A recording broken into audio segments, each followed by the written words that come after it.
So ಈ ಒಂದು drugless ಥೆರಪಿಗೆ spiritual connection ಅನ್ನೋದು ತುಂಬ ಇಂಪಾರ್ಟೆಂಟ್ ಅನ್ಸುತ್ತಾ? ನಮ್ಮ ದೇವಸ್ಥಾನಗಳಲ್ಲಿ ಕಾಯಿಲೆ ಬಂದರೆ ಜ್ವರ ಬಿಡಿಸೋದು ಮತ್ತೊಂದು ಇನ್ನೊಂದು ಅದೇ ಕ್ಲಿನಿಕ್ ಆಗಿತ್ತಲ್ವಾ? 200 ವರ್ಷದ ಹಿಂದೆ ಹೋದರೆ ಎಲ್ಲಿತ್ತು ಕ್ಲಿನಿಕ್ಕು? ಕಂಪ್ಲೀಟ್ ಡ್ರಗ್ಲೆಸ್ ಥೆರಪಿ ಕಡೆ ಬಂದರೆ ಎಲ್ಲೋ ಒಂದು ಕಡೆ ಈ ಒಂದು ಇಂಗ್ಲೀಷ್ ಮೆಡಿಸಿನ್ಗಾಗಲಿ ಆಯುರ್ವೇದ ಮೆಡಿಸಿನ್ಗಾಗಲಿ ಹೊಡೆತ ಬೀಳುತ್ತೆ ಅಂತ ಅನ್ಸುತ್ತಾ ನಿಮಗೆ? ಈಗ ಎಮರ್ಜೆನ್ಸಿ ಆಯಿತು, ನಾನು ಅವ್ರಿಗೆ ಧ್ಯಾನ ಮಾಡಿ ಅಂತ ಹೇಳೋಕ್ಕಾಗುತ್ತಾ? ಹೇಳೋಕ್ಕಾಗಲ್ಲ. ಇಲ್ಲ. ಕ್ರಾನಿಕ್ ಇನ್ಫೆಕ್ಷನ್ ತಡ್ಕೊಳಕ್ಕಾಗ್ತಾ ಇಲ್ಲ, ನೋವು, ನಾನು ಏನೋ ಮಾಡಿಬಿಡ್ತೀನಿ ಅಂತ ಹೇಳೋಕ್ಕಾಗುತ್ತೆ? ಇಲ್ಲ. ಈಗ ನನಗೆ ಪ್ರೀತಿ ಕಮ್ಮಿ ಆಗಿದೆ ಅಂತ ಎಷ್ಟೋ ಜನಕ್ಕೆ ಡಿಪ್ರೆಷನ್ ಆಗುತ್ತೆ. ಈಗ ನೀವು ಮೆಡಿಕಲ್ ಸ್ಟೋರ್ಗೆ ಹೋಗ್ಬಿಟ್ಟು ಪ್ರೀತಿ ಜಾಸ್ತಿ ಮಾಡೋ ಟ್ಯಾಬ್ಲೆಟ್ ಕೊಡಿ ಅಂತ ಕೇಳ್ತೀರಾ? ತುಂಬ ಜನಕ್ಕೆ ಅದೊಂದು ಮೆಂಟಾಲಿಟಿ ಇರುತ್ತೆ, ಮೆಡಿಸಿನ್ಸ್ ತಗೊಂಡ್ರಷ್ಟೇ ಕಾಯಿಲೆ ವಾಸಿ ಆಗುತ್ತೆ.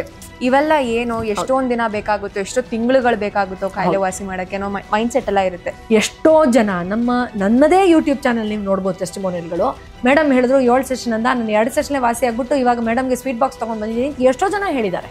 ಸೊ ಪ್ರಾಪರಾಗಿ ಒಂದು ಥೆರಪಿಸ್ಟ್ ಆಗಬೇಕು ಅಂತಂದರೆ ಇಷ್ಟು ಮಂತ್ಸ್ ಕೋರ್ಸ್ ನಾವು ತಗೊಳ್ಳೇಬೇಕಾ, ಅಥವಾ ಜಸ್ಟ್ ವರ್ಕ್ಶಾಪ್ಸ್ ಎಲ್ಲ ಅಟೆಂಡ್ ಮಾಡಿದ್ರೆ ನಾವು ಒಂದು ಥೆರಪಿಸ್ಟ್ ಆಗ್ಬಿಡ್ತೀವ?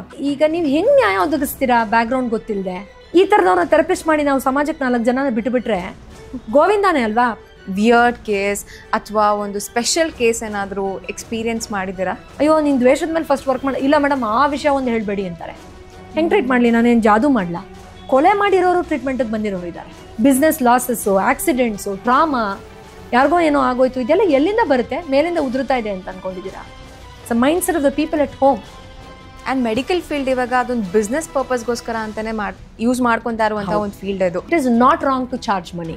ಓಕೆ, ಅದಕ್ಕೆ ಎನರ್ಜಿ ಎಕ್ಸ್ಚೇಂಜ್ ಅಂತ ಕರಿತೀವಿ. ಆದರೆ if I am doing it only to charge money, that is the issue.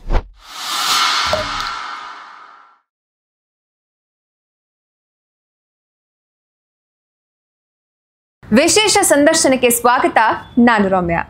ಎಷ್ಟು ದಿನ ನೀವು ಡಾಕ್ಟರ್ ಪೂರ್ವಿ ಜಯರಾಜ್ ಅವರ ಡ್ರಗ್ಲೆಸ್ ಥೆರಪಿಯ ವಿಡಿಯೋಗಳನ್ನು ನೋಡ್ಕೊಂಡು ಬಂದಿರ್ತೀರಾ. ಅವರ ಮೆಡಿಟೇಷನ್ ವಿಡಿಯೋಗಳನ್ನ ಕಲ್ತ್ಕೊಂಡು ಅಳವಡಿಸ್ಕೊಂಡು ನೀವು ಕೂಡ ಇನ್ಸ್ಪೈರ್ ಆಗಿರ್ತೀರಾ. ಆದರೆ ಇವತ್ತು ನಮ್ಮೆಲ್ಲರಿಗೂ ಕೂಡ ಒಂದು ಖುಷಿ ಪಡುವಂತಹ ವಿಚಾರ ಏನಂತಂದರೆ, ಡಾಕ್ಟರ್ ಪೂರ್ವಿ ಜಯರಾಜ್ ಅವರ ಈ ಒಂದು ಸಾಧನೆಯನ್ನು ಇಂಡಿಯಾ ಬುಕ್ಸ್ ಆಫ್ ರೆಕಾರ್ಡ್ಸ್ನಲ್ಲಿ ರೆಕಗ್ನಿಷನ್ನ ಕೂಡ ಕೊಡಲಾಗಿದೆ. ಸೊ ಏನಂತಂದರೆ, ಇಡೀ ಇಂಡಿಯಾದಲ್ಲೇ, ಅದರಲ್ಲೂ ನಮ್ಮ ಕರ್ನಾಟಕದಲ್ಲಿ ಮೊದಲ ಮಹಿಳೆಯಾಗಿ ಇವರು 12,000ಕ್ಕೂ ಹೆಚ್ಚು ಪೇಷಂಟ್ಸ್ಗಳನ್ನು ಟ್ರೀಟ್ ಮಾಡಿರುವಂತಹ ಖ್ಯಾತಿ ಇವರಿಗೆ ಸಿಕ್ಕಿದೆ. ಸೊ ಹಾಗಿದ್ರೆ ಬನ್ನಿ, ಇವತ್ತು ನಮ್ಮೊಟ್ಟಿಗೆ ಪೂರ್ವಿ ಜಯರಾಜ್ ಅವರು ಇದ್ದಾರೆ. ಸೊ ಹಾಗಿದ್ರೆ ಅವ್ರ ಬಾಯಿಂದನೇ ಕೇಳೋಣ ಅವರ ಜರ್ನಿ ಯಾವ ರೀತಿ ಇತ್ತು ಅಂತ. ಡಾಕ್ಟರ್ ಪೂರ್ವಿ ಮ್ಯಾಮ್, ಕಾರ್ಯಕ್ರಮಕ್ಕೆ ಸ್ವಾಗತ. ಥ್ಯಾಂಕ್ ಯು ಮಾ. Thank you. Firstly congratulations, because India books of ರೆಕಾರ್ಡ್ಸ್ನಲ್ಲಿ ನಿಮ್ಮ ಈ ಒಂದು ರೆಕಗ್ನಿಷನ್ ಸಿಕ್ಕಿದೆ. ಸೊ ಹೇಗೆ ಅನ್ನಿಸ್ತಿದೆ? Definitely super excited. ಅಂದರೆ ಪ್ರತಿಯೊಬ್ಬರು ಥೆರಪಿ ಕ್ಲೈಂಟ್ಗಳು ಬಂದು ನಾವು ಚೆನ್ನಾಗಿದ್ದೀವಿ, ಕೆಮಿಕಲ್ ಫ್ರೀ ಆಗಿದ್ದೀವಿ ಅಂದರೆ ಅದೇ ನನಗೊಂದು ದೊಡ್ಡ ಅವಾರ್ಡ್. ನಾನು ಸುಮಾರು ಸತಿ ಹಂಚ್ಕೊಂಡಿದ್ದೀನಿ. ಅಥವಾ ಅವ್ರು ಕೊಡ್ತಾ ಇದ್ದಂತಹ ಒಂದು ಪ್ರೀತಿಯ ಪತ್ರ ಇರ್ಬೋದು, ಟೆಸ್ಟಿಮೋನಿ ಇರ್ಬೋದು, ಇವತ್ತು ಅದೆಲ್ಲ ಸಂಗ್ರಹ ಆಗಿ 1-on-1 ಟ್ರೀಟ್ ಮಾಡಿರೋ ಲೆಕ್ಕ ತೊಗೊಂಡ್ರು ಆನ್ ರೆಕಾರ್ಡ್ಸ್. ಬಿಕಾಸ್ ನಾನು initial few years of my ಪ್ರಾಕ್ಟೀಸಲ್ಲಿ ಯಾವುದೂ ಆನ್ ರೆಕಾರ್ಡ್ ಮೇಂಟೈನ್ ಮಾಡ್ತಾ ಇರಲಿಲ್ಲ. ಓಕೆ. ಬಟ್ ನನ್ನ ಮೊದಲನೇ PhD ಮಾಡಬೇಕಾದ್ರೆ ನನ್ನ ಮೆಂಟರ್ ಹೇಳಿದ್ರು, ನೀನು ಏನು ಮಾಡ್ತಾ ಇದೆಯಾ, ಇಷ್ಟು ಒಳ್ಳೆ ಕೆಲಸ, ನೀನು ಯಾವುದೂ ರೆಕಾರ್ಡೇ ಮೇಂಟೈನ್ ಮಾಡ್ತಾ ಇಲ್ಲ ಅಂತ. ಅಲ್ಲಿಂದ ಶುರು ಮಾಡಿರೋ ಲೆಕ್ಕ ನೋಡಿದ್ರು ನಾನೇ ಡೈರೆಕ್ಟಾಗಿ ಮಾಡಿರೋದು. ಅಂದರೆ ನನ್ನ ಅಸಿಸ್ಟೆಂಟ್ ಥೆರಪಿಸ್ಟ್ಗಳನ್ನು ಸೇರಿಸಿ ಮಾಡಿದ್ರು ನೋಡಿದ್ರೆ 40,000ಕ್ಕಿಂತ ಹೆಚ್ಚು ಜನರು ನಮ್ಮ ಹತ್ರ ಚಿಕಿತ್ಸೆ ತೊಗೊಂಡು ಹೋಗಿದ್ದಾರೆ. ಆದರೆ ನಾನು ಡೈರೆಕ್ಟಾಗಿ ಟ್ರೀಟ್ ಮಾಡಿರೋ ಆನ್ ರೆಕಾರ್ಡನ್ನು ತೊಗೊಂಡ್ರೆ ರಿಸರ್ಚ್ ಬೇಸ್ ಆಗಿ ಇಷ್ಟು ಜನಕ್ಕೆ ನಿಜವಾಗ್ಲೂ ಸಾಧ್ಯ ಆಗಿದೆಯಾ ಅನ್ನೋದು ಹೆಮ್ಮೆ ಅನಿಸುತ್ತೆ. ಬಟ್ ಇದನ್ನು ನಾವು ಅಥೆಂಟಿಕೇಟ್ ಮಾಡಿ ಪ್ರೂವ್ ಮಾಡಿ ಅದನ್ನೊಂದು ಇಡೀ ಇಂಡಿಯಾಲ್ಲೇ highest number of patients drugless ಆಗಿ ಈ ಥರ ಒಂದು ಚಿಕಿತ್ಸೆಯ ಮೂಲಕ ಪೂರ್ವೀಸ್ ಪ್ರೋಟೋಕಾಲ್ ಅಂತಲೇ ರೆಕಗ್ನೈಸ್ ಆಗಿದೆ, ಟ್ರೀಟ್ ಆಗಿದೆ ಅನ್ನೋದು ನಿಜವಾಗ್ಲೂ ಅದು ನನ್ನ ಸೆಲೆಬ್ರೇಷನ್ಗಿಂತ ನಮ್ಮ ವೀಕ್ಷಕರಿಗೆ ಒಂದು ಕಂಗ್ರ್ಯಾಚುಲೇಷನ್ಸ್ ನಾನು ಹೇಳ್ತೀನಿ. ಬಿಕಾಸ್ ಅವರ ಇನ್ವಾಲ್ವ್ಮೆಂಟ್, ಅವರ ನಂಬಿಕೆ, ಅವರ ಪಾರ್ಟಿಸಿಪೇಷನಿಂದ ಸಾಧ್ಯ ಆಯಿತು. So definitely super excited. Because India books of ರೆಕಾರ್ಡ್ಸಲ್ಲಿ ರೆಕಗ್ನಿಷನ್ ಪಡೆಯೋದು ಅಷ್ಟು ಈಸಿ ಮಾತೇ ಅಲ್ಲ. ಸೊ ಈ ಒಂದು ಜರ್ನಿ ನಿಮಗೆ ಎಷ್ಟು ಚಾಲೆಂಜಿಂಗ್ ಆಗಿತ್ತು, ಹೇಗಿತ್ತು ಆ ಒಂದು ಎಕ್ಸ್ಪೀರಿಯನ್ಸ್? ಎಸ್, ಖಂಡಿತ ಏರುಪೇರುಗಳು ಇದ್ದೇ ಇತ್ತು, ಹರ್ಡಲ್ಸ್ ಇತ್ತು, ಚಾಲೆಂಜಸ್ ಇತ್ತು, and lots and lots of hard work. ಯಾಕೆಂದರೆ ಭಾನುವಾರ ಯಾವಾಗ ಬರುತ್ತೆ, ಹಬ್ಬ ಯಾವಾಗ ಬರುತ್ತೆ, ಅದು ಯಾವುದನ್ನು ನೋಡದೆ ಸತತವಾಗಿ 15 ವರ್ಷಗಳ ಕಾಲ ಕ್ಲಿನಿಕಲ್ಲಿ ಬೆಳಗ್ಗೆಯಿಂದ ಸಂಜೆವರೆಗೂ ಕೂತ್ಕೊಳ್ಳೋದು, ಕಂಟಿನ್ಯೂಸ್ ಆಗಿ ಜನರ ಮಾನಸಿಕ ವಿಚಾರಗಳನ್ನು ಕೇಳಿ ಅದ್ರ ಮೂಲಕ ಅವ್ರ ಕಾಯಿಲೆಗಳನ್ನು ವಾಸಿ ಮಾಡೋದು. Though I enjoyed it. ಇದೊಂದು celebration. But yes, of course involved a lot of hard work. I will not deny that. Yes. Okay. So firstly ನಿಮಗೆ ಈ ಡ್ರಗ್ಲೆಸ್ ಥೆರಪಿಯನ್ನೇ ಚೂಸ್ ಮಾಡೋಕ್ಕೆ ಕಾರಣ ಏನು? ಯಾಕೆಂದರೆ what inspired you to choose this drugless therapy? Yes, so ನಿಜ ಹೇಳಬೇಕು ಅಂದರೆ ಆಧ್ಯಾತ್ಮಿಕವಾಗಿ ನಾವು ಒಂದು ಸಾಧನೆಯನ್ನು ನೋಡ್ತೀವಲ್ಲ, ಅಂದರೆ ಕಷ್ಟ ಬಂದ್ರೇ ಮುಂದೆ ಒಳ್ಳೆ ಟೈಮ್ ಸಿಗೋದು, ಅಥವಾ ಇವಾಗೇನೋ ಬಂದಿರೋ ತೊಂದರೆ ಮುಂದೆ ಏನೋ ಒಳ್ಳೇದು ಮಾಡೋಕ್ಕೆ ಬಂದಿದೆ ಅಂತ, ಅದು ನನ್ನ ಲೈಫಲ್ಲಂತೂ 100% ನಿಜ. ಯಾಕೆಂದರೆ ಡ್ರಗ್ಲೆಸ್ ಥೆರಪಿ ಅಂತ ಒಂದಿದೆ, ಆಲ್ಟರ್ನೇಟಿವ್ ಮೆಡಿಸಿನ್ ಅಂತ ಇದೆ, ಕನ್ವೆನ್ಷನಲ್ ಟ್ರೀಟ್ಮೆಂಟನ್ನು ಮೀರಿ ಕೆಮಿಕಲ್ ಫ್ರೀ ಆಗಿ ಚಿಕಿತ್ಸೆ ಮಾಡ್ಬೋದು ಅನ್ನೋದು ನನಗೆ ನನ್ನ ಕಾಯಿಲೆ ಮೂಲಕನೇ ಗೊತ್ತಾಗಿದ್ದು. ನಾನು ತುಂಬ ಚಿಕ್ಕವಳಿದ್ದಾಗ ನನಗೆ ಒಂದು ಡೈಜೆಸ್ಟಿವ್ ಇಶ್ಯೂ ಥರ ಬಂತು. ಅದು ಅನ್ಫಾರ್ಚುನೇಟ್ಲಿ ಯಾವುದೇ, ಅಥವಾ ಫಾರ್ಚುನೇಟ್ಲಿ ಅಂತ ಹೇಳಬೇಕೀಗ ಹಿಂದೆ ತಿರುಗಿ ನೋಡಿದ್ರೆ, ಯಾವುದೇ ಮೆಡಿಕಲ್ ರಿಪೋರ್ಟ್ಗಳಲ್ಲಿ ಅದನ್ನು ಈ ಥರದ್ದೇ ರೂಟ್ ಕಾಸಿಂದ ಬರ್ತಾ ಇದೆ ಅಂತ ಕಂಡುಹಿಡಿಯೋಕ್ಕಾಗಲಿಲ್ಲ. ಫಾರ್ ಮೋರ್ ದೆನ್ 3 years ಎಕ್ಸ್ಕ್ರೂಷಿಯೇಟಿಂಗ್ ಪೇನಿಂದ ಬೇರೆ ಬೇರೆ ಮೆಡಿಕಲ್ ಇನ್ವೆಸ್ಟಿಗೇಷನ್ ಮಾಡಿಸಿದ್ರೂ ಕೂಡ ಇದರ ಮೂಲ ಏನು ಅಂತ ಗೊತ್ತಾಗಲಿಲ್ಲ. ಅದಷ್ಟೇ ಅಲ್ಲದೆ ಸಾಕಷ್ಟು ಕೆಮಿಕಲ್ಗಳನ್ನು ಕೊಟ್ಟು ಟ್ರೀಟ್ಮೆಂಟ್ ಮಾಡಿದ್ರೂ ಕೂಡ ನನಗೆ ಆ ಕಾಯಿಲೆಯಿಂದ ಹೊರಗಡೆ ಬರುವಂಥ ಮಾರ್ಗ ಕಾಣಿಸ್ಲಿಲ್ಲ. ಆಗ ನಮ್ಮ ಮನೆ ಹತ್ರನೇ ಇದ್ದಂತಹ ಒಂದು ಧ್ಯಾನದೊಂದು ಪುಟಾಣಿ ಶಿಬಿರ, ಅದು ಅಂದರೆ ದೇವಸ್ಥಾನದ ಜೊತೆಲಿ ಒಂದು ಮೆಡಿಟೇಷನ್ ಹಾಲ್ ಇತ್ತು. ಅಲ್ಲಿ ನನಗೆ ತುಂಬ ಮೆಡಿಸಿನ್ಸ್ ಎಲ್ಲ ರಾಂಗ್ ಮೆಡಿಕೇಷನ್ಸ್ ಕೊಟ್ಟು 3 years ಟ್ರಯಲ್ ಆ್ಯಂಡ್ ಎರರ್ ಮಾಡಿ ತುಂಬ ಸೈಡ್ ಎಫೆಕ್ಟ್ಸ್ ಆಗಿ ಕಾಲೆಲ್ಲ ಸ್ವೆಲ್ಲಿಂಗ್ ಆಗಿ ಆಲ್ಮೋಸ್ಟ್ ಬೆಡ್ ರಿಡನ್ ಆಗೋಗಿದ್ದೆ ನಾನು. ಸೊ ಆಗ ಅಲ್ಲಿ ಹೋಗಿ ದೇವಸ್ಥಾನದಲ್ಲಿ ಕೂತ್ಕೊಂಡ್ರೆ ಒಂದು ಸ್ವಲ್ಪ ಸಮಾಧಾನ ಅನ್ಸುತ್ತೆ ಅಂತ ಟೈಮ್ ಪಾಸ್ ಮಾಡ್ತಾ ಇದ್ದೆ ಅಲ್ಲಿ ಹೋಗಿ. ಆ ಟೈಮಲ್ಲಿ ಹೀಗೆ ಯಾರೋ ಮಾತಾಡೋದನ್ನು ಕೇಳಿ ಈ ಥರ ಧ್ಯಾನ ಮಾಡಿದ್ರೆ ಅಥವಾ ಟಚ್ ಹೀಲಿಂಗ್ ಇದೆ, ಈ ಥರ ಮೆಡಿಸಿನ್ ಇಲ್ಲದೇನೂ ಬೇರೆ ಬೇರೆ ಹಿಪ್ನೋಥೆರಪಿ ಮೂಲಕ ಟ್ರೀಟ್ಮೆಂಟ್ ಇದೆ ಅಂತ ಕೇಳಿ ನನಗೂ ಆ ಒಂದು ಕ್ಯೂರಿಯಾಸಿಟಿ ಬಂತು. ನಮ್ಮ ಮನೇಲಿ ಮಾತಾಡಿದೆ ನಮ್ಮ ತಂದೆ ತಾಯಿ ಹತ್ರ, ಈ ಥರ ಇದೆಯಂತೆ, ಮೆಡಿಕೇಷನ್ಸ್ ಇಲ್ಲದೇ ಟ್ರೀಟ್ ಮಾಡ್ಬೋದಂತೆ. ನಂಗೆ 3 ವರ್ಷ ಸಿಕ್ಕಿರೋ ಡಾಕ್ಟರ್ ಹತ್ರ ಎಲ್ಲ ಕರ್ಕೊಂಡು ಹೋಗಿದ್ದೀರಾ, ಕೊಲೊನೋಸ್ಕೋಪಿ, ಎಂಡೋಸ್ಕೋಪಿ, ಆ ಟೆಸ್ಟು ಈ ಟೆಸ್ಟು, ಕ್ಯಾನ್ಸರಿಂದ ಹಿಡಿದು ಕ್ರಾನ್ಸ್ವರೆಗೂ, TB-ಯಿಂದ ಹಿಡಿದು ಇನ್ಫೆಕ್ಷನ್ವರೆಗೂ ಎಲ್ಲ ಟೆಸ್ಟು ಮಾಡ್ಸಾಕ್ಬಿಟ್ಟಿದ್ರು. ಏನು ಕಂಡು ಹಿಡಿಯೋಕ್ಕಾಗ್ತಾ ಇಲ್ಲ. ನನ್ನ ನೋವು ಮಾತ್ರ ಕಮ್ಮಿನೇ ಆಗ್ತಾ ಇಲ್ಲ, ನನ್ನ ಡೈಜೆಷನ್ ಇಶ್ಯೂ ದಿನೇ ದಿನೇ ಜಾಸ್ತಿ ಆಗ್ತಾ ಇದೆ. ನನ್ನ ಅನ್ಸುತ್ತೆ ನಾನು ಈ ಮೆಥಡ್ ಅಟ್ಲೀಸ್ಟ್ ಅಡಾಪ್ಟ್ ಮಾಡ್ಕೊಳ್ತೀನಿ ಗಿವ್ ಅಪ್ ಮಾಡೋಕ್ಕಿಂತ ಮುಂಚೆ ಅಂತ. So and then I started off to identify what is it this science that is helping us to identify the root cause beyond the physical body. ಅಂದರೆ usually ನಾವು ಕಾಯಿಲೆ ಬಂದರೆ ಏನು ಮಾಡ್ತೀವಿ, ದೇಹನ ಸ್ಕ್ಯಾನ್ ಮಾಡಿಸ್ತೀವಿ, ಟೆಸ್ಟ್ ಮಾಡ್ತೀವಿ. ಅದನ್ನು ಮೀರಿರೋ ಕಾರಣ ಇನ್ಫ್ಲುಯೆನ್ಸ್ ಮಾಡುತ್ತೆ ಅಂದರೆ ನನಗೂ ಕ್ಯೂರಿಯಾಸಿಟಿ. ಆ ಒಂದು ಟ್ರ್ಯಾಕನ್ನು ಹಿಡಿದು ಆ ಕಾಯಿಲೆ ವಾಸಿ ಮಾಡ್ಕೊಳ್ಳೋ ಮಾರ್ಗದಲ್ಲಿ ಅಫ್ಕೋರ್ಸ್ ಆ ಒಂದು ಡ್ರಗ್ಲೆಸ್ ಥೆರಪಿ ಇರ್ಬೋದು, ಹಿಪ್ನೋಥೆರಪಿ ಇರಬಹುದು, ಅಥವಾ ಟಚ್ ಹೀಲಿಂಗ್ ಇರ್ಬೋದು, ಅದನ್ನೆಲ್ಲ ಅಳವಡಿಸ್ಕೊಂಡು ಸುಮಾರು ಒಂದು 4-5 ತಿಂಗಳಲ್ಲಿ ಸಂಪೂರ್ಣವಾಗಿ including the side effects that had on my body, ಅದರಿಂದ ಹೊರಗಡೆ ಬರೋಕ್ಕೆ ಸಾಧ್ಯ ಆಯಿತು. ಪೋಸ್ಟ್ ದ್ಯಾಟ್ ಒಂದು ಕ್ಯೂರಿಯಾಸಿಟಿ, ತುಂಬ ಚಿಕ್ಕವಳು ನಾನು ಆವಾಗ, ಒಂದು ಕ್ಯೂರಿಯಾಸಿಟಿ, ಅರ್ಲಿ 20s ಒಂದು ಜೋಶ್ ಇರುತ್ತಲ್ಲ, ಪಾಕೆಟ್ ಮನಿ ಕೊಟ್ಟರೆ ಈ ಬುಕ್ ತೊಗೋಬೇಕು, ಆ ಕೋರ್ಸ್ಗೆ ಹೋಗಬೇಕು ಅಂತ. That's how I started. ಆಗ ಖಂಡಿತ ನನಗೆ ಥೆರಪಿಸ್ಟ್ ಆಗಬೇಕು ಅನ್ನೋ ದೊಡ್ಡ ಕನಸೆಲ್ಲ ಏನೂ ಇರಲಿಲ್ಲ. ಕೆಲವು ಸತಿ ಸುಳ್ಳು ಹೇಳಿ ಹೋಗ್ತಾ ಇದ್ದೆ ಮನೇಲಿ, ಭಗವದ್ಗೀತೆ ಕ್ಲಾಸ್ ಇದೆ ಅಂತ ಹೇಳಿಬಿಟ್ಟು ಅಲ್ಲೆಲ್ಲೋ ಹೋಗಿ ಹಿಪ್ನೋಥೆರಪಿ ಕ್ಲಾಸ್ ಅಟೆಂಡ್ ಮಾಡಿ ಬರೋದು, ಅಥವಾ ಇಲ್ಲ ನನ್ನ ಫ್ರೆಂಡ್ಸ್ ಜೊತೆ ದೇವಸ್ಥಾನಕ್ಕೆ ಹೋಗ್ತಾ ಇದ್ದೀನಿ ಅಂತ ಹೇಳಿ ಟಚ್ ಹೀಲಿಂಗ್ ಯಾವುದಾದ್ರೂ ಕ್ಲಾಸಸ್ ಇದ್ದರೆ ಅಟೆಂಡ್ ಮಾಡೋದು, ಈ ಥರ ಮಾಡ್ತಾಯಿದ್ದೆ. ಬಿಕಾಸ್ ನಮ್ಮ ಮನೆಯಲ್ಲಿ ನನ್ನ ತಂದೆ ತುಂಬ ಕ್ಲಿಯರ್ ಆಗಿದ್ದರು, ಬಯಾಲಜಿ ಸೈನ್ಸ್ ತೊಗೋಬೇಕು, that's all. He was very adamant about that. But ನನಗೆ ಈ ಥರ ಸ್ಪಿರಿಚುವಲ್ ಸೈನ್ಸನ್ನು ಕ್ಲಬ್ ಮಾಡಿ ನಾವು ಹೀಲ್ ಆಗ್ಬೋದಲ್ಲ, ನಾನೇ ಲೈವ್ ಆಗಿ ಚೆನ್ನಾಗಿದ್ದೀನಲ್ಲ, ಹಾಗಾದ್ರೆ ಇನ್ನೂ ತಿಳ್ಕೊಳ್ಬೇಕು ಅಂತ ಒಂದು ಆಸೆ. ಆ್ಯಂಡ್ ಇವೆಂಚುಲಿ ಅದು ದೊಡ್ಡ ಮರವಾಗಿ ಬೆಳೆಯತ್ತೆ ಅಂತ ನಂಗೆ ಗೊತ್ತಿರಲಿಲ್ಲ. ಬಟ್ ನಾನು ನನ್ನ ಡಿಗ್ರಿ ಮುಗಿಸಿ ನಾನು ಆಸ್ಟ್ರೇಲಿಯಾಗೆ ಹೋದಾಗ ಅಲ್ಲಿ ಕೆಲವು ಥೆರಪಿಸ್ಟ್ಗಳನ್ನು ಮೀಟ್ ಮಾಡಿದೆ. ಆಮೇಲೆ ನಂಗೆ ಗೊತ್ತಾಯಿತು ಇದು ಕೇವಲ ಏನೋ ಒಂದು ನಂಬಿಕೆ ಅಲ್ಲ, ಇದ್ರ ಮೇಲೆ ಸಾಕಷ್ಟು ರಿಸರ್ಚ್ ಆಗಿದೆ. ಕ್ವಾಂಟಮ್ ಫಿಸಿಕ್ಸ್ ಇದನ್ನು ಆಕ್ಸೆಪ್ಟ್ ಮಾಡೋ ಲೆವೆಲ್ವರೆಗೂ ಇದೊಂದು ಇಂಟಿಗ್ರೇಟೆಡ್ ಮೆಡಿಸಿನ್ ಆಗಿ ಇದು ಆಲ್ರೆಡಿ ಸ್ಥಾಪನೆ ಆಗಿದೆ ಬೇರೆ ದೇಶಗಳಲ್ಲಿ. ನಮ್ಮ ದೇಶದಿಂದ ಈ ಒಂದು ವಿಷಯವನ್ನು ತಿಳ್ಕೊಂಡು ಅಲ್ಲಿ ಅದು ಬೆಳೀತಾ ಇದೆ ಅಂತ ಗೊತ್ತಾದ ಮೇಲೆ ನನಗೆ ಇದ್ರ ಬಗ್ಗೆ ಇನ್ನೂ ಡೀಪಾಗಿ ಇಂಡಲ್ಜ್ ಆಗಬೇಕು ಅಂತ ಆಸೆ ಬಂತು. ಆಮೇಲೆ ಕೋರ್ಸಸ್ ತೊಗೊಳಕ್ಕೆ ಶುರು ಮಾಡಿದೆ. And eventually all thanks to my husband, because ನಾವು ಮದುವೆ ಆಗುವಂಥ ಕಾನ್ವರ್ಸೇಷನ್ಸ್ ಇದ್ದಾಗ ಅವರು ನೀನು ಅಲ್ಲೆಲ್ಲೋ ಹೋಗಿ ಯಾವುದೋ ಒಂದು ಕನ್ವೆನ್ಷನಲ್ ಇದು ಪ್ರಾಕ್ಟೀಸ್ ಮಾಡೋಕ್ಕಿಂತ ಇಷ್ಟೊಂದು ನೀನು ಇನ್ವಾಲ್ವ್ ಆಗಿದೆಯಾ, ಇಷ್ಟು ರಿಸರ್ಚ್ ಇದೆ, ಇಷ್ಟೆಲ್ಲ ದೊಡ್ಡ ದೊಡ್ಡ ಥೆರಪಿಸ್ಟ್ಗಳ ಜೊತೆಲಿ ಕೆಲಸ ಮಾಡಿದ್ಯಾ, ನೀನು ಯಾಕೊಂದು ಚಿಕ್ಕ ರಿಸರ್ಚ್ ಸೆಂಟರ್ ಥರ ಓಪನ್ ಮಾಡಬಾರ್ದು ಅಂತ ಹೇಳಿದ್ರು. Okay.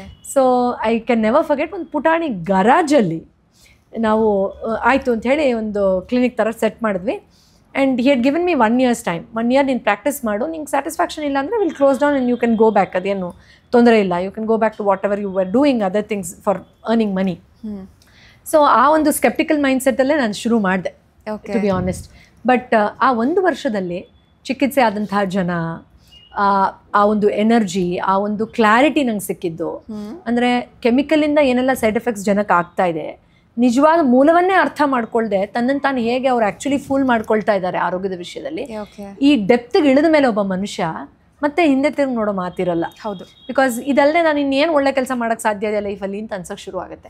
So that's how I thought, okay, so ಇಲ್ಲಿವರೆಗೂ ಬಂದಿದ್ದೀನಿ, ಈಗ ಪ್ರೊಫೆಷ್ನಲಿ ಇದನ್ನು ಪರ್ಸ್ಯೂ ಮಾಡೋಕ್ಕೆ ನನ್ನ ಎಜುಕೇಷನ್ ಬ್ಯಾಕ್ಗ್ರೌಂಡ್ ಏನೆಲ್ಲ ಇರಬೇಕು. I started pursuing that. And of course ಅದಾದಮೇಲೆ ಫಾರ್ಚುನೇಟ್ಲಿ ನನ್ನದು ಏನೆಲ್ಲ ಕೇಸ್ ಸ್ಟಡೀಸ್ ಇತ್ತು ಅದೆಲ್ಲ ನೋಡಿ ಇಡೀ ಪ್ರಪಂಚದಲ್ಲೇ ಒನ್ ಆಫ್ ದ ಬೆಸ್ಟ್ ಯೂನಿವರ್ಸಿಟಿಲಿ ನಾನು ನನ್ನ ಸೆಕೆಂಡ್ PhD ಆಲ್ಟರ್ನೇಟಿವ್ ಮೆಡಿಸಿನ್ ಮತ್ತು ಇಂಟಿಗ್ರೇಟಿವ್ ಮೆಡಿಸಿನ್ PhD ಮಾಡೋಕ್ಕಾಯಿತು. ಸೊ ಅಫ್ಕೋರ್ಸ್ ನೀವು ಪ್ರೊಫೆಷನಲಿ ಅದನ್ನು ಪರ್ಸ್ಯೂ ಮಾಡಿದ ಮೇಲೆ and looking at what difference you can make to the society, it is now it's like my breath, ನಂದು ಹಾರ್ಟ್ ಆ್ಯಂಡ್ ಸೋಲ್ ಅದು. So journey ನೋವಿಂದ, ಕಾಯಿಲೆಯಿಂದ, ಅಸಮಾಧಾನದಿಂದ, ದೇವ್ರಿಗೆ ಶಾಪ ಹಾಕ್ತಾ ಇದೆ ನಾನು. ಅಯ್ಯೋ ಎಲ್ಲ ನನ್ನ ಫ್ರೆಂಡ್ಸು ಪಾನಿಪುರಿ ಮಸಾಲೆ ಪುರಿ ತಿನ್ಕೊಂಡು ಓಡಾಡ್ತಾರೆ, ನನಗೆ ಯಾಕಪ್ಪ ಈ ಹೊಟ್ಟೆ ನೋವು ಕೊಟ್ಟಿದ್ಯಾ, ಯಾಕಪ್ಪ ನಾನು ಏನು ಮಾಡಿದ್ದೀನಿ ಅಂತ. ಆದರೆ ಈಗ I thank my own disease, my suffering, my pain, because ಆ ನೋವು ಆ ಅಸಮಾಧಾನ ಇಲ್ಲದೆ ಇದ್ದಿದ್ರೆ ನಾನು ಇನ್ನೊಬ್ಬರ ನೋವಿಗೆ ಸ್ಪಂದಿಸೋ ಡೆಪ್ತಿಗೆ ನಾನು ಹೋಗೋಕೆ ಆಗ್ತಾನೆ ಇರಲಿಲ್ಲ ಅನ್ಸುತ್ತೆ. Definitely. So it all started with my own in health, my own challenges ಅಮ್ಮ. ಎಸ್. ಆ್ಯಂಡ್ ಆಲ್ಸೋ ಇವಾಗ ನೀವು PhD ಬಗ್ಗೆ ಹೇಳ್ತಾ ಇದ್ರಿ, ನೀವು 2 PhD ಪಡ್ಕೊಂಡಿದ್ದೀರ ಅಂತ ನಾನು ಕೇಳ್ಪಟ್ಟೆ. ಸಿ 1 PhD ತಗೊಳ್ಳೋದೇ it's not an easy thing. ಅದರಲ್ಲೂ ನೀವು 2 PhD ಮಾಡಿದ್ದೀರಾ ಅಂತಂದ್ರೆ ತುಂಬಾನೇ ಒಂದು ಎಫರ್ಟ್ಸ್ ಹಾಕಬೇಕು, ಅಷ್ಟೇ ಡೆಡಿಕೇಟೆಡ್ ಆಗಿರಬೇಕು. ಸೊ ಹೆಂಗೆ ನಿಮಗೆ ಒಂದು ಡೆಡಿಕೇಶನ್ ಬಂದಿರೋದು? ಸೊ ಹೆಂಗೆ ಯಾವ ಥರ ಚಾಲೆಂಜಸ್ನ ಫೇಸ್ ಮಾಡಿದ್ರಿ ಆ ಒಂದು ಫೇಸಲ್ಲಿ? ಎಸ್. ಸೊ ಖಂಡಿತ, ಯಾಕೆಂದರೆ ಈಗ ಎಜುಕೇಷನ್ ಕ್ವಾಲಿಫಿಕೇಷನ್ನಲ್ಲಿ ನಾನು ಇದರಲ್ಲಿ ಮುಂದೆ ಹೋಗಬೇಕು ಅನ್ನೋದು ಪ್ರಮುಖ ಕಾರಣ ಏನು ಅಂದರೆ ಇನಿಷಿಯಲ್ ಇಯರ್ಸ್ ಆಫ್ ಮೈ ಕ್ಲಿನಿಕಲ್ಲಿ ನೀವೇನು ಓದಿದ್ದೀರಾ, ಇದೆಲ್ಲ ಹೇಗೆ ಸರಿ. ಈಗ ಮೈಂಡ್ಸೆಟ್ ತುಂಬ ಬೇರೆ ಥರ ಇದೆ ಜನಕ್ಕೆ, ಗೊತ್ತಾಗ್ಬಿಟ್ಟಿದೆ ಜನಕ್ಕೆ. ನಮ್ಮ ಭಯದಿಂದ, ನಮ್ಮ ಅಸಮಾಧಾನದಿಂದ, ನಮ್ಮ ಸ್ಟ್ರೆಸ್ಸಿಂದನೇ ನಮ್ಗೆ ಕಾಯಿಲೆ ಬರುತ್ತೆ ಅನ್ನೋದು ತುಂಬ ಜನಕ್ಕೆ ಗೊತ್ತು. ಆವಾಗ ಹೇಗೆ ಅಂದರೆ ಏನು ಮೇಡಮ್ ಕಣ್ಣು ಮುಚ್ಕೊಂಡ್ರೆ ಕಾಯಿಲೆ ವಾಸಿ ಆಗುತ್ತಾ, ನನ್ನ ಕೋಪದಿಂದ ಈ ಥರ ಎಲ್ಲ ಪ್ರಾಬ್ಲಮ್ ಆಗಿಬಿಟ್ಟಿದ್ಯಾ, ನನ್ನ ಸ್ಟ್ರೆಸ್ಸಿಂದ ಇಷ್ಟು ದೊಡ್ಡ ಟ್ಯೂಮರ್ ಬಂದುಬಿಡುತ್ತಾ ಅಂತ ಡೌಟ್, ತುಂಬ ಸ್ಕೆಪ್ಟಿಸಿಸಮ್ ಇರ್ತಾಯಿತ್ತು, ತುಂಬ ಡೌಟ್ ಇರ್ತಾಯಿತ್ತು. ಆ್ಯಂಡ್ ಏನು ಓದಿದ್ದೀರಾ ನೀವು, ಈ ಫೀಲ್ಡಲ್ಲಿ ಏನು ಓದಿದ್ದೀರಾ ಹೇಳಿ. ನಾನು ಅಕಾಡೆಮಿಕಲಿ ಏನೇನೋ ಮಾಡಿರಬಹುದು, but if it's not related to this genre people will definitely be doubtful ಅಲ್ವಾ. ಸೊ ಅವಾಗ ಕೇಳಬೇಕಾರಲ್ಲ, ಅಯ್ಯೋ ನಿಮಗೊಂದು ಸರ್ಟಿಫಿಕೇಷನ್ ತಾನೇ ಬೇಕು, ಇದು ನಮ್ಮ ತಾತ ಮುತ್ತಾತ ಅಲ್ಲ, ಔಷಧಿ ಅಂತ ಬಂದಾಗ್ಲಿಂದನೂ ಇರುವಂಥ ಸೈನ್ಸ್ ಇದು ನಮ್ಮ ಇಂಡಿಯಾದಲ್ಲಿ. ಈಗ ವೆಸ್ಟರ್ನ್ ಮೆಡಿಸಿನ್ ನಮ್ಮಮ್ಮ ಅಂದರೆ ಎಷ್ಟು ವರ್ಷದಿಂದ ಬಂದಿದೆ ಅಮ್ಮ, ಹೋಗ್ಲಿ ಒಂದು 300 ವರ್ಷ ಅಂತ ತೊಗೊಳ್ಳಿ ಅವನ ಆವ್ರೇಜ್. ಬಟ್ ಅದಕ್ಕಿಂತ ಮುಂಚೆ ನಮ್ಮ ದೇವಸ್ಥಾನಗಳಲ್ಲಿ ನಮ್ಮ ಜ್ವರ ಬಿಡಿಸೋ ಕೆಲಸ ಮಾಡ್ತಾ ಇದ್ರಲ್ವಾ. ಸೊ ಅಷ್ಟು ಹಳೇದಾದರೂ ಜನಕ್ಕೆ ತುಂಬ ವೆಸ್ಟರ್ನೈಸ್ ಮೈಂಡ್ಸೆಟ್ ಇರೋದ್ರಿಂದ ಪ್ರೂಫ್ ಏನು ಅಂತ ಕೇಳೋರು. ಆ ಕೋಪದಲ್ಲೇ ನಾನು ಮೊದಲನೇ ಇದು ಪೋಸ್ಟ್ ಗ್ರ್ಯಾಜುಯೇಷನ್ ಮಾಡಿದೆ MD/AM ಅಂತ.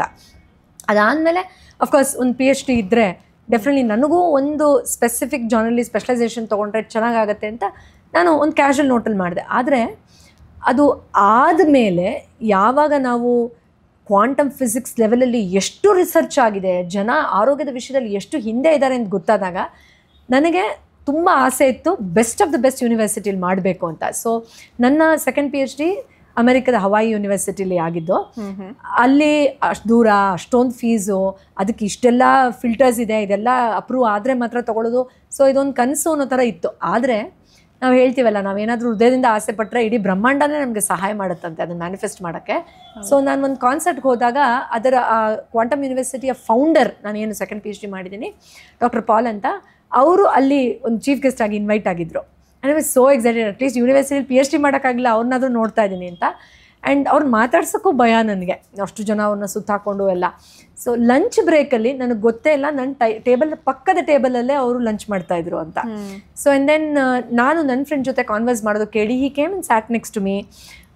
ಒಂದು ಸೌತ್ ಇಂಡಿಯಾದಿಂದ ಬಂದು ಒಂದು ಹೆಣ್ಮಗು ಇಷ್ಟೆಲ್ಲ ಮಾಡೋರು ತುಂಬ ಹೆಮ್ಮೆ ಅನ್ಸುತ್ತಮ್ಮ, tell me about your profession, ಯಾವ ಥರದ ಕೇಸಸ್ ನೋಡ್ತಾ ಇದ್ದೀರಾ ಅಂತೆಲ್ಲ ಹೇಳಿದ್ರು. ಆ್ಯಂಡ್ ಈ ವಾಸ್ ಟೋಟಲಿ ಶಾಕ್ಡ್, ಈ ಥರದ್ದೆಲ್ಲ ನಡೀತಾ ಇದೆ ಇಷ್ಟು ಒಂದು ಪುಟ್ಟ ವಯಸ್ಸಲ್ಲಿ, ನೀನು why don't you pursue a PhD in my university? ಅದು ಲೈಕ್ ಇಲ್ಲ ಸಾಧ್ಯ ಆಗಲ್ಲ ಅನ್ಸುತ್ತೆ ನನಗೆ ಅಂತ. ಆ್ಯಂಡ್ ಈ ವಾಸ್ ಲೈಕ್ ಯಾಕೆ ಹಂಗೆ ಅಂದ್ಕೊಳ್ತೀಯಾ? ಖಂಡಿತ ಸಾಧ್ಯನೇ, ನಿನ್ಗೊಂದು ವೇದಿಕ್ ಒಂದು ಸ್ಪಿರಿಚುವಲ್ ಬ್ಯಾಕ್ಗ್ರೌಂಡ್ ಇದೆ, ಆಲ್ರೆಡಿ ಇಷ್ಟೊಂದು 1000 ಜನಕ್ಕೆ ನೀನು ಟ್ರೀಟ್ ಮಾಡಿದ್ಯಾ, ಯಾಕೆ ಮಾಡೋಕ್ಕಾಗಲ್ಲ? ಆ್ಯಂಡ್ ದೆನ್ ಹಿ ಟೋಲ್ಡ್ ನಾನು ಸಹಾಯ ಮಾಡ್ತೀನಿ ಅಂತ ಹೇಳಿ ಇಮ್ಮಿಡಿಯೇಟ್ಲಿ ಅವಾಗಿಂದ ಅವಾಗೆ ಅವ್ರದ್ದು ಟ್ಯಾಬ್ ಕೊಟ್ಬಿಟ್ಟು ನಂಗೆ ಪಾಸ್ವರ್ಡ್ ಎಲ್ಲ ಕೊಟ್ಟು, ನಿಂಗೆ ಅನುಕೂಲ ಆದಾಗ ಇನ್ಸ್ಟಾಲ್ಮೆಂಟಲ್ಲಿ ಫೀಸ್ ಮಾಡಿ, because it had a hefty fees at that time for me. So ಮಾಡಮ್ಮ, ನಾನು ಸಪೋರ್ಟ್ ಮಾಡ್ತೀನಿ. ನನಗೆ ನಂಬಕ್ಕೆ ಆಗ್ತಿಲ್ಲ, ಫೌಂಡರ್ ಈ ಥರ ಮಾಡ್ತು ಒಂಥರ ಕನಸು ನನಸಾಗೋ ಹಾಗೆ. So and then the journey continued. ನನ್ನ ಮೆಂಟರ್ಸ್ ಎಲ್ಲ ತುಂಬ ಹೆಲ್ಪ್ ಮಾಡಿದ್ರು. ನನ್ನ PhD ಮೆಂಟರ್ಸ್ ಅಂತೂ ನನಗೆ ಒಂದು ಬೆನ್ನೆಲುಬಾಗಿದ್ರು ಅಂತ ಹೇಳಿದ್ರೆ ತಪ್ಪಾಗಲ್ಲ.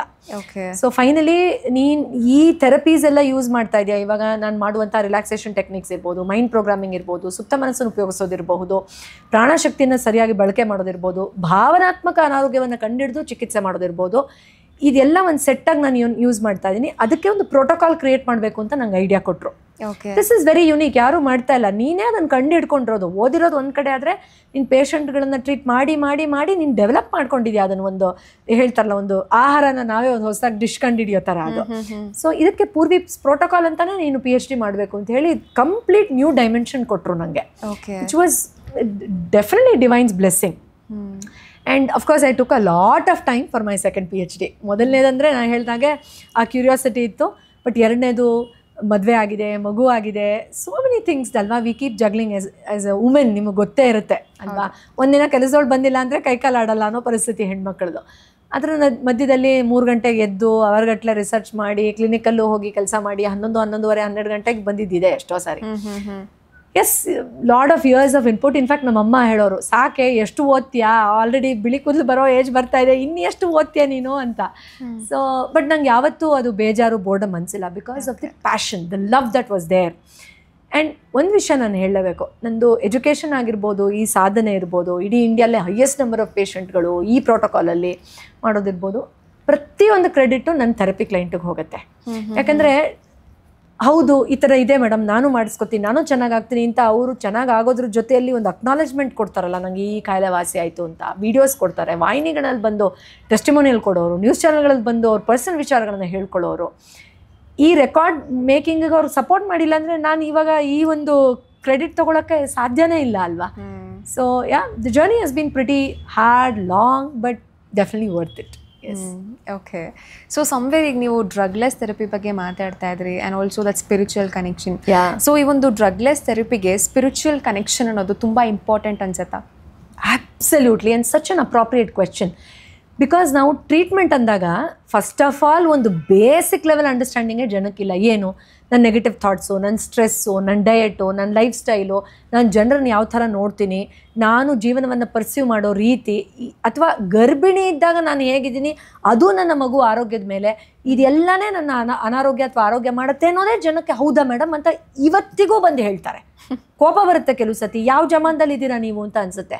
At least 15-20 years back when I started my work, if somebody asked those questions, I would understand. ಇವ್ರಿಗೆ ಕೆಮಿಕಲ್ ಬಿಟ್ಟರೆ ಬೇರೆ ಏನು ಗೊತ್ತಿಲ್ಲ, ಪಾಪ ಪರವಾಗಿಲ್ಲ ಅಂತ ಅನ್ಸೋದು. ಬಟ್ ಇಷ್ಟೆಲ್ಲ ಸೋಷಿಯಲ್ ಮೀಡಿಯಾ ಅದು ಇದು ಅಡ್ವಾನ್ಸ್ ಆಗಿ ಲಕ್ಷಾಂತರ ಪುಸ್ತಕಗಳು ಈ ಜಾನರಲ್ಲಿ ಬಂದು ಈಗಲೂ ಒಂದು ಹೆಣ್ಮಗುಗೆ ಜನರಲಿ ನೀವು ಕೇಳಿ, ಈಗ ಪೀರಿಯಡ್ ಸೈಕಲ್ ಡಿಸ್ಟರ್ಬ್ ಆಯಿತು, ಕಳೆದ 30 ದಿನದಲ್ಲಿ ನೀನು ಹೇಗಿದ್ಯಮ್ಮ, ಹೌದು ಮನೇಲಿ ತುಂಬ ಗಲಾಟೆ ಇತ್ತು, ಬೇಜಾರಾಯಿತು, ಅದಕ್ಕೆ ಡಿಸ್ಟರ್ಬ್ ಆಯಿತು ಅಂದರೆ ಆ ಕೋರಿಲೇಷನ್ ಮಾಡೋಕ್ಕೆ 5 ನಿಮಿಷ ಯೋಚನೆ ಮಾಡ್ತಾ ಇರ್ತಾರೆ, ವಿಚ್ ಇಸ್ ವೆರಿ ಎವಿಡೆಂಟ್. ಗರ್ಭಿಣಿಯರು ತುಂಬ ಸ್ಟ್ರೆಸ್ ಆಗಿ ಅಬಾರ್ಷನ್ ಆಗಿರೋರು ಎಷ್ಟು ಜನ ಇದ್ದಾರೆ. ಹೌದು, ಅದನ್ನು ಕೂತ್ಕೊಂಡು ಯೋಚನೆ ಮಾಡೋಕ್ಕೆ ಪುರ್ಸತ್ತಿಲ್ಲ ಜನಕ್ಕೆ. ಸೊ ಈ ಥರ ಇರಬೇಕಾದ್ರೆ this is one dimension, understanding our selves. ನಾನು ಆಗಲೇ ಹೇಳಿದಾಗೆ ನಮ್ಮ ದೇವಸ್ಥಾನಗಳಲ್ಲಿ ಕಾಯಿಲೆ ಬಂದರೆ ಜ್ವರ ಬಿಡಿಸೋದು, ಮತ್ತೊಂದು ಇನ್ನೊಂದು, ಅದೇ ಕ್ಲಿನಿಕ್ ಆಗಿತ್ತಲ್ವಾ. 200 ವರ್ಷದ ಹಿಂದೆ ಹೋದರೆ ಎಲ್ಲಿತ್ತು ಕ್ಲಿನಿಕ್ಕು? ಪೂಜಾರಿನೇ ಡಾಕ್ಟರ್ ಥರ ಕೆಲಸ ಮಾಡ್ತಾ ಇದ್ರಲ್ವಾ. But of course now we want to be more practical and biologically aware of that. ಅದ್ರ ಬಗ್ಗೆ ನನಗೇನು ಇದಿಲ್ಲ, I am not against it. ಆದರೆ ಒಬ್ಬ ಮನುಷ್ಯ ತನ್ನ ಶರೀರದ ಜೊತೆಯಲ್ಲಿ ಸೂಕ್ಷ್ಮ ಶರೀರವನ್ನು ತಿಳ್ಕೊಳ್ದೇ ಇದ್ದರೆ, which is possible only through spirituality. ಹೌದು, ಈಗ ನನಗೂ ನಿಮಗೂ ನಮ್ಮಿಬ್ಬರ ಫಿಸಿಕಲ್ ಬಾಡಿ ಕಾಣಿಸ್ತಾ ಇದೆ. If I have to understand the depth of your love, if I have to understand your compassion ಅಥವಾ ನಿಮ್ಮ ಎನರ್ಜಿ, ನನಗೆ ಅದು ಕೇವಲ ಕಣ್ಣಿಂದ ಸಾಧ್ಯನಾ? ಇಲ್ಲ. Even other way also it's not possible. ಆಗ ನಾನು ಮೆಡಿಟೇಟ್ ಮಾಡಬೇಕು, ಆಗ ನಾನು ಆಧ್ಯಾತ್ಮದ ದಾರಿಯನ್ನೇ ಹಿಡಿಬೇಕು. ಸೊ ಅದು ಒಂದು ಟ್ರೈನಿನ 2 ಟ್ರ್ಯಾಕ್ಗಳು. Otherwise it is impossible that you understand your own self at a deeper level. ಈ ಹಂತದಲ್ಲಿ ಒಂದು ಪಾಯಿಂಟ್ ನಾನು ಹೇಳಲೇಬೇಕು. ನಾನು ಸುಮಾರು ಪೇಷಂಟ್ಗಳಿಗೆ ಇದನ್ನು ಹೇಳಿದ್ದೀನಿ. ಈಗ ನಿಮಗೆ ಆಸ್ತಮಾ ಇದೆ, ಡಯಾಬಿಟೀಸ್ ಇದೆ, ಸ್ಕಿನ್ ಅಲರ್ಜಿ ಇದೆ, ಅಥವಾ ಇನ್ನೊಂದೇನೋ ಇದೆ, ಮಗು ನಿಲ್ತಾ ಇಲ್ಲ, ರಿಪಿಟೇಟಿವ್ ಆಗಿ ಅಬಾರ್ಷನ್ ಆಗ್ತಾರೆ, ಈ ಥರ ಏನೋ ಕಾಯಿಲೆ ಇದೆ. ನಾವೇನು ಮಾಡ್ತೀವಿ, ಇದೊಂದು ಹೋಗ್ಬಿಟ್ರೆ ಸಾಕು, ಇದೊಂದು ಫಿಕ್ಸ್ ಮಾಡೋಣ, ಇದೊಂದು ಸರಿ ಮಾಡ್ಕೊಂಡ್ಬಿಟ್ರೆ ಸಾಕು ಅಂತ ತೀರ ಪ್ರೆಷರ್ ಹಾಕೋತೀವಿ. ಆದರೆ ಅದರ ಮೂಲವನ್ನು ಅರ್ಥ ಮಾಡ್ಕೊಳ್ದೆ, ಅಂದರೆ ಅದು ಯಾಕೆ ಬಂದಿದೆ, ಯಾವ ಮೈಂಡ್ಸೆಟ್ಟಿಂದ ಬಂದಿದೆ, ಯಾವ ನೆಗೆಟಿವ್ ಥಿಂಕಿಂಗಿಂದ ಬಂದಿದೆ, ಯಾವ ಒಂದು ಮೂಲ ಕಾರಣ ಬಂದಿದೆ, ಆ ಒಂದು ಸ್ಪಿರಿಚುವಲ್ ರೀಸನ್ ಅರ್ಥ ಮಾಡ್ಕೊಳ್ದೆ ನೀವು ಬರೀ ಆ ಸಿಂಪ್ಟಮ್ ಟ್ರೀಟ್ ಮಾಡಿಬಿಟ್ರೆ, ನಾಳೆ ದಿನ ನಿಮಗೆ ಆ ಕಾಯಿಲೆ ಬೇರೆ ರೀತಿಯಾಗಿ ರೂಪಾಂತರ ಆಗಿ ಮತ್ತೆ ಬರುತ್ತೆ. ಮೈಗ್ರೇನ್ ಹೆಡ್ಏಕ್ ಆಗಿ ವಾಪಸ್ ಬರ್ಬೋದು, ಬ್ಯಾಕ್ ಪೇನ್ ಆಗಿ ಬರ್ಬೋದು, ಆಕ್ಸಿಡೆಂಟ್ ಆಗಿ ಬರಬಹುದು. ಸೊ ಮೋಸ ಮಾಡ್ಕೋಬೇಡಿ, ಕೇವಲ ಆ ಸಿಂಪ್ಟಮ್ ಮಾತ್ರ ವಾಸಿ ಮಾಡಬೇಕು ಅಂತ ಬಟನ್ ಪ್ರೆಸ್ ಮಾಡಬೇಡಿ. ಯಾಕೆ ಬಂತು ಅಂತ ಆ ಪ್ರಶ್ನೆ ಜೊತೆ ಕೂತ್ಕೊಳ್ಳಿ ಅಂತ ಹೇಳ್ತೀನಿ. ನಾನು ಸುಮಾರು ವಿಡಿಯೋಗಳಲ್ಲಿ ಹೇಳಿದ್ದೀನಿ ಇದನ್ನ. So that you do justice to the disease that has come to you. It will open multiple doors for you. It has not come to trouble you. ಈಗ ನಂಗೆ ಇಲ್ಲಿ ನೋವ್ತಾ ಇದೆ ಅಂದ್ರೆ ನೀನ್ ನೋವು ತಿನ್ನು ಅಂತ ದ್ವೇಷಕ್ಕೆ ನಿಮ್ ಬಾಡಿ ಮಾಡ್ತಾ ಇರೋದಲ್ಲ ಅದು. ಈ ನೋವನ್ನ ಅಡ್ರೆಸ್ ಮಾಡ್ತಾ ಮಾಡ್ತಾ ಎವಾಲ್ವ್ ಆಗು, ಉದ್ಧಾರ ಆಗು, ಒಳ್ಳೆ ಬುದ್ಧಿ ಕಲಿ, ಕಾಮ್ ಆಗಿರು ಅನ್ನೋದನ್ನ ತೋರಿಸ್ತಾ ಇರೋದಕ್ಕೋಸ್ಕರ ಬಂದಿದೆ. So open that door. Now this is spiritually looking at a disease. This is the spiritual aspect that you truly identified correctly.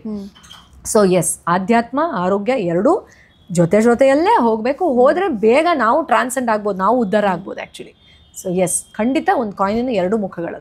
S, because ನಂಗೆ ತುಂಬ ಜನಕ್ಕೆ ಗೊತ್ತಿರಲ್ಲ ಈ ಥರ ಡ್ರಗ್ಲೆಸ್ ಥೆರಪಿ ಮುಖಾಂತರನೂ ಕೂಡ ಕಾಯಿಲೆಗಳನ್ನು ವಾಸಿ ಮಾಡ್ಕೊಬೋದು ಅಂತ. ಬಿಕಾಸ್ ಈಗ ತುಂಬ ಜನಕ್ಕೆ ಅದೊಂದು ಮೆಂಟಾಲಿಟಿ ಇರುತ್ತೆ, ಮೆಡಿಸಿನ್ಸ್ ತಗೊಂಡ್ರಷ್ಟೇ ಕಾಯಿಲೆ ವಾಸಿ ಆಗುತ್ತೆ, ಇವೆಲ್ಲ ಏನು ಎಷ್ಟೊಂದು ದಿನ ಬೇಕಾಗುತ್ತೋ, ಎಷ್ಟೋ ತಿಂಗಳುಗಳು ಬೇಕಾಗುತ್ತೋ ಕಾಯಿಲೆ ವಾಸಿ ಮಾಡೋಕ್ಕೆ ಅನ್ನೋ ಮೈಂಡ್ ಸೆಟ್ ಎಲ್ಲ ಇರುತ್ತೆ. ಅಂಥವ್ರಿಗೆಲ್ಲ ಏನು ಹೇಳಕ್ಕೆ ಇಷ್ಟಪಡ್ತೀರಾ? ಸೂಪರ್. ನೋಡಿ, ತುಂಬ ಅದ್ಭುತವಾದ ಪ್ರಶ್ನೆ ಕೇಳಿದ್ರಿ. ನಾನು ಇನಿಷಿಯಲಿ ಪ್ರಾಕ್ಟೀಸ್ ಮಾಡ್ಬೇಕಾದ್ರೆ ಎಷ್ಟು ದಿನ ಆಗುತ್ತೆ ಮೇಡಮ್, 6 ತಿಂಗಳ 1 ವರ್ಷನ ಬರ್ತಾನೆ ಇರಬೇಕಂತ ಕೇಳೋರು. ಆಗ ನಾನು ಪ್ರೋಟೋಕಾಲ್ ಹಾಕ್ತಾ ಇರಲಿಲ್ಲ. 5 ಸೆಷನು 6 ಸೆಷನು ಈ ಥರ ಪ್ರೋಟೋಕಾಲ್ ಆಗ್ತಿರ್ಲಿಲ್ಲ. ನೀವು ಮೆಡಿಟೇಷನ್ ಮಾಡಿ, ನಾನು ಒಂದು 2-3 ಚಿಕಿತ್ಸೆ ಮಾಡ್ತೀನಿ, ಆಮೇಲೆ ನಿಮ್ಗೆ ಒಂದು ಸ್ವಲ್ಪ ದಿನ ಗ್ಯಾಪ್ ಕೊಡ್ತೀನಿ, ನಿಮಗೆ ಸಿಂಪ್ಟಮ್ ಬೆಟರ್ ಆಗುತ್ತೆ, ಆಮೇಲೆ ಬಂದಿದ್ದಾಗ ಎಷ್ಟು ದಿನ ಆಗುತ್ತೋ ವೇಗಾಗಿ ಅನ್ಸುತ್ತಲ್ವಾ. ಸೊ ನಾನು ಒಂದು ಚಾಲೆಂಜ್ ತೊಗೊಂಡೆ ನನಗೆ ನಾನೇ. ಇವರಿಗೆ ಕೆಮಿಕಲ್ ತೊಗೊಂಡ್ರೆ 7 ದಿನದಲ್ಲಿ ವಾಸಿ ಆಗುತ್ತೆ, 1 ತಿಂಗಳು ಡೋಸೇಜ್ ತೊಗೊಳ್ಳಿ ಅಂತ ಹೇಳ್ತಾರೆ. ಜನಕ್ಕೆ ನಂಬಕ್ಕೆ ನಾನು ಒಂದು ಪ್ರೋಟೋಕಾಲ್ ಹಾಕಬೇಕು. ನಾನು ಸತ್ಯ ಹೇಳ್ತಾ ಇರೋದನ್ನ ಪ್ರೂವ್ ಮಾಡಬೇಕಲ್ಲ ಅವ್ರಿಗೆ. ಸೊ ನಾನೇನು ಮಾಡೋಕ್ಕೆ ಶುರು ಮಾಡಿದೆ, ಸೆಷನ್ಸ್ ಬರೆಯೋಕ್ಕೆ ಶುರು ಮಾಡಿದೆ ಆನ್ ಪೇಪರ್ ಅವ್ರ ಮುಂದೆನೆ. ಇವತ್ತಿಗೂ ನೀವು 15 ವರ್ಷದ ಪೇಷಂಟ್ ಯಾರಾದರೂ ಬಂದರೆ ಅವ್ರ ಪೇಪರ್ ಪಟ್ಟಂದು ನಾನು ತಕ್ಕೊಡ್ತೀನಿ 5 ನಿಮಿಷದಲ್ಲಿ. ಆ ಥರ ಒಂದು ಸೆಟಪ್ ಕೂಡ ಮಾಡಿದ್ದೀವಿ, ಅದು ಬೇರೆ ಪ್ರಶ್ನೆ. But I would have written 5 to 6 sessions, 7 to 8 sessions, ಅಥವಾ ಮ್ಯಾಕ್ಸಿಮಮ್ ತುಂಬ ಕ್ರಾನಿಕ್ ಡಿಸೀಸ್ ಅಂದರೂ 10 ಅಷ್ಟೇ, ಅದ್ರ ಮೇಲೆ ನಾವು ಸೆಷನ್ಸ್ ಮಾಡೋದಿಲ್ಲ. 8 to 10 ಅಂತ ಅವ್ರ ಮುಂದೆನೇ ಬರೆದು ಬಿಡ್ತೀನಿ. ಇಷ್ಟು ಸೆಷನ್ ಒಳಗಡೆ ಅದನ್ನು ಒಂದು ಸ್ಟ್ರೆಚಲ್ಲಿ ಮಾಡಲ್ಲ, ಅಂದರೆ ಎಲ್ಲ ಆದ್ಮೇಲೆ ಬಾರಪ್ಪ ನೀನು ಚೆನ್ನಾಗಿ ಆಗೋದು ಇಲ್ಲ. ಫ್ಯೂ ಸೆಷನ್ಸ್ ಮಾಡಿ ಗ್ಯಾಪ್ ಕೊಡ್ತೀನಿ. Parallelly they should feel better, then I will continue the next segment. ಇಷ್ಟು ಸೆಷನ್ ಒಳಗಡೆ ನಿನ್ನ ಥೆರಪಿ ಮುಗಿಯುತ್ತೆ. ಇನ್ಫ್ಯಾಕ್ಟ್ ನೀವು ನಂಬಲ್ಲ, 90%ಕಿಂತ ಹೆಚ್ಚು ಜನಕ್ಕೆ ನಾನು ಏನು ಬರ್ದಿದ್ದೀನಿ ಅದಕ್ಕಿಂತ 3 ಸೆಷನ್ ಮುಂಚೆನೇ ಟ್ರೀಟ್ಮೆಂಟ್ ಆಗೋಗಿರುತ್ತೆ. ಬಿಕಾಸ್ ಅವ್ರು ಇಂಡಲ್ಜ್ ಆಗ್ತಾ ಇದ್ದಾಗ ಹೌದು ಮೇಡಮ್ ಅಂತ ಅವ್ರ ಮನಸ್ಸೇ ಬೇಗ ಅವ್ರನ್ನ ಹೀಲ್ ಮಾಡುತ್ತೆ. ನಾನು ಯಾವಾಗಲೂ ಬಫರ್ ಆಗಿ 2 ಸೆಷನ್ ಎಕ್ಸ್ಟ್ರಾ ಬರ್ದಿರ್ತೀನಿ. ಬಿಕಾಸ್ ಮಧ್ಯದಲ್ಲಿ ಏನೋ ಡಿವಿಯೇಷನ್ ಆದರೆ, ಕ್ಲೈಂಟಿಗೆ ಡಿಸ್ಟರ್ಬೆನ್ಸ್ ಆದರೆ ಬೇಕಾಗತ್ತೆ ಅಂತ. ಸೊ ಎಸ್, ಎಷ್ಟೋ ತಿಂಗಳು ನೋ. ಎಷ್ಟೋ ಜನ ನನ್ನದೇ ಯೂಟ್ಯೂಬ್ ಚಾನಲ್ ನೀವು ನೋಡ್ಬೋದು ಟೆಸ್ಟಿಮೋನಿಯಲ್ಗಳು. ಮೇಡಮ್ ಹೇಳಿದ್ರು 7 ಸೆಷನ್ ಅಂದ, ನಾನು 2 ಸೆಷನ್ಲೇ ವಾಸಿ ಆಗ್ಬಿಟ್ಟು ಇವಾಗ ಮೇಡಮ್ಗೆ ಸ್ವೀಟ್ ಬಾಕ್ಸ್ ತೊಗೊಂಡು ಬಂದಿದ್ದೀನಿ ಅಂತ ಎಷ್ಟೋ ಜನ ಹೇಳಿದ್ದಾರೆ. ಹಾಗಂತ ಎಲ್ರಿಗೂ ಹಾಗಾಗತ್ತಾ? Maybe not, but the amount and duration is not really prolonged. ತುಂಬ ಟೈಮ್ ಆಗುತ್ತೆ. No, it's in your mind again. ನಾನು ಎಷ್ಟೋ ಜನಕ್ಕೆ ಕೇಳ್ತೀನಿ, ನಿಮಗೆ ಕಾಯಿಲೆ ಬೇಗ ವಾಸಿ ಆಗಬೇಕಾ, ಬೇಗ ಆಗಬೇಕಾ? ಮೇಡಮ್ ಇಮಿಡಿಯೇಟ್ ಆಗಬೇಕು. ಮತ್ತು ಅದೇ ಮೈಂಡ್ ಸೆಟ್ಟಲ್ಲಿರಿ. ಬಿಕಾಸ್ ಇಲ್ಲಿ ನಾನು ನಿಮ್ಗೆ ಯಾವುದೋ ಬೇರೆ ಯಾವುದೋ ಪ್ರೊಸೀಜರ್ ಮಾಡಿ ಫಾರಿನ್ ಎಲಿಮೆಂಟ್ನ ಕೊಟ್ಟು ಟ್ರೀಟ್ ಮಾಡ್ತಾ ಇಲ್ಲ, ನಾನು ಪೇಷಂಟ್ನ ಮುಟ್ಟೋದು ಇಲ್ಲ. ಇನ್ಫ್ಯಾಕ್ಟ್ ನಾನು ಟ್ರೀಟ್ ಮಾಡ್ತಾ ಇರೋದು ನಿಮ್ಮದೇ ಮನಸ್ಸಿನ ಮೂಲಕ, ನಿಮ್ಮ ಒಳಗಡೆ ಇರೋ ಚೈತನ್ಯವನ್ನು ಸ್ಪಾರ್ಕ್ ಮಾಡ್ತಾ ಇದ್ದೀನಿ. ಯೂನಿವರ್ಸಲ್ ಎನರ್ಜಿ ಜೊತೆ ಕನೆಕ್ಟ್ ಹೇಗಾಗೋದು ಅಂತ ಹೇಳ್ಕೊಡ್ತಾ ಇದ್ದೀನಿ ಅಷ್ಟೇ. Which is a very ancient science ಅಲ್ವಾ? ಧ್ಯಾನ ಅನ್ನೋದೇನು ಮಿಸ್ಟೀರಿಯಸ್ಸಾ, ಅಥವಾ ಏನೋ ಮ್ಯಾಜಿಕ್ ಅಲ್ಲ, ಅಥವಾ ಏನೋ ನಿಗೂಢನ, ಅಥವಾ ಏನೋ ಗೋಲ್ಮಾಲ ಅಲ್ವಲ್ಲ. ನಿಮ್ಮ ಸಬ್ಕಾನ್ಷಿಯಸ್ ಮೈಂಡು ನಿಮ್ಮ ಒಳಗಡೆ ಏನೋ ಟ್ರೂತ್ ಅಲ್ವಾ ಅದು. when you are accessing that, how fast you recover again depends on your own conviction. ಹೇಗೆ ಹತ್ತಲ ಕೆಡಿಸ್ಕೊಬೇಡಿ. ಅದಕ್ಕೆ ನಾನು 2 PhD ಮಾಡಿ ಕೂತಿದ್ದೀನಿ. ಬಟ್ ಆಗತ್ತೆ ಅನ್ನೋ ಮೈಂಡ್ ಸೆಟ್ ಅವ್ರಿಗಿದ್ರೆ ನಾನು ಬರ್ದಿರೋದು ಅರ್ಧ ಸೆಷನ್ ಬೇಕಾಗಲ್ಲ ಅವ್ರಿಗೆ. ಹೌದು. So that is something initially was a challenge, but I use to take that pressure on me. 2 session ಆದಮೇಲೆ ಈಗ 5 ಅಂತ ಬರ್ದಿದ್ರೆ ಇನ್ನು 2 ಸೆಷನಲ್ಲಿ ಅವ್ರ ರಿಸಲ್ಟ್ಸನ್ನು ಎಕ್ಸ್ಪೆಕ್ಟ್ ಮಾಡ್ತಾ ಇರ್ತಾರಲ್ಲ, ಅವರಷ್ಟು ಹೋಮ್ವರ್ಕ್ ಮಾಡಬೇಕು ಅಂತ. ಸೊ ನಾನು ಏನು ಮಾಡಿದೆ, ಹೋಮ್ವರ್ಕ್ ಕೊಡೋಕ್ಕೆ ಶುರು ಮಾಡಿದೆ. ಈ ಥರ ಮಾಡ್ಕೊಂಡು ಬಂದು ಎಷ್ಟು ರಿಸಲ್ಟ್ಸ್ ಬರುತ್ತೆ ಅಂತ. And of course, Goddess has been very kind on me that people were coming back with that amazing feedback, and that's how the record also has happened now today. Okay. Yes. And also ಈಗ ನೀವು ಹೇಳ್ತಾ ಇದ್ರಿ, ಈಗ patients mentality ಅಥವಾ mind set ಮೂಲಕ ನೀವು treat ಮಾಡ್ತೀರಾ ಅಂತ. ಸಿ, ಬರೋ ಪೇಷಂಟ್ಸ್ ಎಲ್ಲರೂ ಕೂಡ ಒಂದು ಪಾಸಿಟಿವ್ ಮೈಂಡ್ ಸೆಟ್ ಅಲ್ಲೇ ಬರ್ತಾರೆ ಅಂತ ಹೇಳಕ್ಕಾಗಲ್ಲ. There are negative mind set people also. So ಆ ಥರ ಪೇಷಂಟ್ಸ್ ಬಂದಾಗ ನೀವು ಹೆಂಗೆ ಹ್ಯಾಂಡಲ್ ಮಾಡ್ತೀರಾ ಆ ಥರ ಪೇಷಂಟ್ಸ್ನ? ಎಸ್, ನನಗೆ ಯೂಶಲಿ ಈ ಥರದ ಪ್ರಶ್ನೆ ತುಂಬ ಜನ ಕೇಳ್ತಾರೆ, ಕ್ಲಿನಿಕಲ್ಲೇ ಪೇಷಂಟ್ಗಳೇ, ಸ್ಟೂಡೆಂಟ್ಗಳೇ. ಓಕೆ ಮೇಡಮ್, ಎಲ್ಲರೂ ಬಂದು ಅವ್ರವ್ರ ನೆಗೆಟಿವ್ ಬಗ್ಗೆ ಹೇಳ್ತಾರೆ, ಎಲ್ಲರೂ ಪ್ರಾಬ್ಲಮ್ಸ್. ಆ್ಯಂಡ್ ನಂದು ಏನು ಗೊತ್ತಾ ಒಂದು ಸ್ಪೆಷಾಲಿಟಿ, ಈಗ ನಾನು ಗ್ಯಾಸ್ಟ್ರೋಎಂಟ್ರಾಲಜಿಸ್ಟೋ ಅಥವಾ ಆರ್ಥೋ ಡಾಕ್ಟ್ರೋ ಆಗಿದ್ದರೆ ಬರೀ ಮೂಳೆ ನೋವು ಬಗ್ಗೆ, ಬರೀ ಡೈಜೆಷನ್ ಬಗ್ಗೆ ಹೇಳ್ತಾರೆ. ನಂದು ಹಾಗಲ್ಲ. ಎಲ್ಲ ಕಾಯಿಲೆ ಹೇಳ್ತಾರೆ, ಮಾನಸಿಕ ಒತ್ತಡ ಹೇಳ್ತಾರೆ, ಫ್ಯಾಮಿಲಿ ಪ್ರಾಬ್ಲಮ್ ಏನಿದೆ ಹೇಳ್ತಾರೆ, ಚೈಲ್ಡ್ಹುಡ್ ಟ್ರಾಮಾ ಹೇಳ್ತಾರೆ. ಆ್ಯಂಡ್ ಅಫ್ಕೋರ್ಸ್ ನಂಗೆ ಆ ಬ್ಯಾಕ್ಗ್ರೌಂಡ್ ಬೇಕು ಟ್ರೀಟ್ ಮಾಡೋಕ್ಕೆ, ನಾನೇ ಕೇಳ್ತೀನಿ ಕೂಡ. ಬಟ್ ಎಲ್ಲ ಬ್ಲ್ಯಾಂಕೆಟ್ ಥರ ಎಲ್ಲ ಸಮಸ್ಯೆನೂ ಹೇಳ್ತಾರೆ. ಅವ್ರು ಬೇಜಾರು ಹೇಳ್ತಾರೆ, ಮೇಡಮ್ ನಂಗೆ ಇದೆಲ್ಲ ಗೋಲ್ ಅಚೀವ್ ಮಾಡಬೇಕು ಅಂತ ಹೇಳ್ತಾರೆ. ಆ್ಯಂಡ್ ಅದರಲ್ಲಿ loads of negativity and pain is there. So people ask me, ನಿಮ್ಗೆ ಬೇಜಾರಾಗೋದಿಲ್ವಾ? 15 ವರ್ಷದಿಂದ ಬೆಳಗ್ಗೆಯಿಂದ ಸಂಜೆವರೆಗೂ ಒಂದೊಂದ್ಸತಿ 50 ಪೇಷಂಟ್ಗಳನ್ನ ನೋಡಿರ್ತೀನಿ. ಸೊ ಸುಸ್ತಾಗಲ್ವಾ? ಅಯ್ಯೋ ಸಾಕಪ್ಪ ಅನ್ಸಲ್ವಾ ಅಂತ. ಪ್ರಾಮಾಣಿಕವಾಗಿ ಹೇಳ್ತೀನಿ, ನಂಗೆ ಒಂದು ದಿನನೂ ಆ ಥರ ಅನಿಸಿಲ್ಲ. ಯಾಕೆ ಅಂತ ಹೇಳ್ತೀನಿ, ಅನ್ಯತಾ ಭಾವಿಸ್ಬಾರ್ದು ವೀಕ್ಷಕರು, ನನ್ನ ಹಿಂದೆ ಇರೋ ಇಂಟೆನ್ಷನ್ ಅರ್ಥ ಮಾಡ್ಕೋಬೇಕು. ನಂಗೆ ಅವ್ರ ಪ್ರಾಬ್ಲಮ್ ಹೇಳ್ತಾ ಇದ್ರೆ ನನ್ನ ಮನಸ್ಸಲ್ಲಿ ಒಂದು ಎಕ್ಸೈಟ್ಮೆಂಟ್ ಡೆವಲಪ್ ಆಗಿಬಿಡುತ್ತೆ. ಇದಕ್ಕೆ ಈ ರೂಟ್ ಕಾಸ್ ಇದೆ, ಇದು ಹೇಳೋಣ, ಇಷ್ಟು ಚೆನ್ನಾಗಿ ಅವ್ರು ಅರ್ಥ ಮಾಡ್ಕೊಂಡು ಎಷ್ಟು ಚೆನ್ನಾಗಿ ಆಗ್ತಾರೆ ಅಂತ ನನ್ನ ಬ್ರೈನ್ ಫುಲ್ಲು ಆ ಕಡೆ ಟ್ಯೂನ್ ಆಗೋಗಿರುತ್ತೆ. ಇನ್ಫ್ಯಾಕ್ಟ್ ಎಷ್ಟೋ ಸತಿ ಮೇಡಮ್ ನಂಗೆ ಈ ಥರ ಆಯಿತು ಅಂದರೆ ಸೂಪರ್ ಅಂತ ಹೇಳ್ತೀನಿ. ಏನು ಮೇಡಮ್ ಸೂಪರ್ ಇದರಲ್ಲಿ ಅಂತ ಹೇಳ್ತಾರೆ ಕೆಲವರು. No, I am already excited about ನಿಮ್ಮ ಆತ್ಮ ಏನು ಪಾಠ ಕಲಿಸ್ಬೇಕು ಅಂತ ಬಂದಿತ್ತು ಇದ್ರ ಮೂಲಕ, ಅದನ್ನ ನಾನು ಅರ್ಥ ಮಾಡ್ಕೊಳ್ತಾ ಇರೋದನ್ನ ನಂಗೆ ತುಂಬ ಎಕ್ಸೈಟ್ಮೆಂಟ್ ಆಗ್ತಾ ಇದೆ ಅಂತ ಹೇಳ್ತೀನಿ. So I feel really happy that ಇಷ್ಟೆಲ್ಲ ಹೇಳ್ತೀವಲ್ಲ ನಾವು ಲೋಕಲ್ ಕನ್ನಡದಲ್ಲಿ ಹೊಡೆಸ್ಕೊಂಡು ಇದೆಲ್ಲ ಉದ್ಧಾರ ಆಗೋ ಮಾರ್ಗ ಬರ್ತಾ ಇದೆ ಅಂದಾಗ ನನಗೆ ಆ ಡೈಮೆನ್ಷನ್ ಎಕ್ಸೈಟ್ ಮಾಡೋಕ್ಕೆ ಶುರು ಮಾಡಿಬಿಡುತ್ತೆ already. Okay. And I tell them, ನೀವು ಚಿಂತೆನೇ ಮಾಡಬೇಡಿ, ನೀವು ಬರ್ದಿದ್ದೀರಲ್ಲ 5-6 ಸಿಂಪ್ಟಮು, ಹೊಟ್ಟೆ ನೋವು, ತಲೆನೋವು ಇತ್ಯಾದಿ, ಬೇಜಾರು, ಡಿಪ್ರೆಷನ್ ಅಂತ, ಅದೆಲ್ಲ ತುಂಬ 1% ಅಷ್ಟೇ. ಅದು ಮೀರಿ ನಿಮಗೆ 99% ನೀವು ಎವಾಲ್ವ್ ಆಗೋದಿದೆಯಲ್ಲ, ಅದು ನೆನೆಸ್ಕೊಂಡ್ರೆ ನನಗೆ ತುಂಬ ಎಕ್ಸೈಟ್ಮೆಂಟ್ ಆಗುತ್ತೆ. So this is just a part of the journey. And tomorrow when you come back giving a feedback, in fact ನೀವು ನೋಡ್ಬೋದು ನನ್ನ ಸುಮಾರು ಟೆಸ್ಟಿಮೋನಿಯಲ್ಗಳಲ್ಲಿ, ಮೇಡಮು ನಾವು ಬರಿದೇ ಇರೋದು ಎಷ್ಟೊಂದು ಪ್ರಾಬ್ಲಮ್ ವಾಸಿ ಮಾಡಿದ್ದಾರೆ ಅಂತ ಸುಮಾರು ಜನ ವೀಡಿಯೋಲಿ ಹೇಳ್ತಾರೆ. Because the problem didn't come to take away only that pain, that problem came to evolve you, to put you into that spiritual journey where you will lead the best happy life. Yes. ಅದು ಆ excitement ನನ್ನಲ್ಲಿ already ಬಂದ್ಬಿಡ್ರೋದ್ರಿಂದ, ಅಯ್ಯೋ ಏನಪ್ಪ ಇವ್ರು ಹಿಂಗೆ ಹೇಳ್ತಾರೆ, ಅಯ್ಯೋ ಹೇಳಿದ್ದೇ ಹೇಳ್ತಾರೆ. ಕೆಲವರು OCD ಪೇಷಂಟ್ ಬರ್ತಾರೆ, ಗೊತ್ತಿರ್ಬೋದು. ಎಷ್ಟು ಸತಿ ಹೇಳ್ತಾರೆ ಅಂದರೆ, ಎಷ್ಟೋ ಸತಿ ಒಂದು ಕನ್ಸಲ್ಟೇಷನ್ 15 minutes ಅಂತ ಸ್ಟಾರ್ಟಿಂಗಲ್ಲಿ ಕೊಡ್ತೀನಲ್ಲ, 2 hour ಆಗಿರುತ್ತೆ. ಆ್ಯಂಡ್ ನಾನು ಟೈಮ್ ನೋಡ್ಬಿಟ್ಟೆ ಹೋಗ್ರಿ ಟೈಮ್ ಆಯಿತು ಅಂತ ಹೇಳ್ದವಳೆ ಅಲ್ಲ ನಾನು, ನನ್ನ ಪೇಷಂಟ್ಗಳಿಗೆ ಗೊತ್ತಿರುತ್ತೆ. ನನ್ನ ರಿಸೆಪ್ಷನಿಸ್ಟ್ ಬಂದು ಡೋರ್ ಓಪನ್ ಮಾಡಿಬಿಡ್ತಾರೆ, ಮೇಡಮ್ ಅಲ್ಲಿ ಎಷ್ಟು ಜನ ವೇಟಿಂಗ್ ಇದ್ದಾರೆ, ಪ್ಲೀಸ್ ಅವ್ರು ನಮ್ಮನ್ನು ಬೈತಾ ಇದ್ದಾರೆ ಅಂತ. ಅದನ್ನೇ ರಿಪೀಟ್ ಹೇಳ್ತಿರ್ತಾರೆ ಪೇಷಂಟ್ಗಳು. ಆವಾಗಲೂ ನನಗೆ ಅಯ್ಯೋ ರಾಮ ಅಂತ ಅನ್ಸಲ್ಲ. ಪ್ಲೀಸ್ ಬೇರೆಯವ್ರು ವೇಟ್ ಮಾಡ್ತಾರೆ ಅಂತ ರಿಕ್ವೆಸ್ಟ್ ಮಾಡ್ತೀನಿ ಹೊರತು ಅಯ್ಯೋ ಕರ್ಮ ಅಂತ ನಂಗೆ ಅನ್ಸಿದ್ದಿಲ್ಲ. ಬಿಕಾಸ್ ಆ ರಿಪಿಟೇಷನ್ನಲ್ಲೇ ಅವ್ರು ಎವಾಲ್ವ್ ಆಗೋ ಯಾವುದೋ ಒಂದು ಮಾರ್ಗ ಇದೆಯಲ್ಲ, ಅದನ್ನು ನಾನು ಆಲ್ರೆಡಿ ನೋಟ್ಸ್ ಮಾಡಿರ್ತೀನಿ. And that excites me that when they come back and they heal, when they look back they will only laugh at themselves. Madam sorry, ಅವಾಗೆಲ್ಲ ನಾನು ಅಷ್ಟೊಂದು ತಲೆ ತಿಂತಾ ಇದ್ದೆ ಅಂತ ಅವರೇ ಹೇಳ್ತಾರೆ ಅನ್ನೋದು ನನಗೆ ಆ ಒಂದು ಸ್ಫೂರ್ತಿ which is come from my guru or from the divine, ಅದು ನಂಗೆ ಆಲ್ರೆಡಿ ಆ ಖುಷಿಯನ್ನು ಕೊಡುತ್ತೆ. ಆ್ಯಂಡ್ ನನ್ನ ಲೈಫಲ್ಲಿ ಕಷ್ಟನೇ ಇಲ್ಲ, ನಂಗೆ ನೆಗೆಟಿವ್ ಥಾಟ್ಸ್ ಬಂದೇ ಇಲ್ಲ, ಏರುಪೇರು ಇಲ್ಲವೇ ಇಲ್ಲ ನನ್ನ ಲೈಫನ್ನು. ಯಾಕಂದರೆ ಪಾಸಿಟಿವ್ ಥಿಂಕಿಂಗ್ ಬಗ್ಗೆ 1000 ವೀಡಿಯೋಸ್ ಮಾಡಿದ್ದೀವಿ ನಾವು. ಸೊ ನಾನು ಇರೋದೇ ಹೀಗೆ ಇಲ್ಲ, ನನಗೂ ಏರುಪೇರುಗಳು, ಕಷ್ಟಗಳು ಅಥವಾ ಚಾಲೆಂಜಸ್ಸು. ನಾವು ಸೋಷಲ್ ಮೀಡಿಯಾ ಅಲ್ಲ, ವಾಹಿನಿಗಳಲ್ಲಿ, ದೊಡ್ಡ ವಾಹಿನಿಗಳಲ್ಲಿ ನಾನು ಕಾರ್ಯಕ್ರಮ ನಡೆಸ್ಬೇಕಾದ್ರೆ, ಈಗ ಡ್ರಗ್ಲೆಸ್ ಥೆರಪಿ ಅಂದರೆ ಯಾರ್ಯಾರು ಪಿಂಚ್ ಆಗುತ್ತೆ ಅಂತ ನೀವು ಗೆಸ್ ಮಾಡ್ಬೋದು. ನಾವು ಇಲ್ಲಿ ಇಷ್ಟು ಕಷ್ಟಪಡ್ತಾ ಇದ್ದೀವಿ, ಇವ್ರು ಯಾರಪ್ಪ ಅಮ್ಮ ಇವರು ಔಷಧಿ ಇಲ್ಲದೆ ಮಾಡ್ತೀನಿ ಅಂತ ತುಂಬ ಜನಕ್ಕೆ ಈಗೋ ಹರ್ಟ್ ಆಗುತ್ತೆ, ಬಿಸ್ನೆಸ್ ಡ್ಯಾಮೇಜ್ ಆಗುತ್ತೆ. ಸೊ ಅವರೆಲ್ಲರೂ ನನಗೆ ಎಲ್ಲರೂ ಬಂದು ರೋಸ್ ಬೊಕ್ಕೆ ಕೊಟ್ಟಿಲ್ಲ, ಅವರೆಲ್ಲರೂ ಯಾವ ಥರ ತೊಂದರೆ ಕೊಡೋಕ್ಕೆ ಟ್ರೈ ಮಾಡಿದಾರೋ ಖಂಡಿತ ಮಾಡಿದ್ದಾರೆ. ನಾನು ಅದನ್ನು ಯಾವತ್ತೂ ಹೈಲೈಟ್ ಮಾಡಿಲ್ಲ. ತುಂಬ ಆಪ್ತರಿಗೆ ಒಂದು 3-4 ಜನಕ್ಕೆ ಹೇಳಿರ್ತೀನಿ, ಅದು ಕಾಮಿಡಿ ಥರ ಹೇಳ್ತೀನಿ, ಈ ಥರ ಎಲ್ಲ ಆಗಿತ್ತು ಗೊತ್ತಾ ಅಂತ. ಬಟ್ ಓಪ್ರಾ ವಿನ್ಫ್ರಿ ಅವ್ರು ನಿಮಗೆ ಗೊತ್ತಿರಬಹುದು, ಅಮೆರಿಕಾದ ತುಂಬ ದೊಡ್ಡ ಇನ್ಸ್ಪೈರರ್ ಅವರು. ಅವ್ರ ಇಂಟರ್ವ್ಯೂಸ್ ನಾನು ತುಂಬ ಚಿಕ್ಕ ವಯಸ್ಸಿಂದ ನೋಡ್ತಾ ಇದ್ದೆ. ಅವರು ಹೇಳೋರು, ನನ್ನ ಪ್ರೋಗ್ರಾಮ್ ಸ್ಟಾಪ್ ಮಾಡೋಕ್ಕೆ ಎಂತೆಂಥವ್ರೋ ಟ್ರೈ ಮಾಡಿದ್ರು, ಬಟ್ ನಾನು ಯಾವಾಗಲೂ ಬೆಳಗ್ಗೆ ಎದ್ದ ತಕ್ಷಣ I am doing my show, that's it. ಅದಕ್ಕೆ ಪ್ರೋಗ್ರಾಮ್ ಸ್ಟಾಪ್ ಮಾಡೋರು ಬರ್ತಾರಾ ಅಥವಾ ಇನ್ನೊಬ್ರು ಯಾರೋ ಬ್ರೈಬ್ ಕೊಡ್ತಾರಾ, ಇವತ್ತು ಕ್ಯಾಮ್ರಾಮನ್ ಬಂದಿಲ್ವಾ, ಲೈಟು ಉಳ್ಕೊಂಡು ಬಿದ್ದೋಯ್ತಾ, ಅದೆಲ್ಲ ನನಗೆ ಗೊತ್ತಿಲ್ಲ, ನಾನು ಹೋಗ್ತೀನಿ ಪ್ರೋಗ್ರಾಮ್ ಕೊಡ್ತೀನಿ ಅಂತ. ಇವತ್ತು ಅವ್ರು ಎಂಥ ಒಂದು ದೊಡ್ಡ ಇನ್ಸ್ಪಿರೇಷನ್ ಅಂದರೆ ಹ್ಯುಮ್ಯಾನಿಟಿಗೆ ಓಪ್ರಾ ಅವರು. ನೋಬಡಿ ಕುಡ್ ಸ್ಟಾಪ್ ಹರ್. ಅವ್ರ ನೇಮು, ಫೇಮು, ಅವ್ರದ್ದು ಕ್ರೆಡಿಟು, ಅವ್ರು ಮಾಡಿರೋ ಸೇವೆ ಯಾರು ನಿಲ್ಸೋಕ್ಕಾಯ್ತು? ಅದೊಂದು ಪ್ರವಾಹ, ಅದು ಯಾರು ನಿಲ್ಸೋಕ್ಕೆ ಸಾಧ್ಯ ಇಲ್ಲ. ಅದನ್ನು ನೆನೆಸ್ಕೊಳ್ತಾ ಇದ್ದೆ, ಬೇಜಾರು ಖಂಡಿತ ಆಗೋದು. ಏನಪ್ಪ ಪಾಪಿಗಳು, ಜನಕ್ಕೆ ಉದ್ಧಾರ ಮಾಡೋದು ಧ್ಯಾನ ಹೇಳ್ಕೊಡ್ತೀವಿ ಅಂದರೆ ಇಷ್ಟು ಇದು ಮಾಡ್ತಾರಲ್ಲ ಅಂತ ನಂಗೆ ತುಂಬ ಬೇಜಾರಾಗೋದು. But I use to recall this statement that she made in our interviews. ಅವ್ರ ಮ್ಯಾಗ್ಝಿನ್ಸಲ್ಲೆಲ್ಲ ಓದಿದಾಗ ಅದನ್ನು ಮತ್ತೆ ನಾನು ನ್ಯೂಸ್ ಲೆಟರ್ ಸಬ್ಸ್ಕ್ರೈಬ್ ಮಾಡ್ಕೊಂಡಿದ್ದೆ, ಅದೆಲ್ಲ ಓದ್ತಾ ಇದ್ದೆ ನಾನು, ತುಂಬ ಅವ್ರ ಬುಕ್ಸ್ ಎಲ್ಲ ಓದ್ತಾ ಇದ್ದೆ. So I use to remember, ಹೌದು ನನ್ನ ಕೆಲಸ ನಾನು ಮಾಡ್ತಾ ಹೋಗಬೇಕು, ಏನಾಗುತ್ತೋ ಅದನ್ನು ಮಾಡ್ತಾ ಹೋಗಬೇಕು, ಒಂದಿನ ಯಾರೂ ತಡೆಯೋಕ್ಕಾಗದೇ ಇರೋ ಲೆವೆಲ್ಗೆ ಹೋಗುತ್ತೆ ಅಂತ. And here is a proof. Today India book of records ಹೇಳುತ್ತೆ ಅಂದರೆ ನೀನು ಡ್ರಗ್ಲೆಸ್ ಆಗಿ ಇದು ಮಾಡಿದ್ಯಾ ಅಂತ. That motivation again comes from patient. ನಾನು ಒಂದು ಪರ್ಸನಲ್ ವಿಷಯಲ್ಲಿ ಹೇಳ್ತೀನಿ, ಓಕೆ ಸಾರಿ, ಆದರೆ this is something very important. ನನಗೆ ಎಷ್ಟೋ ಸಾರಿ ಇದೆಲ್ಲ ನನಗೆ ಬೇಕಾ, ಬಿಕಾಸ್ ಟಚ್ ವುಡ್ ನನ್ನ ತಂದೆ ಮನೆ ಕಡೆ ಆಗಿರ್ಬೋದು, ನನ್ನ ಗಂಡನ ಮನೆ ಕಡೆ ಆಗಿರ್ಬೋದು, we are affluent, we are self sustained. ನನಗೆ ಮನೇಲಿರುವ ಸಾಕು, ಅಯ್ಯೋ ಒಂದು ಮಗು ಮಾಡ್ಕೋ ಸಾಕು, ಓದಿದ್ದು ಮಗು ಜೊತೆ ಟೈಮ್ ಸ್ಪೆಂಡು ಅಂತ ಆಲ್ಮೋಸ್ಟ್ ಡೈಲಿ ಬೇಸಿಸಲ್ಲಿ ಹೇಳೋರು ನಮ್ಮ ಮನೇಲಿ, ನಮ್ಮ ಅತ್ತೆ ಆಗಲಿ, ನಮ್ಮ ಅಮ್ಮ ಆಗಲಿ, ನನ್ನ ಗಂಡ ಆಗಲಿ ಇದ್ದಾರೆ. ಸಾಕು ಬಿಡು, ಯಾಕೆ ಓದಾಡ್ತೀಯಾ ಅಂತ.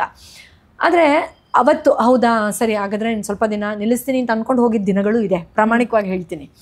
ಆದರೆ ಯು ವೋಂಟ್ ಬಿಲೀವ್, ಇದು ಮ್ಯಾಜಿಕ್ಕಾ ಇಲ್ಲ ದೇವರ ಸಂಕಲ್ಪನ ಗೊತ್ತಿಲ್ಲ, ಅವತ್ತೇ ಯಾವತ್ತು ನಾನು ಹಾಗೆ ಅಂದ್ಕೊಳ್ತೀನೋ ಅವತ್ತೇ ಒಬ್ಬರು ಪೇಷಂಟ್ ಬರೋರು, ಒಂದು ದೊಡ್ಡ ಲೆಟರ್ ಬರ್ಕೊಂಡು, ಇಲ್ಲ ಒಂದು ಬೊಕ್ಕೆ ತೊಗೊಂಡು, ಇಲ್ಲ ನಂಗೆ ಸೀರೆ ತೊಗೊಂಡು, ಅರ್ಶಿನ ಕುಂಕುಮ ಎಲ್ಲ ತೊಗೊಂಡು, ಮೇಡಮ್ ಯಾವ ಜನ್ಮದ ಪುಣ್ಯನೋ ನಿಮ್ಮ ಕ್ಲಿನಿಕ್ ನಾನು ಬಂದೆ, ನಾನು ಅವತ್ತೇ ಸತ್ತೋಗ್ತಾ ಇದ್ದೆ ಮೇಡಮ್, ಅವತ್ತೇ ಸೂಸೈಡ್ ಮಾಡ್ಕೊಂಡ್ಬಿಡ್ತಾ ಇದ್ದೆ, ಅಯ್ಯೋ ಮೇಡಮ್ ನೀವು ಬಂದು ನನ್ನ ಲೈಫಲ್ಲಿ ಅಂತ ಆ ಭಾವನಾತ್ಮಕವಾಗಿ ಅವ್ರ ವಿಚಾರನ ಹೇಳ್ಕೊಂಡಾಗ ನಂಗೆ ಮತ್ತೆ ಆ ಗಿಫ್ಟೆಲ್ಲ ತೊಗೊಳ್ಬೇಕಾರೆ ಅನಿಸೋದು, ಅಯ್ಯೋ ಹೌದು ನಾನು ಸ್ವಾರ್ಥಿಯಾಗಿ ಮಜಾ ಮಾಡ್ಕೊಂಡಿರೋಣ ಬಿಡು ಏನು ಅಂತ ಅಂದ್ಕೊಂಡಿದ್ದಿದ್ರೆ ಈ ಮನುಷ್ಯನ ಯಾರು ಸೇವ್ ಮಾಡ್ತಾಯಿದ್ರು, ಎಷ್ಟು ಸ್ವಾರ್ಥಿಯಾಗಿ ಯೋಚನೆ ಮಾಡ್ತೀನಲ್ವ ನಾನು, ಸಾರಿ ದೇವ್ರೆ ಅಂತ ಅಂದ್ಬಿಟ್ಟು ಮತ್ತೆ ಕ್ಲಿನಿಕ್ ರನ್ ಮಾಡೋದು ಎಷ್ಟೋ ಸತಿ ಆಗಿದೆ ನನಗೆ.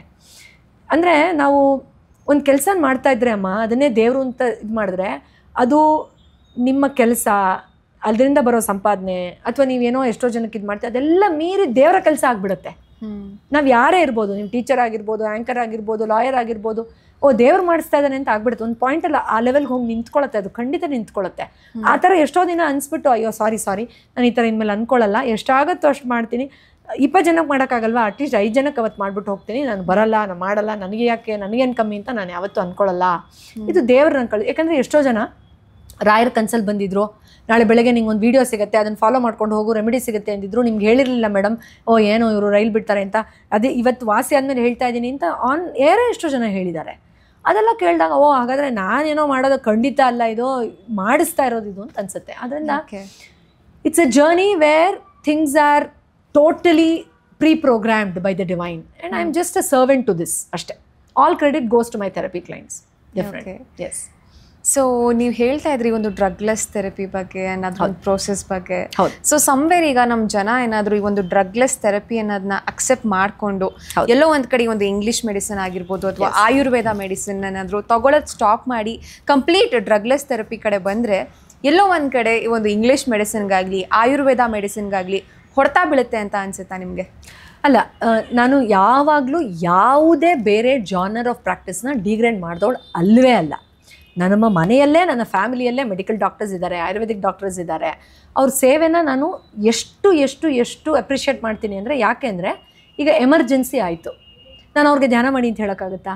ಹೇಳೋಕ್ಕಾಗಲ್ಲ. ಇಲ್ಲ. ಕ್ರಾನಿಕ್ ಇನ್ಫೆಕ್ಷನ್ ತಡ್ಕೊಳಕ್ಕಾಗ್ತಾಯಿಲ್ಲ, ನೋವು, ನಾನು ಏನೋ ಮಾಡಿಬಿಡ್ತೀನಿ ಅಂತ ಹೇಳೋಕ್ಕಾಗುತ್ತಾ? ಇಲ್ಲ. ಸೊ ಆ ಒಂದು ಡೈಮೆನ್ಷನ್ ಆಫ್ ಹೆಲ್ಪ್ಗೆ ಅವ್ರಿಗೆಲ್ಲ ಎಷ್ಟು ಥ್ಯಾಂಕ್ಸ್ ಹೇಳಿದ್ರೂ ಸಾಕಾಗಲ್ಲ. They are doing their duty and they are doing a fantastic job.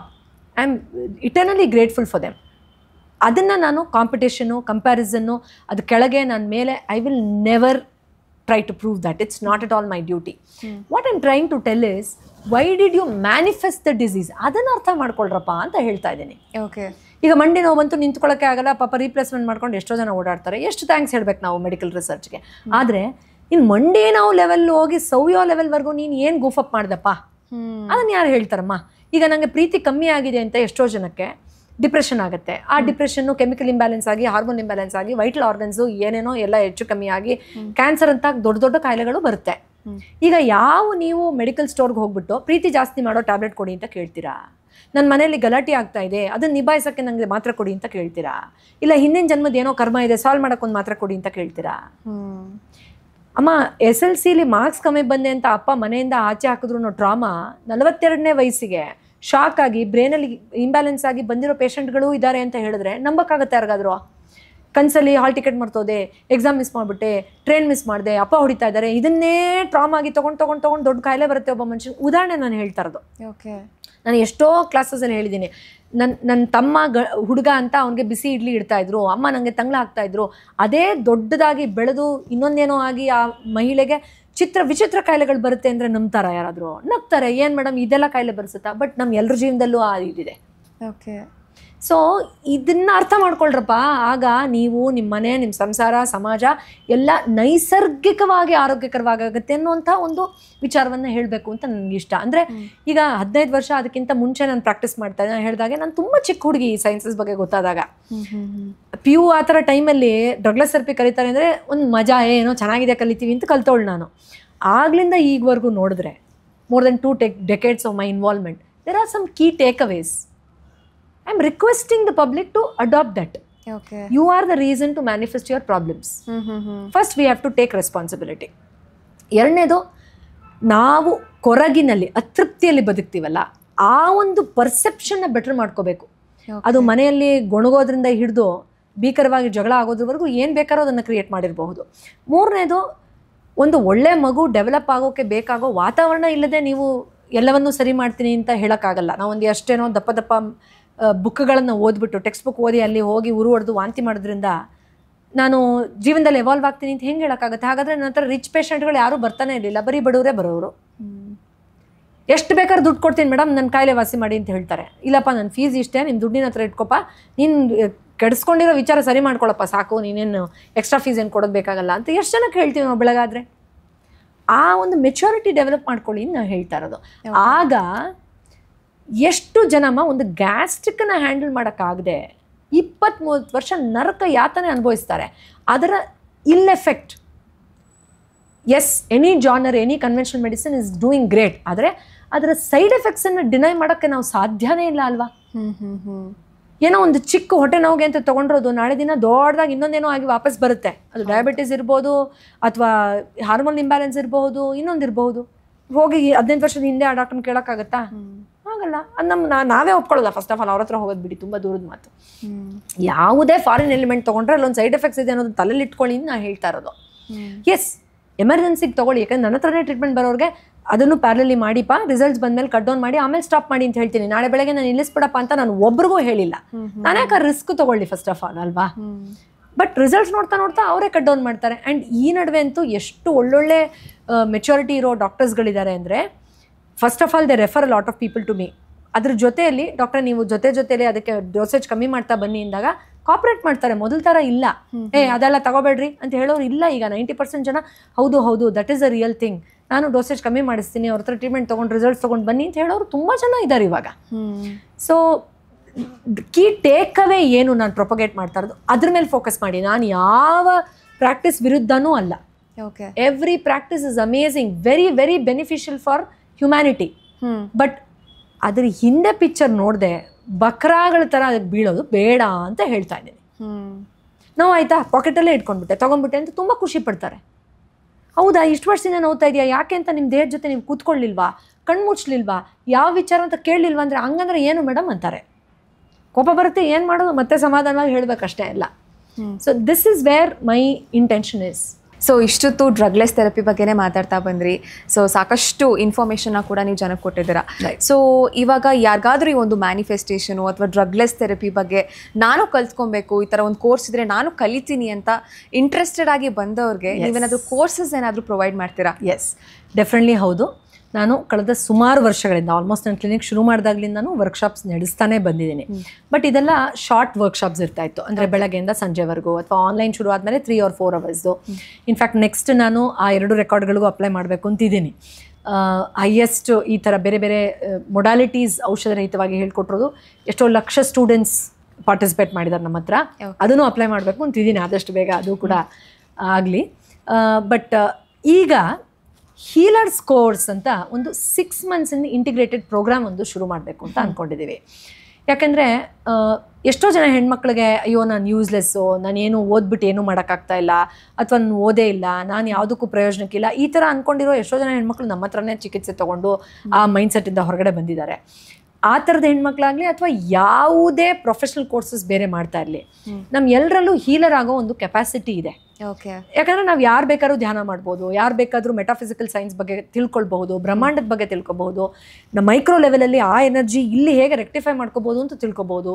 Psychology ಬಗ್ಗೆ ಯಾರು ತಾನೇ ಓದಿ ತಿಳ್ಕೊಳಕ್ಕಾಗಲ್ಲ, ನಮ್ಮ ಎಲ್ರಿಗೂ ಮೈಂಡ್ ಇದೆ, ಯಾರು ಬೇಕಾದ್ರೂ ತಿಳ್ಕೊಬಹುದು. ಅದರಿಂದ ಇದನ್ನು ಸ್ಪ್ರೆಡ್ ಮಾಡಬೇಕು ಅಂತ. ಯಾಕಂದರೆ ನಾನು ಕೆರಿಯರಲ್ಲಿ ಒಂದು ಹಂತದಲ್ಲಿ ತುಂಬ ಪೀಕಲ್ಲಿ ಪರ್ಫಾರ್ಮ್ ಮಾಡಬೇಕಾದ್ರೆ ತುಂಬ ಜನ ನನಗೆ ಮೇಡಮ್ ನೀವು ಫ್ರಾಂಚೈಸಿ ಥರ ಮಾಡಿಬಿಡಿ, ಸಮೃದ್ಧಿ ಕ್ಲಿನಿಕ್ ಅಂತ ಎಲ್ಲ ಕಡೆ ಒಂದೊಂದು ಬ್ರಾಂಚ್ ಮಾಡಿಬಿಡಿ ಅಂತೆಲ್ಲ ತುಂಬ ಅಡ್ವೈಸ್ ಮಾಡೋರು. ನಾವು ಇದು ತೊಗೊಳ್ತೀವಿ, ನಾವು ಇದು ಮಾಡ್ತೀವಿ ಅಂತ. ಬಟ್ ಆ ಎಲ್ಲ ಪ್ರಪೋಸಲ್ಸು ನಾನು ಡಿನೈ ಮಾಡ್ತಾ ಇದ್ದೀನಿ. ಕಾರಣ ಇಷ್ಟೇ, ನನ್ನ ಮುಖ ನೋಡಿ ಒಬ್ಬ ಪೇಷಂಟ್ ಟ್ರೀಟ್ಮೆಂಟ್ ಮಾಡ್ಕೋಬೇಕು ಅಂತ ಬರ್ತಾರೆ, ನನ್ನ ಸಂದರ್ಶನಗಳನ್ನ ನೋಡಿ, ವಿಡಿಯೋಸ್ ನೋಡಿ. ಅಲ್ಲೆಲ್ಲೋ ನಾನು ಬ್ರಾಂಚ್ ಮಾಡಿ ನಾನು ಹೋಗೋಕ್ಕಾಗಲ್ಲ, ಬರೋಕ್ಕಾಗಲ್ಲ.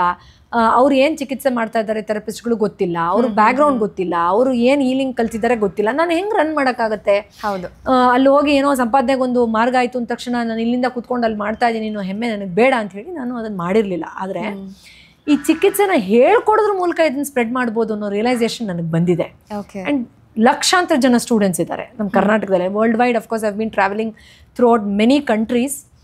ಬೇರೆ ಬೇರೆ ದೇಶಗಳಲ್ಲಿ ಹೇಳ್ಕೊಟ್ರೋದಲ್ಲದೆ ನಮ್ಮ ಕರ್ನಾಟಕದಲ್ಲೇ ಪ್ರೈಮರಿ ಆಗಿ ಎಷ್ಟೋ ಲಕ್ಷ ಜನ ಇದ್ದಾರೆ. ಹೌದು. ಸೊ ಅವ್ರಿಗೆ ಆಲ್ರೆಡಿ ಗೊತ್ತಿದೆ. ಹೌದು, ನನ್ನ ಹತ್ರ ಒಂದು ಕೋರ್ಸ್ ತೊಗೊಂಡಿರೋರ್ಗೂ ಗೊತ್ತಿರುತ್ತೆ, ಹೌದು ಮೇಡಮ್ ಇಂದ ನಮ್ಗೆ ಈ ಹೆಲ್ಪ್ ಆಯಿತು, ಆ ಹೆಲ್ಪ್ ಆಯಿತು. ಆದರೆ ಈಗ ಥೆರಪಿಸ್ಟ್ ಆಗೋದು ಹೇಗೆ, ಹೀಲರ್ ಆಗೋದು ಹೇಗೆ? ಈಗ ಒಬ್ಬ ಮನುಷ್ಯ ಬಂದ ಕಾಯಿಲೆ ಇದೆ ಅಂದರೆ ಔಷಧರಹಿತವಾಗಿ ಚಿಕಿತ್ಸೆ ಕೊಡೋಕೆ ಒಂದು ಪ್ರೋಟೋಕಾಲ್ ಫಾಲೋ ಮಾಡಬೇಕು, ಸುಮ್ಮನೆ ಏನೋ ಮಾಡ್ತೀನಿ ಅಂತಲ್ಲ. ಯಾಕಂದರೆ ಇದರಲ್ಲಿ ಕಲ್ಪನೆ, ಭ್ರಮೆ ಮತ್ತು ಸೂಪರ್ಸ್ಟಿಷಿಯಸ್ ಬಿಲೀಫ್ ಇದೆಲ್ಲ ಮಧ್ಯದಲ್ಲಿ ಬಂದ್ಬಿಡುತ್ತಲ್ವಾ. ಇದೆಲ್ಲ ಭ್ರಮೆ, ಇದೆಲ್ಲ ಏನೇನೋ ಹೇಳ್ತಾರೆ ಅಂತ. ಅದು ಮೀರಿ ಸೈಂಟಿಫಿಕ್ ಆಗಿ ಇದು ಮಾಡಿದ್ರೆ ಹೀಗೆ ರಿಸಲ್ಟ್ಸ್ ಬರುತ್ತೆ ಅನ್ನೋದು ನನ್ನ ರಿಸರ್ಚಲ್ಲಿ ನಾನೇ ಎಕ್ಸ್ಪೆರಿಮೆಂಟ್ ಮಾಡಿ ಪ್ರೂವ್ ಮಾಡಿದ್ದೀನಿ. ಹೌದು. ಈಗ ಇದನ್ನು ಹೇಳ್ಕೊಡಕ್ಕೆ ರೆಡಿ ಇದ್ದೀನಿ. ಸೊ ದಟ್ ಈಗ ನಾನೆಲ್ಲೋ ರಾಯಚೂರಲ್ಲಿ ಯಾವುದೋ ಮೂಲೆ ಊರಲ್ಲಿ ಹೋಗಿ ಯಾರಿಗೋ ಹೊಟ್ಟೆ ನೋವಿಂದಾಗ ಟ್ರೀಟ್ ಮಾಡೋಕ್ಕಾಗಲ್ಲ, ಯಾರಿಗೋ ಡಿಪ್ರೆಷನಿಂದ ಓಡೋಗಿ ಸೇವ್ ಮಾಡೋಕ್ಕಾಗಲ್ಲ. ಎಷ್ಟೋ ಜನಕ್ಕೆ ಬಸ್ ಚಾರ್ಜ್ ಇರುತ್ತೋ ಇಲ್ವೋ ಇಲ್ಲಿವರೆಗೂ ಬರೋಕ್ಕೆ. ಆದರೆ ರಾಯಚೂರಲ್ಲಿರೋ ಯಾರೋ ಒಬ್ಬ ಸ್ಟೂಡೆಂಟಿಗೆ ನಾನು ವಿದ್ಯೆ ಹೇಳ್ಕೊಟ್ರೆ ಅವ್ರು ಅಲ್ಲಿರೋ ಎಷ್ಟೋ ಸಾವಿರ ಜನಕ್ಕೆ ಟ್ರೀಟ್ ಮಾಡ್ಬೋದಲ್ವಾ. So I want to extend my hands, my experience like that. So ನನ್ನ ಪ್ರೊಫೆಷ್ನಲ್ ಸೀಕ್ರೆಟ್ಸನ್ನು ನಾನೀಗ ಬಿಟ್ಕೊಡ್ತಾ ಇದ್ದೀನಿ. ನನ್ನ ರಿಸರ್ಚು ಏನು ನಾನು ಬೆವರು ಸುರಿಸಿ ಇಷ್ಟು ವರ್ಷ ಮಾಡಿದ್ದೀನಿ ಆ ಒಂದು ವಿಚಾರವನ್ನು, ಬಿಕಾಸ್ ಇದು ಯಾರ್ದೋ ಇವರಪ್ಪನ ಮನೆ ಆಸ್ತಿ ಯಾರಿಗೂ ಕೊಡೋಲ್ಲ ಅನ್ನೋ ಥರ ಇಲ್ಲ ಅಲ್ವಾ. ಯಾಕಂದರೆ ಈ ವಿದ್ಯೆ ನಮ್ಮ ಇಂಡಿಯಾದಲ್ಲಿ ಪ್ರಿಡಾಮಿನೆಂಟ್ಲಿ ಇತ್ತು, ನಮ್ಮ ಏನ್ಷಿಯಂಟ್ ಸೈನ್ಸಲ್ಲಿ. ಈಗ ನಾನು ಅದಕ್ಕೊಂದು ಫಾರ್ಮ್ ಕೊಟ್ಟಿದ್ದೀನಿ. I am able to prove it through my research. ಇದನ್ನು ಕಲ್ತ್ಕೋಬಹುದು. ಆದರೆ ಸುಮ್ಮನೆ ಏನೋ ಒಂದಿನದಲ್ಲಿ 2 ದಿನದಲ್ಲಿ ಕೈ ಮುಚ್ಬಿಟ್ಟು ಕಣ್ಣು ಮುಟ್ಬಿಟ್ಟು ಡಮಾರ್ ಅಂತ ಮಾಡೋವಂಥದ್ದಂತೂ ಅಲ್ಲ ಇದು. ಹೌದು. ಇದೊಂದು ತಪಸ್ಸಿದು. ನಾನು 20 ವರ್ಷಗಳ ಕಾಲ ಏನು ತಪಸ್ಸು ಮಾಡಿದ್ದೀನಿ ಅದನ್ನು 6 ತಿಂಗಳಲ್ಲಿ ನಿಮಗೆ ಈಗ ನಾವು ಹೇಳ್ತೀವಲ್ಲ, ಗುರು ಪಟ್ಟಷ್ಟು ಕೆಲಸ ಕಷ್ಟ ಶಿಷ್ಯ ಪಡೆದು ಬೇಡ ಅಂತ, ದೇ ಮೇಕ್ ಇಟ್ ಈಸಿ. ಆ ಥರ I am condensing it. Of course 1 ವರ್ಷ ಪ್ರಾಕ್ಟಿಕಲ್ ಎಕ್ಸ್ಪೋಜರ್ ಕೂಡ ನಮ್ಮ ಕ್ಲಿನಿಕಲ್ಲೇ ಕೊಡ್ತೀನಿ. 6 ತಿಂಗಳು ಅವರು ಥಿಯರಿ ಕ್ಲಾಸಸ್ನ ನನ್ನ ಜೊತೆಯಲ್ಲಿ ಮಾಡಿ ಅದನ್ನು ಪ್ರಾಕ್ಟಿಕಲ್ ಎಕ್ಸ್ಪೋಜರ್ ತೊಗೊಂಡು ಅವರು ಹೀಲರ್ ಆಗಿ, ಅಂದರೆ ಇದು ಒನ್ ಆಫ್ ದ ಡೈಮೆನ್ಷನ್. ಅಂದರೆ ನೀವು ಹೇಳಿದ್ರಿ ಮ್ಯಾನಿಫೆಸ್ಟೇಷನ್ ಅಂತ, ಅದಕ್ಕೆ ಹೇಳ್ತಾ ಇದ್ದೀನಿ. ಹೌದು, ನಾವು ಒಂದು ಹೆಣ್ಮಗು, ಒಂದು ಹೌಸ್ ವೈಫು ಒಂದು ದಿನದಲ್ಲಿ ಯಾರಿಗೋ ಒಬ್ರಿಗೆ ಥೆರಪಿ ಮಾಡ್ತಾರೆ ಅಂದರೆ ಅದರಿಂದ ಒಂದು ಹಣ ಸಂಪಾದನೆಗೂ ಒಂದು ಮಾರ್ಗ ಆಗುತ್ತಲ್ವಾ. ಒಂದು ಪುಣ್ಯದ ಕೆಲಸದ ಜೊತೆಯಲ್ಲಿ ನಾನು ಹೇಳ್ತಾ ಇರೋದು. ಒಂದು 100 ಜನಕ್ಕೆ ಧ್ಯಾನ ಮಾಡೋದನ್ನ ನಾನು ಹೇಳ್ಕೊಡ್ತೀನಿ, ನೀವು ಮಾಡಿ ಅಂತಂದರೆ ಅದರಿಂದ ನಿಮ್ಗೆ ಎಷ್ಟೋ ಲೈಫಿಗೆ ಸಹಾಯ ಆಗುತ್ತಲ್ವಾ. ನೀವು ಸೋಷಲ್ ಸರ್ವಿಸ್ ಥರ ಮಾಡ್ತಿರೋ ಇನ್ನೊಂದು ಮಾಡ್ತಿರೋ ಅದು ನಿಮ್ಮ ವೈಯಕ್ತಿಕ ವಿಚಾರ. ಆದರೆ ಥೆರಪಿಸ್ಟ್ ಆಗಿ ನೀವು ಒಂದು ಕೆರಿಯರ್ನೇ ಇನಿಷಿಯೇಟ್ ಮಾಡ್ಬೋದಲ್ವಾ. ಎಷ್ಟು ದೊಡ್ಡ ವಿಷಯ ಅದು. ಅದರಿಂದ ಯಾವುದೇ ಬ್ಯಾಕ್ಗ್ರೌಂಡಿಂದ ಬಂದವರು ನಮ್ಮ ಹತ್ರ ಕೋರ್ಸ್ ಮಾಡಿ, ಹೋಲಿಸ್ಟಿಕ್ ಹೀಲರ್ಸ್ ಕೋರ್ಸ್ ಅಂತ 6 ತಿಂಗಳು ಆಲ್ರೆಡಿ 2 ಬ್ಯಾಚ್ ಮಾಡಿದ್ದೀನಿ. ಬಟ್ ನಾನು ಇದನ್ನು ರೆಗ್ಯುಲರ್ ಆಗಿ ಮಾಡೋಕ್ಕಾಗಲ್ಲ. ಈಗ ಅಂದರೆ ಎವ್ರಿ ವೀಕೆಂಡ್ ಏನಾದರೂ ಒಂದು ಕೋರ್ಸ್ ಮಾಡ್ತಾನೆ ಇರ್ತೀವಿ ನಾವು ಆನ್ಲೈನಲ್ಲಿ. ಆ ಥರ ರಿಪೀಟ್ ಮಾಡೋಕ್ಕಾಗಲ್ಲ. ಯಾಕಂದರೆ 6 ತಿಂಗಳು ನನ್ನ ಟೈಮ್ ನಾನು ಡೆಡಿಕೇಟ್ ಮಾಡಬೇಕು. ಎಲ್ಲೂ 6 ತಿಂಗಳು ನಾನು ಟ್ರಾವೆಲ್ ಮಾಡೋಕ್ಕಾಗಲ್ಲ. ವೀಕ್ಷಕರಿಗೆ ಗೊತ್ತಿದೆ, I am such a traveller that every 3 months 4 months I keep moving around places. ಆ ಥರ ಇರಬೇಕಾದ್ರೆ 6 months ನಾನು ಒಂದೇ ಕಡೆ ಕೂತ್ಕೊಂಡು ಕ್ಲಾಸ್ ಹೇಳ್ಕೊಡ್ಬೇಕು ಅನ್ನೋದು ದೊಡ್ಡ ಕಮಿಟ್ಮೆಂಟ್ ನನಗೆ. ಆದ್ದರಿಂದ ನಾನು ಪ್ರಾಬ್ಲಿ ನೆಕ್ಸ್ಟು ಎಷ್ಟು ವರ್ಷ ಆದಮೇಲೆ ಮಾಡ್ತೀನೋ ಗೊತ್ತಿಲ್ಲ. ಈಗ ಕೆಲವು ವರ್ಷಗಳ ಕೋವಿಡ್ಗಿಂತ ಮುಂಚೆ 2 ಬ್ಯಾಚ್ ಮಾಡಿದ್ದೆ ನಾನು. ಈಗ I am introducing another batch where they can come and learn for 6 months under my own guidance, where I only will be personally ಆಫ್ಲೈನಲ್ಲಿ ಟೀಚ್ ಮಾಡ್ತೀನಿ. ಸೊ ಅಟೆಂಡ್ ಮಾಡಿ ಅವರು ಕೂಡ ಒಂದು ಹೀಲರ್, ಒಂದು ಥೆರಪಿಸ್ಟ್ ಆಗಿ ಸೇವೆ ಸಲ್ಲಿಸಬಹುದು. ಎಸ್. ಓಕೆ. ಸೊ ಪ್ರಾಪರಾಗಿ ಒಂದು ಥೆರಪಿಸ್ಟ್ ಆಗಬೇಕು ಅಂತಂದರೆ ಇಷ್ಟು ಮಂತ್ಸ್ ಕೋರ್ಸ್ ನಾವು ತಗೊಳ್ಳೇಬೇಕಾ, ಅಥವಾ ಜಸ್ಟ್ ವರ್ಕ್ಶಾಪ್ಸ್ ಎಲ್ಲ ಅಟೆಂಡ್ ಮಾಡಿದ್ರೆ ನಾವು ಒಂದು ಥೆರಪಿಸ್ಟ್ ಆಗಿಬಿಡ್ತೀವ? ಅಂದರೆ ತುಂಬ ಅಪ್ರಾಪ್ರಿಯೇಟ್ ಕ್ವೆಶನ್ ಇದು. ಈಗ ಸೋಷಿಯಲ್ ಮೀಡಿಯಲ್ಲಿ ಹೇಗೆ ಅಂದರೆ ಯಾರು ಬೇಕಾದ್ರೂ ಅಡ್ವೈಸ್ ಕೊಡೋಕೆ ನಿಂತ್ಕೊಂಡು, ನಾನು ಅವ್ರನ್ನ ಟೀಸ್ ಮಾಡ್ತಾ ಇಲ್ಲ, ಬಟ್ ಈಗ ನೀವು ಹೆಂಗೆ ನ್ಯಾಯ ಒದಗಿಸ್ತೀರಾ ಬ್ಯಾಕ್ಗ್ರೌಂಡ್ ಗೊತ್ತಿಲ್ಲದೆ? ಈಗ ಒಬ್ಬ ಮನುಷ್ಯನಿಗೆ ನಿನಗೆ ಇದೇ ಇರೋದು ಅಂತ ನಾನು ಕಲ್ತಿರೋದು ಅಷ್ಟೇ ಕನ್ಕ್ಲೂಸಿವ್ ಆಗಿ ಹೇಳಿದ್ರೆ ಅಲ್ಲಿ ಆ ಮನುಷ್ಯನಿಗೆ ಅನ್ಯಾಯ ಆಗ್ತಾ ಇರಲ್ವಾ? ಪ್ರಾಬಬ್ಲಿ ಆ ಕಾಯಿಲೆ ಡಿಪ್ರೆಷನ್ದು ಆಗಿರ್ಬೋದು. ನಿಮ್ಗೆ ಡಿಪ್ರೆಷನ್ ಟ್ರೀಟ್ ಮಾಡೋದು ಗೊತ್ತೇ ಇಲ್ಲ ಅಂದರೆ ಹಾಗಾದರೆ ಅದು ಅನ್ಯಾಯ ಅಲ್ವಾ? ಇಲ್ಲ ನಿಂಗೆ ನೆಗೆಟಿವ್ ಎನರ್ಜಿ. ನಾನು ಸರ್ವಿಸ್ ಶುರು ಮಾಡಿದಾಗ ಒಂದು ತಮಾಷೆ ನಡೀತಾ ಇತ್ತು ಈ ವಾಹಿನಿಗಳಲ್ಲಿ. ನಾನು ಡ್ರಗ್ಲೆಸ್ ಥೆರಪಿಸ್ಟ್ ಅಂದರೆ ಅದಾ ದೆವ್ವ ಬಿಡಿಸೋದು, ಅದಾ ಹಿಂದಿನ ಜನ್ಮ ಅಂತ ಹೇಳೋರು. ಅದು one of the therapy, past life regression, negative energy release. But ಅದು ಹೆಂಗಾಗ್ಬಿಟ್ಟಿತ್ತು ಅಂದರೆ ಒಂಥರ ಅಡ್ವರ್ಟೈಸ್ಮೆಂಟ್ ಥರ. ಅದೇ ಮೇಡಮ್ ದೆವ್ವ ಬಿಡಿಸೋದು ಅಂತ ಹೇಳೋರು. ಯಾಕಂದರೆ ಏನೇ ಕಾಯಿಲೆ ಬಂದರೂ ದೆವ್ವದಿಂದ, ಏನೇ ಕಾಯಿಲೆ ಬಂದರೂ ಯಾರೋ ಏನೋ ಮಾಡಿಸ್ಬಿಟ್ಟಿದ್ದಾರೆ. ಆ ಥರದವ್ರು ಎಷ್ಟು ಜನ ಫಸ್ಟ್ ಅದೆಲ್ಲ ಬಿಟ್ಬಿಡಿ ಮೇಡಮ್, ನಂಗೆ ಯಾರೋ ಏನೋ ಮಾಡಿಸಿದ್ದಾರೆ. ಚೈಲ್ಡ್ಹುಡ್ ಎಲ್ಲ ಬಿಟ್ಬಿಡಿ ಮೇಡಮ್, ಚೈಲ್ಡ್ಹುಡ್ ಯಾರಿಗೆ ಬೇಕೋ, ನನಗೆ ನಾವು ಪಕ್ಕದ ಮನೆಯವ್ರು ಏನೋ ಮಾಡಿಸಿರ್ತಾರೆ ನೋಡಿ ಮೇಡಮ್ ಅಂತಾರೆ. ಅಂದರೆ ಚೈಲ್ಡ್ಹುಡ್ ಟ್ರಾಮಾ ಎಲ್ಲ ಇಂಟ್ರೆಸ್ಟೇ ಇಲ್ಲ ಅವ್ರಿಗೆ. ಅಥವಾ ನನ್ನ ನೆಗೆಟಿವ್ ಥಿಂಕಿಂಗ್ ಅವ್ರಿಗೆ ಇಂಟ್ರೆಸ್ಟ್ ಇಲ್ಲ. ಇನ್ನೊಬ್ರಿಗೆ ಮೋಸ ಮಾಡಿದ್ರೆ ಕರ್ಮ ಹೊಡಿಯುತ್ತೆ, ಅದರಲ್ಲೂ ಇಂಟ್ರೆಸ್ಟ್ ಇಲ್ಲ ಅವ್ರಿಗೆ ಬರೀ ಇದು ಮಾತ್ರ ಬೇಕಾ, ಯಾಕಂದ್ರೆ ಟಿವಿಲಿ ತೋರಿಸ್ಬಿಟ್ಟಿದ್ದಾರೆ ಅದನ್ನು. ಈ ಥರದವ್ರನ್ನ ಥೆರಪಿಸ್ಟ್ ಮಾಡಿ ನಾವು ಸಮಾಜಕ್ಕೆ 4 ಜನ ಬಿಟ್ಟುಬಿಟ್ರೆ ಗೋವಿಂದಾನೇ ಅಲ್ವಾ?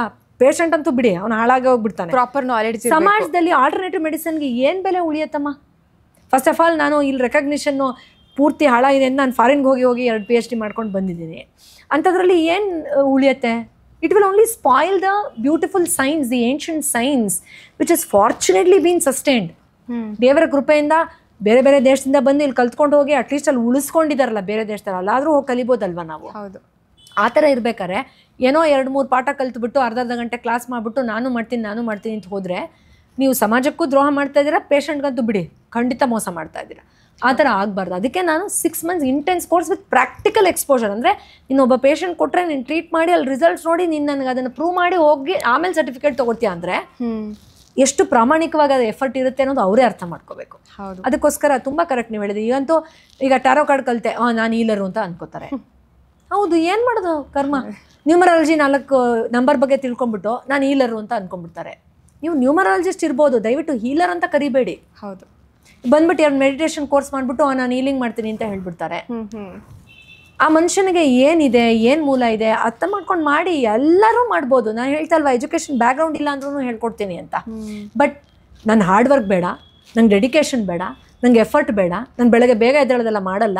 ಆದರೆ ನಾನು ನೀರು ಅಂತ ಕರ್ಸ್ಕೊಳ್ಳಿ, ಅದು ನಿಮ್ಮ ಕರ್ಮ, ನಾನು ಏನು ಮಾಡೋಕ್ಕಾಗುತ್ತೆ. ಅದಕ್ಕೆ ಮೋಸ ಅನ್ನೋದ್ಬಿಟ್ಟು ಏನೇನೋ ಹೆಸರು ಕೊಡೋಕ್ಕಾಗಲ್ಲ. ನಾನು ಕಲಿತು ಮಾಡ್ತೀರಾ, ಅದಕ್ಕೊಂದು ಮರ್ಯಾದೆ ಇದೆ. ಈಗ ಜನ ಬಂದು ನನ್ನ ಕಾಲಿಗೆ ಬೀಳ್ತಾರೆ. ಗೌರಿ ಹಬ್ಬಕ್ಕೆ ನನಗೆ ಮೇಡಮ್ ಮನೇಲಿ ನಮ್ಮ ಹೆಣ್ಮಕ್ಳು ಕೊಡ್ತಾರೆ, ಅಲ್ಲಿ ತೊಗೊಂಬಂದು ಕೊಡ್ತಾರೆ. ನಾನು ಸೋಷಿಯಲ್ ಮೀಡಿಯಲ್ಲಿ ಅವಾಗವಾಗ ಹಾಕ್ತಾ ಇರ್ತೀನಿ. ಅಯ್ಯೋ ಯಾಕೆ ತೊಗೊಂಬರ್ತೀರಾ ಗಿಫ್ಟು? ಇಲ್ಲ ಮೇಡಮ್, ನಮ್ಮ ತೋಟದಲ್ಲಿ ಬೆಳೆದಿರೋ ಹೂವು ಅಂತಾರೆ. ಅವ್ರದ್ದು ಮಾವಿನಕಾಯಿಗಳು, ಸಪೋಟ, ಈಗಂತೂ ಮ್ಯಾಂಗೋ ಸೀಸನ್, ಮೂಟೆಗಟ್ಟಲೆ ಬಂದಿದೆ. ನಮ್ಮ ಮನೇಲಿ ತಿನ್ನೋಕ್ಕಾಗದೆ ವೇಸ್ಟ್ ಆಗೋ ಥರ. ಯಾಕೆ ತೊಗೊಂಬರ್ತಾರೆ ಹೇಳಿ? ನಾನು ಎಷ್ಟೋ ಸತಿ ನಮ್ಮ ಹಸ್ಬೆಂಡ್ಗೆ ಹೇಳಿದ್ದೀನಿ, ನಾನು ಫೀಸ್ ತೊಗೊಂಡಿದ್ದೀನಿ ಅಂದರೂ ನಂಗೆ ಯಾಕೆ ಇಷ್ಟು ಗಿಫ್ಟ್ ತೊಗೊಂಬರ್ತಾರೆ? ಯಾಕೆಂದರೆ ಆ ಫೀಸ್ ಮೀರಿ ಏನೋ ಅವ್ರಿಗೆ ಲೈಫಲ್ಲಿ ಬದಲಾವಣೆ ಆಗಿದೆ. ಹೌದು, ಅದು ಎಕ್ಸ್ಪ್ರೆಸ್ ಮಾಡಬೇಕು ಅಂತ ಪೇಜ್ಗಟ್ಟಲೆ ಲೆಟರ್ ಬರ್ಕೊಂಡು ಬಂದು ಕೊಡ್ತಾರೆ. ಮೊನ್ನೆ ಯಾರೋ ನಾನು ಹಾಕಿದ್ದೆ ಮೀಡಿಯಾದಲ್ಲಿ, ಅವರು he was literally in debt, ಲೋನಲ್ಲಿ ಆಗೋಯ್ತು, ನನ್ನ ಜೀವನನೇ ಮುಗಿಸ್ಕೊಂಡ್ಬಿಡೋಣ ಅನ್ನೋರು ಇವತ್ತೊಂದು ಶೋರೂಮ್ ಓಪನ್ ಮಾಡಿದ್ದಾರೆ ಅವರು. ಓಕೆ, ಅವ್ರು ಎಂತೆಂಥ ಒಂದಷ್ಟು ಗಿಫ್ಟ್ಗಳನ್ನ ತಗೋ. ಮೇಡಮ್ ನೀವು ದಯವಿಟ್ಟು ನಮ್ಮದು ಶೋರೂಮಲ್ಲಿ ಕಾಲಿಡಬೇಕು. ಯಾಕೆ ಹೇಳ್ತಾರೆ? ಒಬ್ಬ ಸಾಮಾನ್ಯ ಮನುಷ್ಯ ಫೀಸ್ ಕೊಟ್ಟಿದ್ದಾನೆ, ಏಮಂಗೆ ಇವ್ರನ್ನ ಯಾಕೆ ಕರಿಬೇಕು ಅಂತ ಅನ್ಸುತ್ತಲ್ವಾ? ಹಾಗಿದ್ರೆ ಹೌದು, ಅವ್ರು ನಿಮ್ಮನ್ನ ದೇವ್ರು ಮಾಡಿಬಿಡ್ತಾರೆ. ಬಂದು ಕಾಲಿಗೆ ಬೀಳ್ತಾರೆ. ನನಗಿಂತ ವಯಸ್ಸಲ್ಲಿ ಜಾಸ್ತಿ ದೊಡ್ಡವರೆಲ್ಲ ಕಾಲಿಗೆ ಬೀಳ್ತಾರೆ, which I don't like actually. ನಾನು ಹಗ್ ಮಾಡೋದು ಇಷ್ಟಪಡ್ತೀನಿ. ಅಯ್ಯೋ ಬೇಡ, ನನಗೆ ಆ ದರ್ಜೆ ಎಲ್ಲ ಬೇಡ ಅಂತ. ಆದರೆ ಯಾಕೆ ಅವ್ರಿಗೆ ಆ ಭಾವನೆ ಯಾಕೆ ಬರುತ್ತೆ? ವಾಸಿ ಆದಮೇಲೆ ಯಾಕೆ ಕಣ್ಣೀರು ಹಾಕ್ತಾರೆ? ಮೇಡಮ್ ನನ್ಗೆ ಯಾವ ಜನ್ಮದ ಪುಣ್ಯ? ಯಾಕೆಂದರೆ ಅದಕ್ಕೆ ನ್ಯಾಯ ಒದಗಿಸ್ಕೊಟ್ಟಿದ್ದೀವಿ ನಾವು. ಅದಕ್ಕೆ ಹೌದು, ಅವರು ನನಗೆ ಆ ಟೈಮಿಗೆ ದುಡ್ಡು ಕೊಟ್ಟಿರಬಹುದು, ಬಟ್ ಅವ್ರಿಗೆ ಗೊತ್ತು ಈ ಲಾಭ ನಾನು ಲೈಫ್ ಪೂರ್ತಿ ಪಡಿಬೋದು ಅಂತ. ಅದಕ್ಕೋಸ್ಕರ ಆ ಲೆವೆಲ್ ನೀವು ಹೋಗಬೇಕಾ? ಹಾಗಾದರೆ ಡೆಡಿಕೇಶನ್ ತೋರಿಸಿ, ಪ್ರಾಕ್ಟೀಸ್ ಮಾಡಿ, ಎಂಪವರ್ ಮಾಡ್ಕೊಳ್ಳಿ ಆ ಎನರ್ಜಿನ. ನನ್ನ ಲೈಫ್ ಏನು ಬೆಳಗ್ಗೆ ಎದ್ದ ತಕ್ಷಣ ಕ್ಲಿನಿಕ್ ಹೋಗೋದಲ್ಲ. I get up at 3:45 in the morning. I do my spiritual sadhana. ನಾನು ಯಾವತ್ತೂ ನನ್ನ ವಿಚಾರಗಳಲ್ಲಿ ಕಾಂಪ್ರಮೈಸ್ ಆಗೋದಿಲ್ಲ. ನನ್ನ ವಿಚಾರಧಾರೆಗಳಲ್ಲೂ ಕಾಂಪ್ರಮೈಸ್ ಆಗಲ್ಲ, ನನ್ನ ಪ್ರೊಫೆಷನಲ್ ಇಥಿಕ್ಸಲ್ಲಿ ಕಾಂಪ್ರಮೈಸ್ ಆಗಲ್ಲ, ನನ್ನ ಲೈಫ್ ಸ್ಟೈಲಲ್ಲಿ ಕಾಂಪ್ರಮೈಸ್ ಆಗಲ್ಲ. ಓಕೆ, ಅದು ಒಂದು ತಪಸ್ಸಮ್ಮ. ಆ ತಪಸ್ಸನ್ನು ಅಟ್ಲೀಸ್ಟ್ ಮಾಡಿ ಸ್ವಲ್ಪ ದಿನ, ಆಮೇಲೆ ಇನ್ನೊಬ್ರಿಗೆ ಉದ್ಧಾರ ಮಾಡಿ. ಹೇಳ್ದೆ ಕೇಳದೆ ತಾನೇ ಗುರೂಜಿ ಶ್ರೀ ಶ್ರೀ ಶ್ರೀ ಶ್ರೀ ಅಂತ ಹಾಕೊಳ್ಳೋರು ಗಲ್ಲಿಗೊಬ್ಬರೊಬ್ರು ಸಿಗ್ತಾರೆ ಈ ನಡುವೆ ಅಲ್ವಾ? ನಮಗದು ಬೇಡ. ನನಗೆ ಇದು ಶುರು ಮಾಡ್ಬೇಕಾದ್ರೆ ಹೇಳೋರು, ಮೇಡಮ್ ನೀವು ಒಂದು ಕೆಲಸ ಮಾಡಿ, ಒಂದೇ ಕಲರ್ ಬಟ್ಟೆ ಹಾಕೊಂಬಂದು 1-2 ರುದ್ರಾಕ್ಷಿ ಹಾಕೊಂಬಿಡಿ ಮೇಡಮ್, ನೋಡಿ ಕ್ಯೂ ಹೆಂಗೆ ನಿಂತ್ಕೋತಾರೆ ಅಂತ. ಬೇಡಪ್ಪ ಸ್ವಾಮಿ ನನಗದು ಅಂತ ಹೇಳ್ತಿದ್ದೆ. ನಾನು ಮನೇಲಿ ಯಾವ ಥರ ಬಟ್ಟೆ ಹಾಕೋತೀನೋ ಹಾಗೆ ಬರ್ತೀನಿ ಅಂತ ಅಲ್ವಾ? ಇದು ಈಸಿ. ಆ ಥರ ಮಾಡೋದು ಎಷ್ಟೊತ್ತು ಬೇಕಮ್ಮ? ಈಗ ನಾನು ಆ ಥರನೇ ಬಟ್ಟೆ ಹಾಕೊಂಡು ಇಂಟರ್ವ್ಯೂ ಮಾಡ್ಬೋದಾಗಿತ್ತಲ್ಲ. ನಾನು ಬಾಬಿನಿ, ನಾನು ಬಾಬಾ, ಅದಕ್ಕೆ ನಾನು ಇಂಡಿಯಾ ಬುಕ್ ಆಫ್ ರೆಕಾರ್ಡ್ ಮಾಡಿದೆ ಅಂತ ಈ ಥರ ನಂಗೆ ಹೇಳೋರು ಟಿ ವಿ ಚಾನಲಲ್ಲಿ. ಈ ಥರ ಮಾಡಿ ಮೇಡಮ್. ಹೌದು, ನಿಜ ಹೇಳ್ತಾ ಇದ್ದೀನಿ ನಾನು ಪ್ರಾಮಾಣಿಕವಾಗಿ. ಅಯ್ಯೋ ಬೇಡಪ್ಪ ಸ್ವಾಮಿ, ನನಗೆ ನಾನು ಕರ್ಮ ಥಿಯರಿ ಬಗ್ಗೆ ಹೇಳ್ಕೊಡೋಳು. ನಾನೆಲ್ಲಿ ಕಟ್ಕೊಂಡು ಹೋಗಲಿ ಆ ಕರ್ಮನ? ನಾನು ಏನು ಹೇಳ್ತೀನೋ ಅದು ಮಾಡ್ತೀನಿ. ನನ್ನ ಫೀಸನ್ನು ನಾನು ಹೇಳ್ತೀನಿ, ಅದು ಕೊಡ್ತಾರೆ, ಬರ್ತಾರೆ. ಹಾಗಂತ ನಾನು ಬರೀ ಫೀಸ್ ತೊಗೊಂಡೇ ಮಾಡೋದು ಅಂತಲ್ಲ.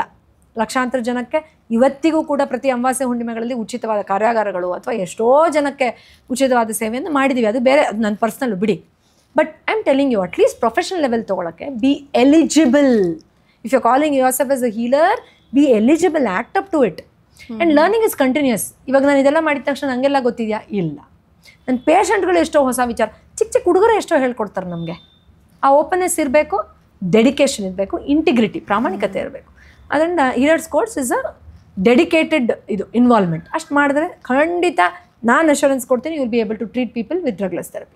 ನೀವು ಒಂದು NGOನ ಕೂಡ ನಡೆಸ್ತಿದ್ದೀರಾ ಅಂತ ನಾನು ಕೇಳ್ಪಟ್ಟೆ. NGO ಆಕ್ಟಿವಿಟೀಸ್ಗಳಲ್ಲಿ ಇದ್ದೀನಿ. ಓಕೆ, ಅಂದರೆ ಅದೇ ಅಲ್ಲಿ ನೀವು ಡ್ರಗ್ಲೆಸ್ ಥೆರಪಿ ಬಗ್ಗೆ ಸೆಷನ್ಸ್ ಮಾಡ್ತಿರ್ತೀರಾ, ಮತ್ತೆ ಫ್ರೀಯಾಗಿ ಟ್ರೀಟ್ಮೆಂಟ್ ಕೂಡ ಕೊಡ್ತಿರ್ತೀರಾ ಅಂತಲೂ ಕೇಳ್ಪಟ್ಟೆ. ಸೊ ಅಲ್ಲಿ ನೀವು ಯಾವುದಾದ್ರೂ ಒಂದು ವಿಯರ್ಡ್ ಕೇಸ್ ಅಥವಾ ಒಂದು ಸ್ಪೆಷಲ್ ಕೇಸ್ ಏನಾದರೂ ಎಕ್ಸ್ಪೀರಿಯನ್ಸ್ ಮಾಡಿದ್ದೀರಾ? ಅಂದರೆ NGOಲ್ಲಿ ಮಾತ್ರ ಅಲ್ಲ, ನನ್ನ ಕ್ಲಿನಿಕಲ್ಲಿ ಬೆಳಗ್ಗೆ ಇದ್ದರೆ ಅದೇ ಕೆಲಸ ನಂದು. ಸೊ ವಿಯರ್ಡ್ ಕೇಸ್, ಸ್ಪೆಷಲ್ ಕೇಸ್ಗಳ ಸಂಖ್ಯೆ ತುಂಬ ಇದೆ. ತುಂಬ ಇದೆ, ಸಾವಿರಾರು ಗಟ್ಟಲೆಯಲ್ಲಿದೆ. ಚಾಲೆಂಜಿಂಗ್ ಕೇಸ್ ನಿಮ್ಗೆ? ಹೌದು, ತುಂಬ ಚಾಲೆಂಜಿಂಗ್ ಅಂತ ಅನ್ಸಿರೋ. ನನಗೆ ಯಾರ್ಯಾರು ನನ್ನ ದ್ವೇಷ ಬಿಡಲ್ಲ, ನಾನು ಅವ್ರ ಮೇಲಿರೋ ಬೇಜಾರು ಬಿಡಲ್ಲ, ಅವ್ರನ್ನ ಬೈಕೊಳ್ಳೋದು ಬಿಡಲ್ಲ ಅಂತ ಅವರೆಲ್ಲ ಚಾಲೆಂಜಿಂಗ್ ಅನ್ನಿಸ್ತಾರೆ. ಓಕೆ, ನಿಮ್ಮದೇ ಪ್ರಾಬ್ಲಮ್ ಆಗ್ತಾ ಇದೆಯಪ್ಪ, ನಿಮ್ಮ ಸಿಸ್ಟಮೇ ಹಾಳಾಗ್ತಾ ಇದೆ, ಇಲ್ಲ ನಮ್ಮಪ್ಪ ನಂಗೆ ಇಷ್ಟೆಲ್ಲ ಮೋಸ ಮಾಡಿದ್ದಾರೆ, ಅವ್ರನ್ನ ನಾನು ಈ ಜನ್ಮದಲ್ಲಿ ಕ್ಷಮಿಸಲ್ಲ ಅಂತಾರೆ. ಅವ್ರಿಗೆ ಆ ದ್ವೇಷದಿಂದ ಸಿಟ್ಟಿಂದ ಸೋರಿಯಾಸಿಸ್ ಬಂದಿರುತ್ತೆ, ತಲೆ ಕೂದಲು ಉದುರ್ತಾ ಇರುತ್ತೆ, ಹೊಟ್ಟೆಗೆ ಊಟ ಸೇರ್ತಾ ಇರಲ್ಲ, ಆ ದ್ವೇಷದ ನಿದ್ದೆ ಬರ್ತಾ ಇರಲ್ಲ. ಅಯ್ಯೋ ನೀನು ದ್ವೇಷದ ಮೇಲೆ ಫಸ್ಟ್ ವರ್ಕ್ ಮಾಡಿ, ಇಲ್ಲ ಮೇಡಮ್ ಆ ವಿಷಯ ಒಂದು ಹೇಳಬೇಡಿ ಅಂತಾರೆ. ಹೆಂಗೆ ಟ್ರೀಟ್ ಮಾಡಲಿ, ನಾನೇನು ಜಾದೂ ಮಾಡಲ? ನೀವೇ ಕಾಯಿಲೆ ಕ್ರಿಯೇಟ್ ಮಾಡ್ಕೊಂಡಿದ್ದು, ಈಗ ನೀವೇ ಸರಿ ಮಾಡ್ಕೊಳ್ಳಿದ್ರೆ ಇಲ್ಲ ಮೇಡಮ್ ಅದು ಒಂದು ಬಿಟ್ಬಿಡಿ, ಹೆಂಗೆ ಬಿಡಲಿ? ಅದಕ್ಕೆ ನಾನು ತುಂಬ ಬ್ಲಂಟ್, ಈ ನಡುವೆ ಅಂತೂ ನಾನು ತುಂಬ ಓಪನ್ ಆಗಿ ಹೇಳ್ತೀನಿ, ನೀವು ಅದು ಬಿಟ್ಟರೆ ನಿಮ್ಗೆ ರಿಸಲ್ಟ್ಸು, ಬಿಡಲಿಲ್ಲ ಅಂದರೆ ನಾನೇನು ಮಾಡೋಕ್ಕಾಗಲ್ಲ, ಹೋಗಿ ಯಾವುದಾದ್ರೂ ಕೆಮಿಕಲ್ ತೊಗೊಳ್ಳಿ ಅಟ್ಲೀಸ್ಟ್ ಬೆಟ್ರ್ ಆಗುತ್ತೆ ಅಂತ ಹೇಳ್ತೀನಿ. ಇನ್ನೇನು ಮಾಡೋಕ್ಕಾಗತ್ತೆ? ಆ ಥರ ಅಡಮೆನ್ಸಿ ತೋರಿಸ್ತಾರಲ್ಲ, ತನ್ನ ಮೇಲೆ ತಾನು ವರ್ಕ್ ಮಾಡಲ್ಲ, ನೀವು ಟ್ರೀಟ್ಮೆಂಟ್ ಮಾಡಿ, ನಾನು ದುಡ್ಡು ಕೊಡ್ತೀನಿ ನೀವು ಟ್ರೀಟ್ಮೆಂಟ್ ಮಾಡಿ ಅಂತಾರಲ್ಲ, ಅಂಥವ್ರು ನನ್ನ ಕೇಸು ತೊಗೊಳ್ಳಲ್ಲ, ಅಂಥವ್ರು ಚಾಲೆಂಜಿಂಗೇ ಅಲ್ವಾ? ಅಂದರೆ ನಾನೇನು ಮಾಡಲ್ಲ ನೀವು ಮಾಡಿ ಅಂತ ಹೇಳ್ತಾರೆ, ನಾನೇನು ಮಾಡಲಿ? ನನ್ನ ಥೆರಪಿ ವರ್ಲ್ಡ್ ಫೇಮಸ್ ಇರಬಹುದು, ನಾನು ರೆಕಾರ್ಡ್ ಮಾಡಿರ್ಬೋದು, ಆದರೆ ಹೋಮ್ವರ್ಕ್ ನೀವೇ ಮಾಡಬೇಕಪ್ಪ ಅಲ್ವಾ? ಈಗ ನಿಮ್ಗೇನೋ ಬೇಜಾರಿದೆ, ಬೇಜಾರು ಬಿಡೋ ಕೆಲಸ ನಾನು ಮಾಡೋಕ್ಕಾಗತ್ತಾ? ಆಗಲ್ಲ. ಅಥವಾ ದಿನ ಬೆಲ್ಲ ಹೊಡೆದು ಇವತ್ತು ಮಾಡ್ತೀಯಪ್ಪ ಧ್ಯಾನ ಅಂತ ಅವ್ರ ಮನೆಗೆ ಹೋಗೋಕ್ಕಾಗತ್ತಾ? ನಾನು ಆ ಥರದವರೆಲ್ಲ ಚಾಲೆಂಜಿಂಗ್ ಅನ್ನಿಸ್ತಾರೆ. ಬಟ್ ಕೆಲವು ಸತಿ ಏನಾಗುತ್ತೆ, ಒಳ್ಳೆತನದಲ್ಲೂ ತೊಂದರೆನ ಅನುಭವಿಸ್ತಾ ಇರ್ತಾರೆ. ಅದಕ್ಕೆ ನಾನು being good is not enough ಅಂತ ಹೇಳ್ತೀನಿ ನಾನು. ಅಂದರೆ ತುಂಬ ಒಳ್ಳೆಯವರು, ತುಂಬ ಎಂಪತಿ ತೋರಿಸೋರು, ತುಂಬ ಸೇವೆ ಮಾಡೋಕ್ಕೆ ಹೋಗಿ ತಾನೇ ತನ್ನ ಕಾಲ ಮೇಲೆ ಹೊಡ್ಕೊಂಡು ಕಾಯಿಲೆ ಅನುಭವಿಸ್ತಾ ಇರ್ತಾರಲ್ಲ, ಅಂಥವ್ರು ನನಗೆ ಮನಸ್ಸಿಗೆ ಬೇಜಾರಾಗುತ್ತೆ. ಅಯ್ಯೋ ಪಾಪ ಇಷ್ಟು ಒಳ್ಳೆತನದಲ್ಲಿ ಈ ಥರ ಮಾಡ್ಕೊಂಡ್ರಲ್ಲ ಇವರು ಅಂತ. ಆ ಥರದ ಕೇಸಸ್ ಡೆಫಿನೆಟ್ಲಿ ಚಾಲೆಂಜಿಂಗ್. ಬಟ್ ನನಗೆ ಯಂಗ್ಸ್ಟರ್ಸ್ ಇರ್ತಾರಲ್ಲ, ಈ ಅರ್ಲಿ 80s 19-20 ಆ ಥರ ಟೀನೇಜು, ಆ ಥರ ಕೇಸಸ್ ಟ್ರೀಟ್ ಮಾಡಬೇಕಾದ್ರೆ I really enjoy that, because ಅದೊಂದು ಕ್ಯಾಟಲಿಸ್ಟ್ ಮೂಮೆಂಟ್. ಈ ಕಡೆ ಬಾಲ್ಯದಷ್ಟು ಫ್ರೆಶ್ ಮೆಮರಿ ಇರುತ್ತೆ, ಆ ಕಡೆ ಜೀವನದ ತಿರುವಿರುತ್ತೆ, ಮತ್ತು ತುಂಬ ಅಡಮೆನ್ಸಿ, ಹಠ, ಇವರು ಏನು ನನಗೆಲ್ಲ ಗೊತ್ತು ಅನ್ನೋ ಥರ ಬುದ್ಧಿ ನಮಗೆಲ್ಲರಿಗೂ ಇತ್ತಲ್ವ ಟೀನೇಜಲ್ಲಿ, ಆ ಥರದ ಬುದ್ಧಿ ಇರುತ್ತೆ. ಸೊ ಆ ಥರದವ್ರನ್ನ ಹ್ಯಾಂಡಲ್ ಮಾಡ್ಬೇಕಾದ್ರೆ ಸ್ವಲ್ಪ ನಾವು ಬೇರೆ ಬೇರೆದೆಲ್ಲ ಮಾಡಿ ಆ್ಯಕ್ಚುಲಿ ಇಶ್ಯೂಗೆ ಹೋಗಬೇಕು. But yeah I have enjoyed that toughness also. So ಈ ಡ್ರಗ್ಲೆಸ್ ಥೆರಪಿ ಮಾಡಬೇಕಾದ್ರೆ ಸೊ ಡಾಕ್ಟರ್ಸ್ಗೂ ಕೂಡ ಅದೊಂದು ಕ್ರಿಯೇಟಿವಿಟಿ ಅನ್ನೋದು ಇಂಪಾರ್ಟೆಂಟ್ ಆಗುತ್ತಾ? ಎಕ್ಸಲೆಂಟ್, 100% ಹೌದು. Creativity, mindfulness, awareness and spiritually being very aligned. ನಾನು ಹೇಳೋದನ್ನು ಎಷ್ಟು ಜನ ಅರ್ಥ ಮಾಡ್ಕೊಳ್ತಾರೋ ಗೊತ್ತಿಲ್ಲ. ಒಬ್ಬ ಮನುಷ್ಯನಿಗೆ ಆತನಿಗೆ ಗೊತ್ತಿಲ್ಲದೆ ಇರೋ ವಿಚಾರಗಳನ್ನು ಕಂಡುಹಿಡಿದು ಆತನಿಗೆ ಟ್ರೀಟ್ಮೆಂಟ್ ಮಾಡಬೇಕು ಅಂತಂದರೆ, ಇದು ವಿಚಿತ್ರ ಅನ್ನಿಸ್ಬಹುದು ಕೆಲವು ಕೇಸಸಲ್ಲಿ. ಸುಮ್ಮನೆ ಡಿಫ್ರೆಂಟ್ ಆಗಿದೆ ಅಂತ ಹೇಳ್ತೀನಿ ನೀವು ಕೇಳಿದ್ದಕ್ಕೆ. ತುಂಬ ಲಂಚ ತಗೋತಾ ಇದ್ರಾ ಅಂತ ಕೇಳ್ತೀನಿ, ಅವ್ರು ಏನು ಬರೆದಿರ್ತಾರ ನಾನು ಲಂಚ ತಗೋತೀನಿ ಅಂತ? ಇಲ್ಲ, ನಂಗೆ ಹೊಟ್ಟೆ ನೋವು, ತಲೆನೋವು, ನಿದ್ದೆ ಬರ್ತಲ್ಲ, ವಾಂತಿ ಅಂತ ಬರೆದಿರ್ತಾರೆ ಎಕ್ಸಾಂಪಲ್. ಅಂದರೆ ಆತನಿಗೆ ಗೊತ್ತಿಲ್ಲ ಇದು ಇಲ್ಲಿ ಹಿಟ್ಟಾಗಿದೆ, ಇದು ಇವ್ರು ಕಂಡಿಡ್ದು ಬಿಡ್ತಾರೆ ಅಂತ. ಅದು ಹೇಳಬೇಕು ಅಂದರೆ ನಾವೆಷ್ಟು ಅಲೈನ್ ಆಗಿರಬೇಕು, ನಾನು ಈಗೋ ಎಷ್ಟು ಕೆಳಗಡೆ ನಂಗೆಲ್ಲ ಗೊತ್ತು, ಆ ಆ್ಯಟಿಟ್ಯೂಡಲ್ಲೂ ನಾವು ಮಾಡೋಕ್ಕಾಗಲ್ಲ. ಅದು ಒಂದು ಎಕ್ಸ್ಪೀರಿಯೆನ್ಸ್, ಅವ್ರನ್ನ ಕೀಳಾಗೆ ನೋಡೋಕ್ಕಾಗಲ್ಲ ನಾವು. ನನ್ನ ಹತ್ರ ಕೊಲೆ ಮಾಡಿರೋರು ಟ್ರೀಟ್ಮೆಂಟಿಗೆ ಬಂದಿರೋರು ಇದ್ದಾರೆ. ಮೇಡಮ್ ನಾನು ಈ ಥರ ಎಲ್ಲ ಮಾಡಿಬಿಟ್ಟೆ, ಅದು ಮೈಂಡಿಂದ ಹೋಗ್ತಾ ಇಲ್ಲ ಮೇಡಮ್, ಜೈಲ್ಗೆ ಹೋಗಿ ಬಂದಿದ್ದೀನಿ ಅಂತ. ಒಂದೊಂದ್ಸತಿ ಭಯ ಆಗುತ್ತೆ, ಅಯ್ಯೋ ಏನಿದು ಹಿಂಗೆ ಹೇಳ್ತಾರೆ ಅಂತ. ಆದರೆ ಅವ್ರನ್ನೂ ನ್ಯೂಟ್ರಲ್ ಆಗಿ ನೋಡಬೇಕು ನಾವು ಅಲ್ವಾ? ಹೌದು. ಅವ್ರನ್ನ ಚೀಚೆ ಹೋಗಿ ಆಚೆ ಅಂತ ಹೇಳೋಕ್ಕಾಗಲ್ಲ. ಹೌದಪ್ಪ ಇದು ಪ್ರಾಬ್ಲಮ್ ಇದೆಯಾ, ಇವಾಗ ನೀನು ಇದು ಸಾರ್ಟೆಡಾ, ಓಕೆ ಈ ಥರ ಮಾಡ್ತೀಯ ಅಂತ. ಸೊ ಆಗ ನನ್ನ ಬ್ಯಾಲೆನ್ಸ್ ಏನಿದೆ, ಈಗ ಯಾರೋ ಒಂದು ಹೆಣ್ಮಗು ಹೇಳ್ತಾರೆ ನನ್ನ ಗಂಡನ ಜೊತೆ ಚೆನ್ನಾಗಿದ್ದೀನಿ ಬಟ್ ನಂಗೆ ಅಫೇರ್ ಇದೆ ಮೇಡಮ್ ಅಂತ, ಅಸಹ್ಯ ಅಂತ ನಾನು ಅಂದ್ಕೊಂಡ್ರೆ ನಾನು ಅವ್ರು ಟ್ರೀಟೇ ಮಾಡೋಕ್ಕಾಗಲ್ಲ. ಹೌದು, ಹೌದಮ್ಮ ಆ ಥರ ಯಾಕಾಯ್ತಮ್ಮ, ಓಕೆ ನೋಡೋಣಮ್ಮ ಅಂತ ನಾನು ಅವ್ರನ್ನ ತಾಯಿ ಥರ ನೋಡಿದಾಗ ಮಾತ್ರ ನಂಗೆ ಆಳಕ್ಕೆ ಇಳಿಯೋಕ್ಕಾಗತ್ತೆ ಅಲ್ವಾ? ಅಸಹ್ಯ ಅನ್ನೋ ಭಾವನೆ ಬಂದರೆ ಆಗಲ್ಲ. ಹಾಗಾದರೆ ಆ ಭಾವನೆನ ಅಸಹ್ಯ ಮೀರಿ ಯೋಚನೆ ಮಾಡಬೇಕು ಅಂದರೆ, ಆದರೆ ನಾನು ಹಾಗಾದರೆ ಎಷ್ಟು ಒಳಗಡೆ ಇಳಿದಿರಬೇಕು, ಅದು ಮುಖ್ಯ ಆಗುತ್ತೆ. ಆ್ಯಂಡ್ ಅದು ಈ ಹಂತದಲ್ಲಿ ಮುಗಿದೋಗುತ್ತೆ ಅಂತಲ್ಲಮ್ಮ, ಅದೊಂದು continuous journey. Okay. So yes, ನಾವು ಅವೇರ್ಫುಲ್ ಆಗಿರೋದು, ಅಲೈನ್ ಆಗಿರೋದು, ಕಾಮ್ ಆಗಿರೋದು, ನ್ಯೂಟ್ರಲ್ ಆಗಿರೋದು, ಸ್ಪಿರಿಚುವಲ್ ಆಗಿರೋದು, ಇದೆಲ್ಲ ಅಂಶಗಳನ್ನು ಬ್ಯಾಲೆನ್ಸಲ್ಲಿ ಇಟ್ಕೊಂಡು ಅಲ್ಲಿ ಒಂದು ದೇವಸ್ಥಾನದಲ್ಲಿ ಕೂತಿದ್ದೀವಿ ಅನ್ನೋ ಥರನೇ ಇರಬೇಕು. ಅದು ಏನಾಗಿ ಪೇಷನ್ಸ್. ಹೌದು, ಅ ಲಾಟ್ ಆಫ್ ಇಟ್. ಇನ್ಫ್ಯಾಕ್ಟ್ ನಾನು ನಮ್ಮ ಫ್ಯಾಮಿಲಿ ಮೆಂಬರ್ಸ್ ಜೊತೆ ಕಾಮಿಡಿ ಮಾಡ್ತಿರ್ತೀನಿ. ನಂಗೆ ಏನಾದರೂ ಸಮಸ್ಯೆ ಬಂದರೆ ನಂಗೆ ಟ್ರೀಟ್ಮೆಂಟ್ ಏನು ಗೊತ್ತಾ, ಪೇಷನ್ಸ್ ಜೊತೆ ಪೇಷನ್ಸ್ ಆಗಿರ್ತೀನಿ. ಆ ಪೇಷನ್ಸೇ ನನ್ನ ಹೀಲ್ ಮಾಡಿಬಿಡುತ್ತೆ ಅಂತ. Because that itself is a great energy, as you rightly said. Yes. And also ನೀವು ಆಗಲೇ ಚೈಲ್ಡ್ಹುಡ್ ಟ್ರಾಮಾ ಬಗ್ಗೆ ಎಲ್ಲ ಹೇಳ್ತಾ ಇದ್ರಿ, ಬಿಕಾಸ್ ಅದು ಒಂದು ರೀಸನ್ ಆಗಿರ್ಬೋದು. ಎಲ್ಲೋ ಚಿಕ್ಕದ್ರಲ್ಲಾಗಿರುವಂತಹ ಟ್ರಾಮಾ 42 ಆದರೂ ಕೂಡ ಅವ್ರ ತಲೆಯಲ್ಲಿ ಇರುತ್ತೆ ಅಂತ ಎಲ್ಲ ಹೇಳ್ಬಿಟ್ಟು. ಸೊ ಇವಾಗ ಇತ್ತೀಚಿನ ಜನ್ರೇಷನಲ್ಲಿ ಎಲ್ಲೋ ಒಂದು ಕಡೆ ಪೇರೆಂಟ್ಸ್ಗಳು ಆ ಒಂದು ಪೇರೆಂಟಿಂಗ್ನ ಕರೆಕ್ಟಾಗಿ ಮಾಡ್ತಾ ಇಲ್ವಾ, ಅದೇ ಮೇನ್ ರೀಸನ್ ಒಂದು ಚೈಲ್ಡ್ಹುಡ್ ಟ್ರಾಮಾಗೆ ಅಂತ. ಎಸ್, ಹೌದು. ಇನ್ಫ್ಯಾಕ್ಟ್ ಪೇರೆಂಟಿಂಗ್ ಅಂದಾಗ ನಾನು ಮಗು ಪ್ಲ್ಯಾನ್ ಮಾಡೋ ಹಿಂದಿನ ಟೈಮಿಂದನೂ ಸೇರಿಸ್ಕೊಂಡು ಹೇಳ್ತೀನಿ. ಓಕೆ. ಬಿಕಾಸ್ ನೀವು ಎಷ್ಟೇ ಸೈಂಟಿಫಿಕ್ ಆಗಿದ್ರು, ನೀವು ಎಷ್ಟೇ ದೊಡ್ಡ ಸರ್ಟಿಫಿಕೇಶನ್ ತೊಗೊಂಡು ನಿಮ್ಗೆ ಎಷ್ಟೇ ಸಂಬಳ ಬರ್ತಾ ಇದ್ರು, ತಂದೆ ಮತ್ತು ತಾಯಿಯ ನೆಗೆಟಿವ್ ಆಸ್ಪೆಕ್ಟ್ ಮಗುಲಿ ಇಂಪ್ರಿಂಟ್ ಆಗುತ್ತೆ, ಪಾಸಿಟಿವ್ ಬರುತ್ತೆ. You can't escape from that just because you had good medicines, nice food and you ಅದೇನೋ ಹೇಳ್ತಾರಲ್ಲ ಗರ್ಭ ಸಂಸ್ಕಾರ ಎಲ್ಲ ಮಾಡಿ ಫೋಟೋಶೂಟ್ ಎಲ್ಲ ಚೆನ್ನಾಗಿ ಮಾಡಿಸ್ಕೊಂಡೆ ಅಂದ ತಕ್ಷಣ ಮಗು ಸೈಕಾಲಜಿ ಚೆನ್ನಾಗಿ ಬರುತ್ತೆ ಅನ್ನೋದು no, it is not possible. So ಹೌದು, ಚೈಲ್ಡ್ಹುಡ್ ಟ್ರಾಮಾಯಿಂದ ನಾವು ನೋಡಿ ನಾನೊಂದು ಹೇಳ್ತೀನಿ, ತುಂಬ ನೋವು ಕೊಡುವಂಥ ವಿಷಯ. ನಾನು ಕಳೆದ ಒಂದು ಪಾಡ್ಕಾಸ್ಟಲ್ಲೂ ಹೇಳ್ತಾ ಇದ್ದೆ. ನನ್ನ ಎಕ್ಸ್ಪೀರಿಯನ್ಸಲ್ಲಿ ಇಷ್ಟು ಸಾವಿರಾರು ಫೈಲ್ಸ್ ಎಲ್ಲ ಹಾಗೆ ಇಂಟ್ಯಾಕ್ಟಾಗಿ ಇಟ್ಟಿದ್ದೀನಿ. ಅದರಲ್ಲಿ ಸುಮ್ಮನೆ ರ್ಯಾಂಡಮ್ ಆಗಿ ನಾವು ತೆಗೆದ್ರು 100 ಕೇಸ್ ತೆಗೆದ್ವಿ ಅಂತ ಇಟ್ಕೊಳ್ಳಿ. 90 ಕೇಸಲ್ಲಿ, ಅಂದರೆ ನನ್ನ ಹತ್ರ ಬರೋರೆಲ್ಲ ಕಾಯಿಲೆ ಸಮಸ್ಯೆ ಇರೋರಲ್ವಾ, ಅವ್ರ ಹಿಸ್ಟ್ರಿ ತೆಗೆದ್ರೆ 90 ಕೇಸಲ್ಲಿ ಅವ್ರ ತಂದೆ ಇಲ್ಲ ಬ್ಯಾಡ್ ಚಟ ಇಲ್ಲ ಕುಡ್ತಾ ಇಲ್ಲ ಅಂದರೆ ತುಂಬ ಸೈಕಲಾಜಿಕಲಿ ತುಂಬ ಕಾಟ ಕೊಡ್ತಾ ಇದ್ರು ಅನ್ನೋರು ಆಗಿರ್ತಾರೆ. 90. ನೀವು ಇಮ್ಯಾಜಿನ್ ಮಾಡ್ಕೊಳ್ಳಿ ಸ್ಟ್ಯಾಟಿಸ್ಟಿಕ್ಸ್ ಹೇಗೆ ಅಂತ. ಅಂದರೆ ಕಾಯಿಲೆ ಅಪ್ಪ ಮನೆಯಲ್ಲಿ ಸರಿಯಾಗಿದ್ರಾ ಇಲ್ವಾ ಅನ್ನೋದ್ರಲ್ಲಿ 90% ಕೇಸಸ್ ತುಂಬ ಈಸಿಯಾಗಿ ಗೆಸ್ ಮಾಡಿಬಿಡ್ಬೋದು. ಈ ಪ್ರಾಬ್ಲಮ್ ನಿಮ್ಮಪ್ಪ ಹೆಂಗೆ ಮಾಡ್ತಾ, ಹೌದು ಮೇಡಮ್ ನಿಮ್ಗೆ ಹೆಂಗೆ ಗೊತ್ತಾಯ್ತು ಅಂತಾರೆ. ಸಮಾಜದಲ್ಲಿ ಇರೋದೇ ಅದು. ಆದರೆ ಒಪ್ಕೊಳ್ಳೋದಿಲ್ಲ ಗಂಡಸರು. ಅವಾಗ ಮಾಡ್ತಾ ಇದೆ ಮೇಡಮ್, ಇವಾಗ ಸರಿ, ಈಗ ನೀನು ಸಾಧು ಸಂತ ಆದ್ರೂ ಪರವಾಗಿಲ್ಲ, ಡ್ಯಾಮೇಜ್ ಆಗೋಯ್ತಲ್ಲ ಅಂತ ನಾವು ಹೇಳೋದು. ಹೌದು, ಖಂಡಿತ ಹೌದು. ತಂದೆ ತಾಯಿಯ ನಡವಳಿಕೆ, ಮಾತು, ಕತೆ, ವಿಚಾರ, ವಾತಾವರಣ ಆ್ಯಂಡ್ ನಾವು ಅಂಗೀಕಾರ ಮಾಡೋದು. ಈಗ ಆಗೋಗಿದೆಯಪ್ಪ, ಏನು ಮಾಡೋದು, ಪೇರೆಂಟ್ಸು ಪಾಪ ಅಷ್ಟು ಬುದ್ಧಿ ಇರಲಿಲ್ಲ. ಬಟ್ ನೀವು ಈ ಪಾಯಿಂಟಲ್ಲಿ ಅಂಗೀಕಾರ, ಈಗ ಯಾರೋ ನಂಗೆ ಹೇಳ್ತಾರೆ ಪೂರ್ವಿ ನಿಂಗೆ ಈ ಪ್ರಾಬ್ಲಮ್ ಈ ಚೈಲ್ಡ್ಹುಡ್ಡಿಂದ ಆಗಿದೆ ಅಂದರೆ ಇಲ್ಲ ಅಂತ ಹೇಳಿದ್ರೆ that again reflects my ego and my dumbness and ignorance. ಹೌದು ಇರಬಹುದು, ಏನೋ ಅಪ್ಪ ಅಮ್ಮಂಗೆ ಗೊತ್ತಿಲ್ಲ ಹಿಂಗೆ ಮಾಡಿದ್ರು, I am open to work for it ಅನ್ನೋ ಅಟ್ಲೀಸ್ಟ್ ಇವಾಗ ನನಗೆ ಓಪನ್ನೆಸ್ ಇರಬೇಕು. ಈಗೇನು ಮಾಡೋಕ್ಕಾಗಲ್ಲ, ನಾವು ಒಂದು ಕ್ಷಣನೂ ಹಿಂದಕ್ಕೆ ಹೋಗೋಕ್ಕಾಗಲ್ಲ. ಇವೆರಡೂ ಬ್ಯಾಲೆನ್ಸ್ ಆಗಬೇಕು. ಒಂದು ಪೇರೆಂಟಿಂಗಲ್ಲಿದ್ದರೆ ಅವೇರ್ಫುಲ್ ಆಗಿ ಮಾಡಬೇಕು, ಒಂದು ಆ ಟೈಮ್ ಮೀರೋಯ್ತು ಅಂದರೆ ಅಟ್ಲೀಸ್ಟ್ ರೆಟ್ರೋಸ್ಪೆಕ್ಟಿವ್ ಆಗಿ ನೀವು ಹೀಲ್ ಮಾಡ್ಕೊಳ್ಳೋ ಓಪನ್ನೆಸ್ ಇರಬೇಕು. ನಾನು ಅದನ್ನು ತಾಕತ್ತು ಅಂತ ಹೇಳ್ತೀನಿ. ನಿಮ್ಗೆ ಆ ತಾಕತ್ತು ಇದೆಯಾ ಹಿಂದೆದೆಲ್ಲ ಒಪ್ಕೊಳ್ಳೋಕ್ಕೆ ಅಂತ ಹೇಳ್ತೀನಿ ಅಲ್ವಾ. ನಾವು ಚೆನ್ನಾಗಿರೋದನ್ನೆಲ್ಲ ಎಸ್ ಅಂತೀವಿ, ಚೆನ್ನಾಗಿಲ್ದೇ ಇರೋದು ಎಸ್ ಅನ್ನೋಕ್ಕೆ ಎಷ್ಟು ಜನಕ್ಕೆ ಧೈರ್ಯ ಇರುತ್ತಮ್ಮ? ಹೌದು ಮೇಡಮ್, ರೆಕಾರ್ಡ್ ಮಾಡ್ತಾ ಇದ್ದೀರಾ ಮೇಡಮ್, ಯಾರು ಕೇಳಿಸ್ಕೊಂಬಿಡ್ತಾರೆ ಮೇಡಮ್, ನಾನು ಬರ್ದಿರೋ ನನ್ನ ಹೆಂಡತಿ ಒಳಗಡೆ ಬರ್ತಾರೆ ಹೇಳ್ಬಿಡ್ತಾರಲ್ಲ ಮೇಡಮ್, ಪ್ಲೀಸ್ ಮೇಡಮ್ ಅಂತ ಎಷ್ಟು ಜನ ಪ್ಲೀಡ್ ಮಾಡ್ತಾರೆ ಗೊತ್ತಾ. ಅಫ್ಕೋರ್ಸ್ ನಾನು ಹೇಳಲ್ಲ, ನಂಗೆ ಆ ಪ್ರೊಫೆಷನಲ್ ಎಥಿಕ್ಸ್ ಇದೆ. ನೋಡಿ ಅವ್ರಿಗೆ ಭಯ ಎಷ್ಟಿರುತ್ತೆ ಅಂತ. ತನ್ನ ನೆಗೆಟಿವ್ನ ಆಕ್ಸೆಪ್ಟ್ ಇರಲಿ ಹೇಳ್ಕೊಳ್ಳೋಕ್ಕೂ ಸಿಕ್ಕಾಪಟ್ಟೆ ಭಯ ಆಗುತ್ತೆ. ಹೌದು.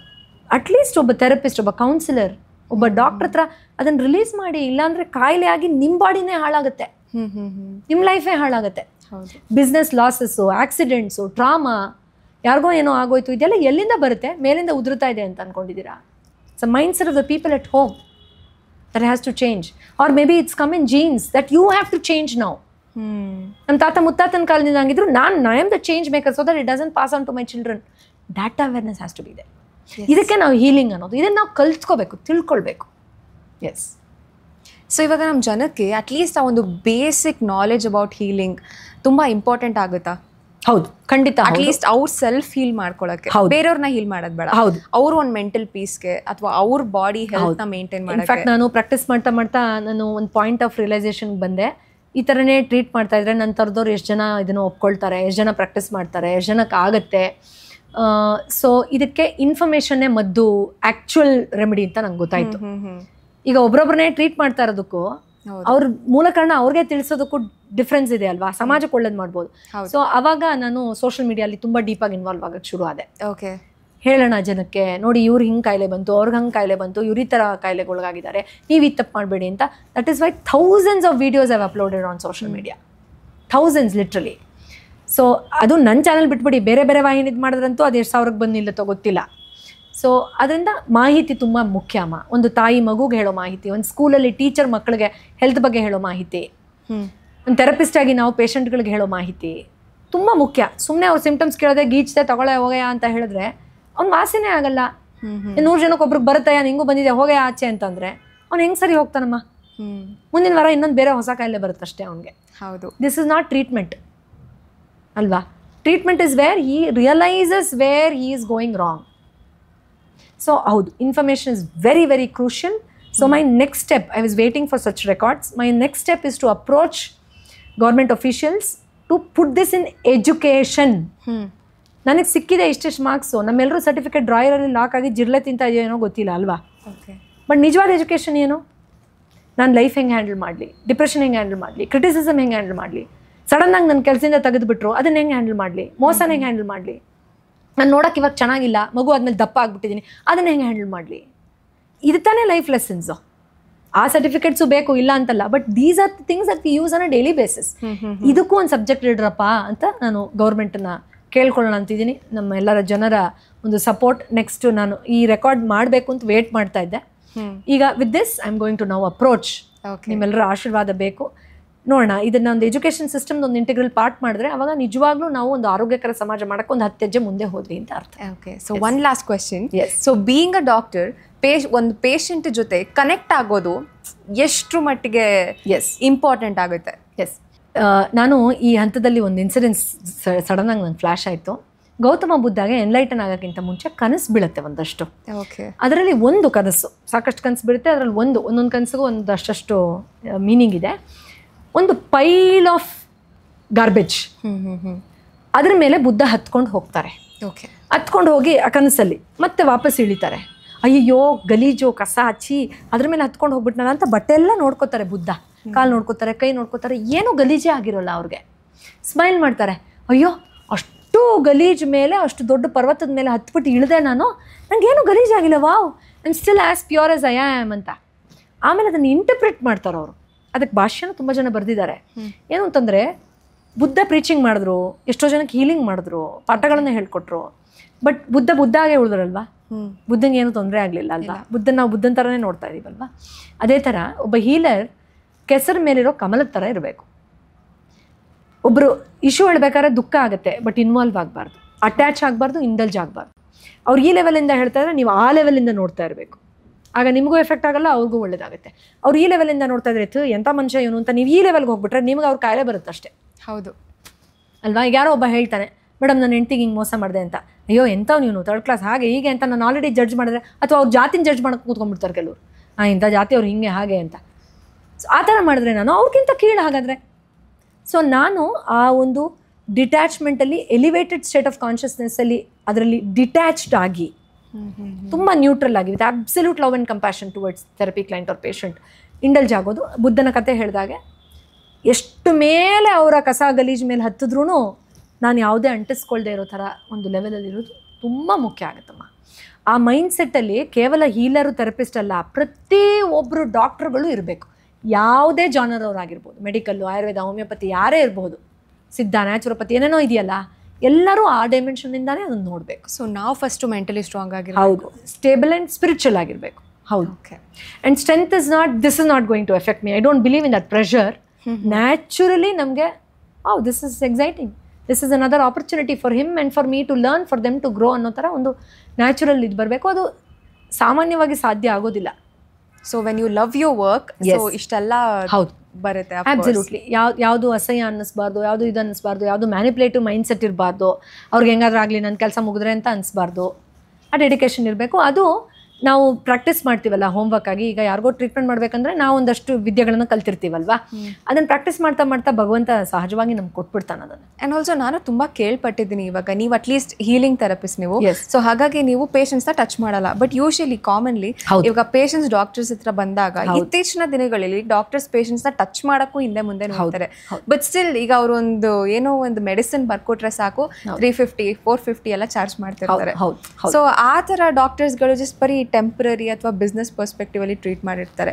ಸೊ ಆ ಥರ ಡಾಕ್ಟರ್ಸ್ಗೂ ನಿಮ್ಗಳಿಗೂ ಏನೆಲ್ಲ ಡಿಫ್ರೆನ್ಸಸ್ ಇರ್ಬೋದು? ಅದನ್ನು ನಮ್ಮ ವೀಕ್ಷಕರಿಗೆ ಬಿಟ್ಬಿಡ್ತೀನಿ ನಾನು ಅನಲೈಸ್ ಮಾಡೋದು. ಯಾಕೆಂದರೆ ತುಂಬ ಜನ ಮೇಡಮ್ ಇಲ್ಲಿ ಬಂದು ವೇಟಿಂಗ್ ಪೀರಿಯಡಲ್ಲಿ ಕೂತಾಗಲೇ ನಮಗೆ ಎಷ್ಟೊಂದು ಚೇಂಜಸ್ ಆಗಿದೆ ಅಂತ ಹೇಳ್ತಾರೆ. ನಾನು ಅದನ್ನು ಎಲ್ಲೂ ಪ್ರೊಪಗೇಟ್ ಮಾಡಿಲ್ಲ. ಅವ್ರು ಹೇಳೋದು ಅಲ್ಲಿ ವೇಟಿಂಗ್ ಮಾಡೋದಕ್ಕೂ ಬೇರೆ ಕಡೆ ವೇಟಿಂಗ್ ಮಾಡೋದಕ್ಕೂ ಏನು ಡಿಫ್ರೆನ್ಸ್ ಇದೆ, ಎಕ್ಸಾಂಪಲ್ ಅಷ್ಟೇ ನಾನು ಹೇಳ್ತಾ ಇರೋದು. ಇಲ್ಲಿ ಕನೆಕ್ಟ್ ಆಗೋಕ್ಕೂ ಇನ್ನೊಂದು ಯಾವುದೋ ಕಡೆ ಕನೆಕ್ಟ್ ಆಗೋಕ್ಕೂ ಏನು ಡಿಫ್ರೆನ್ಸ್ ಇದೆ. ನಾನು ಮತ್ತೆ ಯಾರೂ ಚೀಪಾಗಿ ನೋಡ್ತಾ ಇಲ್ಲ. And it is not wrong to charge money. ಅದಕ್ಕೆ ಎನರ್ಜಿ ಎಕ್ಸ್ಚೇಂಜ್ ಅಂತ ಕರಿತೀವಿ. ಆದರೆ if I am doing it only to charge money, that is the issue ಅಲ್ವಾ. If my intention is only that, ನಾನು ನಿಮ್ಮ ಪರ್ಸ್ ಮೇಲೆ ಮಾತ್ರ ಕಣ್ಣಿಟ್ಟಿದ್ರೆ ಅದು ಇಶ್ಯೂ. ನನ್ನ ಕೆಲಸ ಆದಮೇಲೆ ನಾನು ಎನರ್ಜಿ ಎಕ್ಸ್ಚೇಂಜ್ ಎಕ್ಸ್ಪೆಕ್ಟ್ ಮಾಡ್ತೀನಿ ಅಂದರೆ ಅದೇನು ಇಶ್ಯೂ ಅಲ್ವಲ್ಲ. ಅದು ನಾನು ತೊಗೊಳ್ತೀನ ಇಲ್ವಾ, ಎಷ್ಟು ಕಮ್ಮಿ ಜಾಸ್ತಿ ತೊಗೋತೀನಿ ಅದು ನನಗೆ ಬಿಟ್ಟಿದ್ದು. ಆದರೆ ನಂದು ಅದು ಒಂದೇ ಇಂಟೆನ್ಷನ್ ಆದರೆ ಅಲ್ಲಿ ಇಶ್ಯೂ ಬರುತ್ತೆ. ಆ್ಯಂಡ್ ಮೆಡಿಕಲ್ ಫೀಲ್ಡ್ ಇವಾಗ ಅದೊಂದು ಬಿಸ್ನೆಸ್ ಪರ್ಪಸ್ಗೋಸ್ಕರ ಅಂತಾನೆ ಯೂಸ್ ಮಾಡ್ಕೊತಾ ಇರುವಂತಹ ಒಂದು ಫೀಲ್ಡ್ ಅದು. ಈಗ ಡಾಕ್ಟರ್ಸ್ ಆಗಿ not everybody, not everybody, some of them. So ಇವಾಗ ಆ ಥರ ಜನಗಳಿಗೆಲ್ಲ ಏನು ಹೇಳಕ್ಕೆ ಇಷ್ಟಪಡ್ತೀರಾ? ಅವರು ಅಫ್ಕೋರ್ಸ್ ಅದು ತುಂಬ ಲಾಂಗ್ ರನ್ನಲ್ಲಿ ನಡೆಯಲ್ಲ. ಜನಕ್ಕೆ ನೋಡಿ ಈಗಾಗಲೇ ಎಷ್ಟು ಅವೇರ್ನೆಸ್ ಬಂದಿದೆ. ನಾನೇ ಹೇಳ್ತಿದ್ದೇನೆ ನನ್ನ ಎಕ್ಸ್ಪೀರಿಯನ್ಸಲ್ಲಿ. ನಾನು ಕ್ಲಿನಿಕ್ ಶುರು ಮಾಡಿದಾಗ ಅಯ್ಯೋ ಇದೆಲ್ಲ ವರ್ಕ್ ಆಗುತ್ತಾ ಮೇಡಮ್, ಏನು ಮಾತ್ರಲ್ಲೂ ಕಮ್ಮಿ ಆಗಿಲ್ಲ ಇದ್ರಲ್ಲಿ ಕಮ್ಮಿ ಆಗಿಬಿಡುತ್ತಾ ಅನ್ನೋರು, ನೋಡೋಣ ಆಗತ್ತಲ್ವ. ಇಲ್ಲ ಮೇಡಮ್ ನೋಡೋಣ ಅಲ್ಲ, ನೀವು ಟ್ರೀಟ್ಮೆಂಟ್ ಮಾಡಿ ಮೇಡಮ್ ನನಗೆ ಗೊತ್ತಿದೆ ಅಂತ ಹೇಳ್ತಾರೆ. ಅಲ್ಲಿಂದ ಇಲ್ಲಿಗೆ ನನ್ನ ಜರ್ನಿ ನೋಡಿದ್ರೆ ನನಗೆ ನಗು ಬರುತ್ತೆ ಕೆಲವು ಸತಿ. ನಾನು ಕನ್ವಿನ್ಸ್ ಮಾಡೋ ಲೆವೆಲ್ ಹೊಟ್ಟೋಯ್ತು ಯಾವಾಗಲೂ ಎಷ್ಟೋ ವರ್ಷದ ಹಿಂದೆ. ಅವರೇ ಹೇಳ್ತಾರೆ ಮೇಡಮ್ ನೀವು ಮಾಡಿ ಮೇಡಮ್, ಗೊತ್ತು ಮೇಡಮ್ ಇದು ವಾಸಿ ಆಗುತ್ತೆ ಅಂತ ಅವರೇ ಹೇಳ್ತಾರೆ. ಸೊ ಸಸ್ಟೈನಬಿಲಿಟಿ ಹೆಂಗೆ ಬರುತ್ತಮ್ಮ? ನಾವು ಈಗ ಒಂದು ಅಂಗಡಿ ಒಂದೇ ಶೋರೂಮ್ಗೆ ಯಾಕೆ ಹೋಗ್ತೀವಿ? ಅಲ್ಲಿ ಪ್ರಾಡಕ್ಟ್ ಚೆನ್ನಾಗಿದೆ ಗೊತ್ತು, ಕ್ವಾಲಿಟಿ ನಾನು ಯೂಸ್ ಮಾಡಿದ್ದೀನಿ, ಫ್ರೆಂಡ್ಸನ್ನು ಕರ್ಕೊಂಡು ಹೋಗಲ್ವಾ ನಾವು? ಆ ಥರ. ಅದೇ ಒಂದು ಕಡೆ ಕಮ್ಮಿ ಕೊಟ್ಟರು, ಯಾವುದೋ ಲೋಕಲ್ ಕ್ವಾಲಿಟಿ ಕೊಟ್ಟರು ಅಂದರೆ ಆ ಕಡೆ ರೋಡ್ಗೂ ಹೋಗಲ್ಲ, ಬೇಡ ಬಾ ಅಂತ ಈ ಕಡೆ ತಿರ್ಕೊಳ್ತೀವಲ್ವ. ಆ ಥರ ನಾವು ಫೇಕ್ ಮಾಡಿದಾಗ ತುಂಬ ದಿನ ಮಾರ್ಕೆಟಲ್ಲಿ ಉಳಿಯೋಕೆ ಆಗೋದಿಲ್ಲ ನಾವು. ಹೌದು. ತಾತ್ಕಾಲಿಕವಾಗಿ ಸಿಕ್ಕಾಪಟ್ಟೆ ಮಾಡಬಹುದು, ಬಟ್ ಅದು ತಾತ್ಕಾಲಿಕನೇ. ಆ ಥರ ತುಂಬ ಜನ ಬಂದು ಹೊಟ್ಟೋಗಿದ್ದಾರೆ ಮಾರ್ಕೆಟಲ್ಲಿ, ತುಂಬ ಜನ ಬಂದು ಹೊಟ್ಟೋಗಿದ್ದಾರೆ. ಜನ ಆ ಟೈಮಲ್ಲಿ ಪಾಪ ಮೋಸ ಹೋಗ್ತಾರೆ, ಬಟ್ ಲಾಂಗ್ ರನ್ನಲ್ಲಿ ನಡೆಯೋದಿಲ್ಲಮ್ಮ ಅದು. You cannot stand up for decades together to prove something. Medical ಸೈನ್ಸಿಂದ ಹೆಲ್ಪ್ ಆಗದಿರೋದಕ್ಕೆ ಮೆಡಿಕಲ್ ಸೈನ್ಸು ಇಷ್ಟು ವರ್ಷ ಬದುಕಿರೋದು. ಬಟ್ ಅದರಲ್ಲಿ ನೀವು ಮ್ಯಾನಿಪುಲೇಟ್ ಮಾಡಿದ್ರೆ ಅದು ಜನಕ್ಕೆ ಗೊತ್ತಾಗುತ್ತೆ. ಈಗ ಪೇನ್ ಕಿಲ್ಲರ್ ತಗೊಳ್ತಾ ಇದ್ದೆ, ನಂಗೆ ಈ ಸೈಡ್ ಎಫೆಕ್ಟ್ಸ್ ಬಂತು ಅಂತ ಒಂದು ಪಾಯಿಂಟಲ್ಲಿ ಮನುಷ್ಯನಿಗೆ ಗೊತ್ತಾಗೋದಿಲ್ವಾ? ಗೊತ್ತಾಗುತ್ತೆ. ಅವಾಗ ಅವನೇನು ಮಾಡ್ತಾನೆ, ಬೇಡ ಇರೋ ಇದ್ರ ಡಿಪೆಂಡೆನ್ಸಿ ಕಮ್ಮಿ ಮಾಡೋಣ ಅಂತ ಅವನೇ ಬೇರೆ ಕಡೆ ತಿರ್ಕೊಳ್ತಾನೆ. ಆ ಥರನೇ ಅಲ್ವಾ ನನ್ನ ಹತ್ರ ಜನ ಬರೋದು, ಮೇಡಮ್ ತಗೊಂಡು ಹಿಂಗೆಲ್ಲ ಆಗೋಯ್ತು ಮೇಡಮ್, ಇವಾಗ ಏನು ಮಾಡಿದೆ ಹೇಳಿ ಮೇಡಮ್ ಅಂತ ಅದಕ್ಕೆ ಬರ್ತಾರೆ. ಅದೇ ಒಬ್ಬ ಪ್ರಾಕ್ಟೀಷ್ನರೇ ಇದನ್ನು ತುಂಬ ದಿನ ತಗೋಬೇಡಿ, ಇದು ತಾತ್ಕಾಲಿಕ, ನೀವು ಇದೆಲ್ಲ ಮಾಡಿಪ್ಪ, ಇದು ರಿಯಲ್ ಸೈನ್ಸ್ ಅಂತ ಅವರು ಏನು ತನ್ನ ಬಿಸ್ನೆಸ್ ಬಗ್ಗೆ ಭಯ ಪಡದೆ, ಏನೂ ಆಗಲ್ಲ, ಆ ಥರ ಪೇಷಂಟ್ ಬರ್ತಾನೆ ಇರ್ತಾರೆ ಒಬ್ರಲ್ಲ ಒಬ್ಬರು. ನಿಮ್ಮ ಬಿಸ್ನೆಸ್ ಏನು ಕಮ್ಮಿ ಆಗಿಬಿಡಲ್ಲ ನಿಜ ಹೇಳಿದ್ರೆ. ಈಗ ನಾನು ಎಷ್ಟೋ ಜನಕ್ಕೆ ನಿಮ್ಮ ಥೆರಪಿನೇ ಬೇಡ, ಇದೊಂದು ಹೋಮ್ವರ್ಕ್ ಕೊಡ್ತೀನಿ ಮಾಡ್ಕೊಂಡು ಬನ್ನಿ ಅಂತ ಎಷ್ಟೋ ಜನಕ್ಕೆ ಕಳಿಸ್ತೀನಿ. ಬೇಡ, ಯಾಕೆ ಸುಮ್ಮನೆ ದುಡ್ಡು ಕೊಡ್ತೀರಾ, ಥೆರಪಿ ಬೇಡ ಅಂತ. ಹಂಗಂತ ನನ್ನ ಬಿಸ್ನೆಸ್ ಕಮ್ಮಿ ಆಗಿಬಿಡುತ್ತೆ, ನಾನು ಯೋಚನೆ ಮಾಡ್ಕೊಂಡು ಕೂತ್ಕೊಳ್ಳೋಕ್ಕಾಗತ್ತಾ? ಆ ಥರ ಯೋಚನೆ ಮಾಡಿದ್ರೆ ಅಗೇನ್ ದಟ್ ಬಿಕಮ್ಸ್ ಮ್ಯಾನಿಪುಲೇಟಿವ್. ಎಷ್ಟೋ ಜನಕ್ಕೆ ಬೇಡ, ಒಂದು ವರ್ಕ್ಶಾಪ್ ಅಟೆಂಡ್ ಮಾಡಿ 3 ಅವರ್ದು ಅಷ್ಟೇ ಕೆಲಸ ಮುಗೀತು, ನಿಮ್ಮ ಕಾರ್ಯ ವಾಸಿತು, ಬಂದು ಟೆಸ್ಟಿಮೋನಿಯಲ್ ಕೊಟ್ಟಿದ್ದಾರೆ, ಒಂದೇ ಒಂದು ವರ್ಕ್ಶಾಪ್ ಅಟೆಂಡ್ ಮಾಡಿದೆ ಮೇಡಮ್ದು ಅಂತ. ಓಕೆ. ಸೊ ಎಸ್, ನೀವು ಪ್ರಾಮಾಣಿಕವಾಗಿರಿ, ನಿಮ್ಮ ಬಿಸ್ನೆಸ್ ಏನು ಕಮ್ಮಿ ಆಗಲ್ಲ.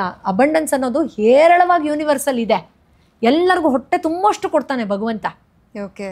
ನಾನು ಯಾವಾಗಲೂ ಹೇಳ್ತಿರ್ತೀನಿ, ಥೆರಪಿ ಕ್ಲೈಂಟ್ಗಳು ನನಗೆ ಸರಸ್ವತಿ, ನನಗೆ ಲಕ್ಷ್ಮಿ, ನನಗೆ ದುರ್ಗೆ ಎಲ್ಲನೂ ಅಂತ. ಅವರೇ ಸ್ಟ್ರೆಂತ್ ಕೊಟ್ಟಿದ್ದಾರೆ ಇಷ್ಟು ಕೆಲಸ ಮಾಡೋಕ್ಕೆ, ಅವರೇ ಅಬಂಡೆನ್ಸ್ ಕೊಟ್ಟಿದ್ದಾರೆ, ಅವರೇ ವಿದ್ಯೆನೂ ಕೊಟ್ಟಿದ್ದಾರೆ ನನಗೆ. ಅದನ್ನು ಅವರು ಅನುಭವಿಸ್ತಾರೆ, ನಾವು ಅನುಭವಿಸ್ಬೋದು. ಒಳ್ಳೇದಾಯಿತು ಅಂತ ಅವ್ರು ಬಂದು ಹೇಳಿದಾಗ ಅವ್ರಿಗೂ ಫಿನಾನ್ಷಿಯಲಿ ಇಂಪ್ರೂವ್ ಆಗಿರುತ್ತೆ ಲೈಫಲ್ಲಿ. ಡಿಪ್ರೆಷನ್ ಹೋದ್ಮೇಲೆ ಕೆಲಸಕ್ಕೆ ಹೋಗೋಕ್ಕೆ ಶುರು ಮಾಡಿದೆ ಮೇಡಮ್, ಈಗ ನನ್ನ ಹೆಂಡತಿ ಮಕ್ಕಳು ಹೊಟ್ಟೆ ತುಂಬ ತಿಂತಾರೆ ಅಂತ ಹೇಳ್ತಾರೆ. ಫಿನಾನ್ಷಿಯಲಿ ಗ್ರೋ ಆಗಿದ್ದಾರೆ, ಅವ್ರಿಗೆ ಆರೋಗ್ಯ ಚೆನ್ನಾಗಾಗಿದೆ, that is the aspect of Parvati. ಅವರು the way they are looking at life is improve, that is the aspect of Saraswati. So don't go into manipulative practices to get some benefits instantly. Okay. In the long run that will hit you back. ತೊಗೊಳ್ಳಿ, fees ತೊಗೊಳ್ಳಿ, ಯಾರು ಬೇಡ ಅಂದರು. ನೀವು ಸೆಲೆಬ್ರಿಟಿನ ಜಾಸ್ತಿನೇ ತೊಗೊಳ್ಳಿ, ಆದರೆ ಅದು ಒಂದೇ ನಿಮ್ಮ ಉದ್ದೇಶ ಆಗಿರಬಾರ್ದು. ಪ್ರಾಮಾಣಿಕವಾಗಿ ಉದ್ದೇಶ ಪಿರಮಿಡ್ ಟಾಪಲ್ಲಿ ನಾನು ನಿಜವಾದ ಆರೋಗ್ಯ ಪ್ರೊಪಗೇಟ್ ಮಾಡಬೇಕು ಅನ್ನೋದು ಟಾಪ್ ಗೋಲು. ಓಕೆ.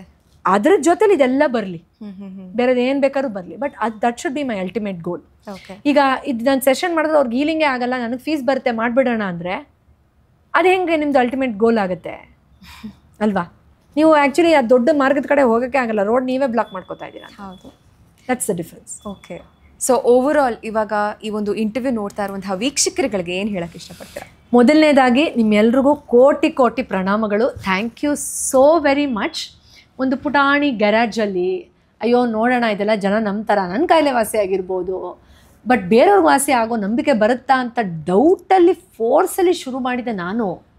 ಇವತ್ತು ಇಡೀ ಇಂಡಿಯಾದಲ್ಲೇ ಈ ಪ್ರೋಟೋಕಾಲಲ್ಲಿ ಹೈಯೆಸ್ಟ್ ನಂಬರ್ ಆಫ್ ಪೇಷಂಟ್ಗಳಿಗೆ ನಾನು ಔಷಧರಹಿತ ಚಿಕಿತ್ಸೆಯನ್ನು ಕೊಟ್ಟು ಅವ್ರನ್ನ ಕೆಮಿಕಲ್ ಫ್ರೀ ಮಾಡಿರುವಂಥ ಒಂದು ಅಕ್ನಾಲೇಜ್ಮೆಂಟ್ ಸಿಕ್ಕಿದೆ ಅಂದರೆ ಅದು ನಿಜವಾಗ್ಲೂ ಇದು ನನಸ ಅಂತ ನನಗೆ ಅನಿಸುತ್ತೆ ಎಷ್ಟೋ ಸಾರಿ.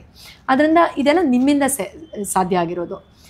ನಾನು ಸುಮಾರು ಅವಾರ್ಡ್ ಫಂಕ್ಷನ್ಗಳಲ್ಲಿ ಸ್ಪೀಚ್ಗಳಲ್ಲಿ ಹೇಳಿದ್ದೀನಿ, ಇದನ್ನು ನಾನು ನನ್ನ ಥೆರಪಿ ಕ್ಲೈಂಟಿಗೆ ಡೆಡಿಕೇಟ್ ಮಾಡ್ತೀನಿ ಅಂತ. ಇದಂತೂ ನಿಮ್ಮದೇ, ಇದು ನಂದಲ್ಲ, this is your award. So thank you. ನನ್ನ ಸೋಷಲ್ ಮೀಡಿಯಾಲಂತೂ ನೀವು ಎಷ್ಟು ಪ್ರೀತಿ ಕೊಟ್ಟಿದ್ದೀರಾ. ನಾನು ನಮ್ಮ ಹಸ್ಬೆಂಡ್ಗೆ ಹೇಳ್ತಾ ಇರ್ತೀನಿ, ಎಲ್ಲರೂ ಬೆಳಗ್ಗೆ ಎದ್ದರೆ ದೇವ್ರನ್ನ ನೆನೆಸ್ಕೋತಾರೆ, ಭೂಮಿಗೆ ಟಚ್ ಮಾಡ್ತಾರೆ, ಹಸ್ತ ನೋಡ್ಕೋತಾರೆ.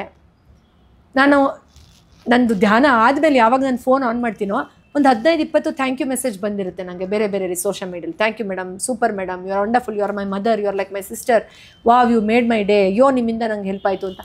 ಸೊ ಅದು ನೋಡಿದ್ಯಾ, ನಂಗೆ ಬೆಳಗ್ಗೆ ಎಷ್ಟು ಬ್ಲೆಸ್ಸಿಂಗ್ ಬರುತ್ತೆ, ನಾನು ಎಷ್ಟು ಅದೃಷ್ಟವಂತೆ, ಟಚ್ವುಡ್ ಅಂತ ಎಷ್ಟೋ ಸರ್ತಿ ಹೇಳ್ತಾ ಇರ್ತೀನಿ ನನ್ನ ಮನೇಲಿ. ಸೊ ನಿಮ್ಮ ಈ ಆಶೀರ್ವಾದ, ಈ ಪ್ರೀತಿ, ಈ ಸಪೋರ್ಟು ನನಗೆ I fall short of words. ನಾನು ತುಂಬ ಮಾತಾಡ್ಬೋದು, ಆದರೆ ಈ ವಿಷಯದಲ್ಲಿ ನಾನು ಮಾತಾಡೋಕ್ಕಾಗಲ್ಲ, ಅದು ಕಾಂಪನ್ಸೇಟ್ ಮಾಡಿ ಏನೋ ಒಂದು ಹೇಳೋಕ್ಕಾಗಲ್ಲ. ಆದರೆ ಈ ಸಾಧನೆ ಮತ್ತೆ ನಿರಂತರವಾಗಿ ಸಾಗುತ್ತೆ. ಬಿಕಾಸ್ ಇಲ್ಲಿಂದ ಮುಂದಕ್ಕೆ ಇದನ್ನು ಹೇಗೆ ಇನ್ನೂ ಹೆಚ್ಚು ಜನಕ್ಕೆ ತಲುಪಿಸಬೇಕು, ಇನ್ನೂ ಹೆಚ್ಚು ಜನ ಇದನ್ನು ಹೇಗೆ ಅಳವಡಿಸ್ಕೊಳ್ಬಹುದು, ನಮ್ಮ ಕರ್ನಾಟಕದ ಜನತೆಗೆ ಇನ್ನೂ ಹೇಗೆ ಇದನ್ನು ನಾನು ಕೊಡೋಕ್ಕೆ ಸಾಧ್ಯ, ಈ ನಿಟ್ಟಿನಲ್ಲಿ ನಾನು ಖಂಡಿತ ಶ್ರಮ ಕಂಟಿನ್ಯೂ ಮಾಡ್ತೀನಿ. ನಿಮ್ಮೆಲ್ಲರ ಸಪೋರ್ಟ್ ಎಂದಿನಂತೆ ಇರುತ್ತೆ ಅಂತ ನಂಬಿದ್ದೀನಿ. Thank you. ಎಲ್ಲ ಪ್ರೀತಿಗೆ thank you so much. Thank you. Thank you so much. So ಇವತ್ತು ಈ ಒಂದು ಇಂಟರ್ವ್ಯೂಯಲ್ಲಿ ನೀವು ಪಾರ್ಟಿಸಿಪೇಟ್ ಮಾಡಿ ಮತ್ತಷ್ಟು ಇನ್ಫಾರ್ಮೇಷನ್ ನಾಲೆಜ್ನ ಕೊಟ್ಟಿದ್ದೀರಾ ಡ್ರಗ್ಲೆಸ್ ಥೆರಪಿ ಬಗ್ಗೆ. ಸೊ ಡೆಫಿನೆಟ್ಲಿ ಈ ಒಂದು ಇಂಟರ್ವ್ಯೂ ಪ್ರೋಗ್ರಾಮ್ ಯಾರೆಲ್ಲ ನೋಡ್ತಾ ಇದ್ದಾರೆ ಅಫ್ಕೋರ್ಸ್ ಈಗ ಅವ್ರಿಗೂ ಕೂಡ ಒಂದು ಐಡಿಯಾ ಬಂದಿರುತ್ತೆ ಹೇಗೆ ಒಂದು ಪ್ರಾಸೆಸ್ ಎಲ್ಲ ಹೋಗುತ್ತೆ ಅಂತಲ್ಲ. ಸೊ ಡೆಫಿನೆಟ್ಲಿ ಇನ್ನು ಫ್ಯೂಚರಲ್ಲಿ ನೀವು ಇನ್ನೂ ಹೆಚ್ಚು ಪೇಷಂಟ್ಸ್ಗಳನ್ನ ಟ್ರೀಟ್ ಮಾಡಿ ಇಂಡಿಯಾ ರೆಕಾರ್ಡ್ ಬುಕ್ಕಲ್ಲ ವರ್ಲ್ಡ್ ರೆಕಾರ್ಡ್ ಬುಕ್ಕಲ್ಲಿ ಕೂಡ ನೀವು ರೆಕಗ್ನಿಷನ್ ಸಿಗಲಿ ಅಂತ ನಾವು ಕೂಡ ಹಾರೈಸ್ತೀವಿ. So all the very best. Thank you so much. Thank you Ramya ಅವರೇ. Thank you.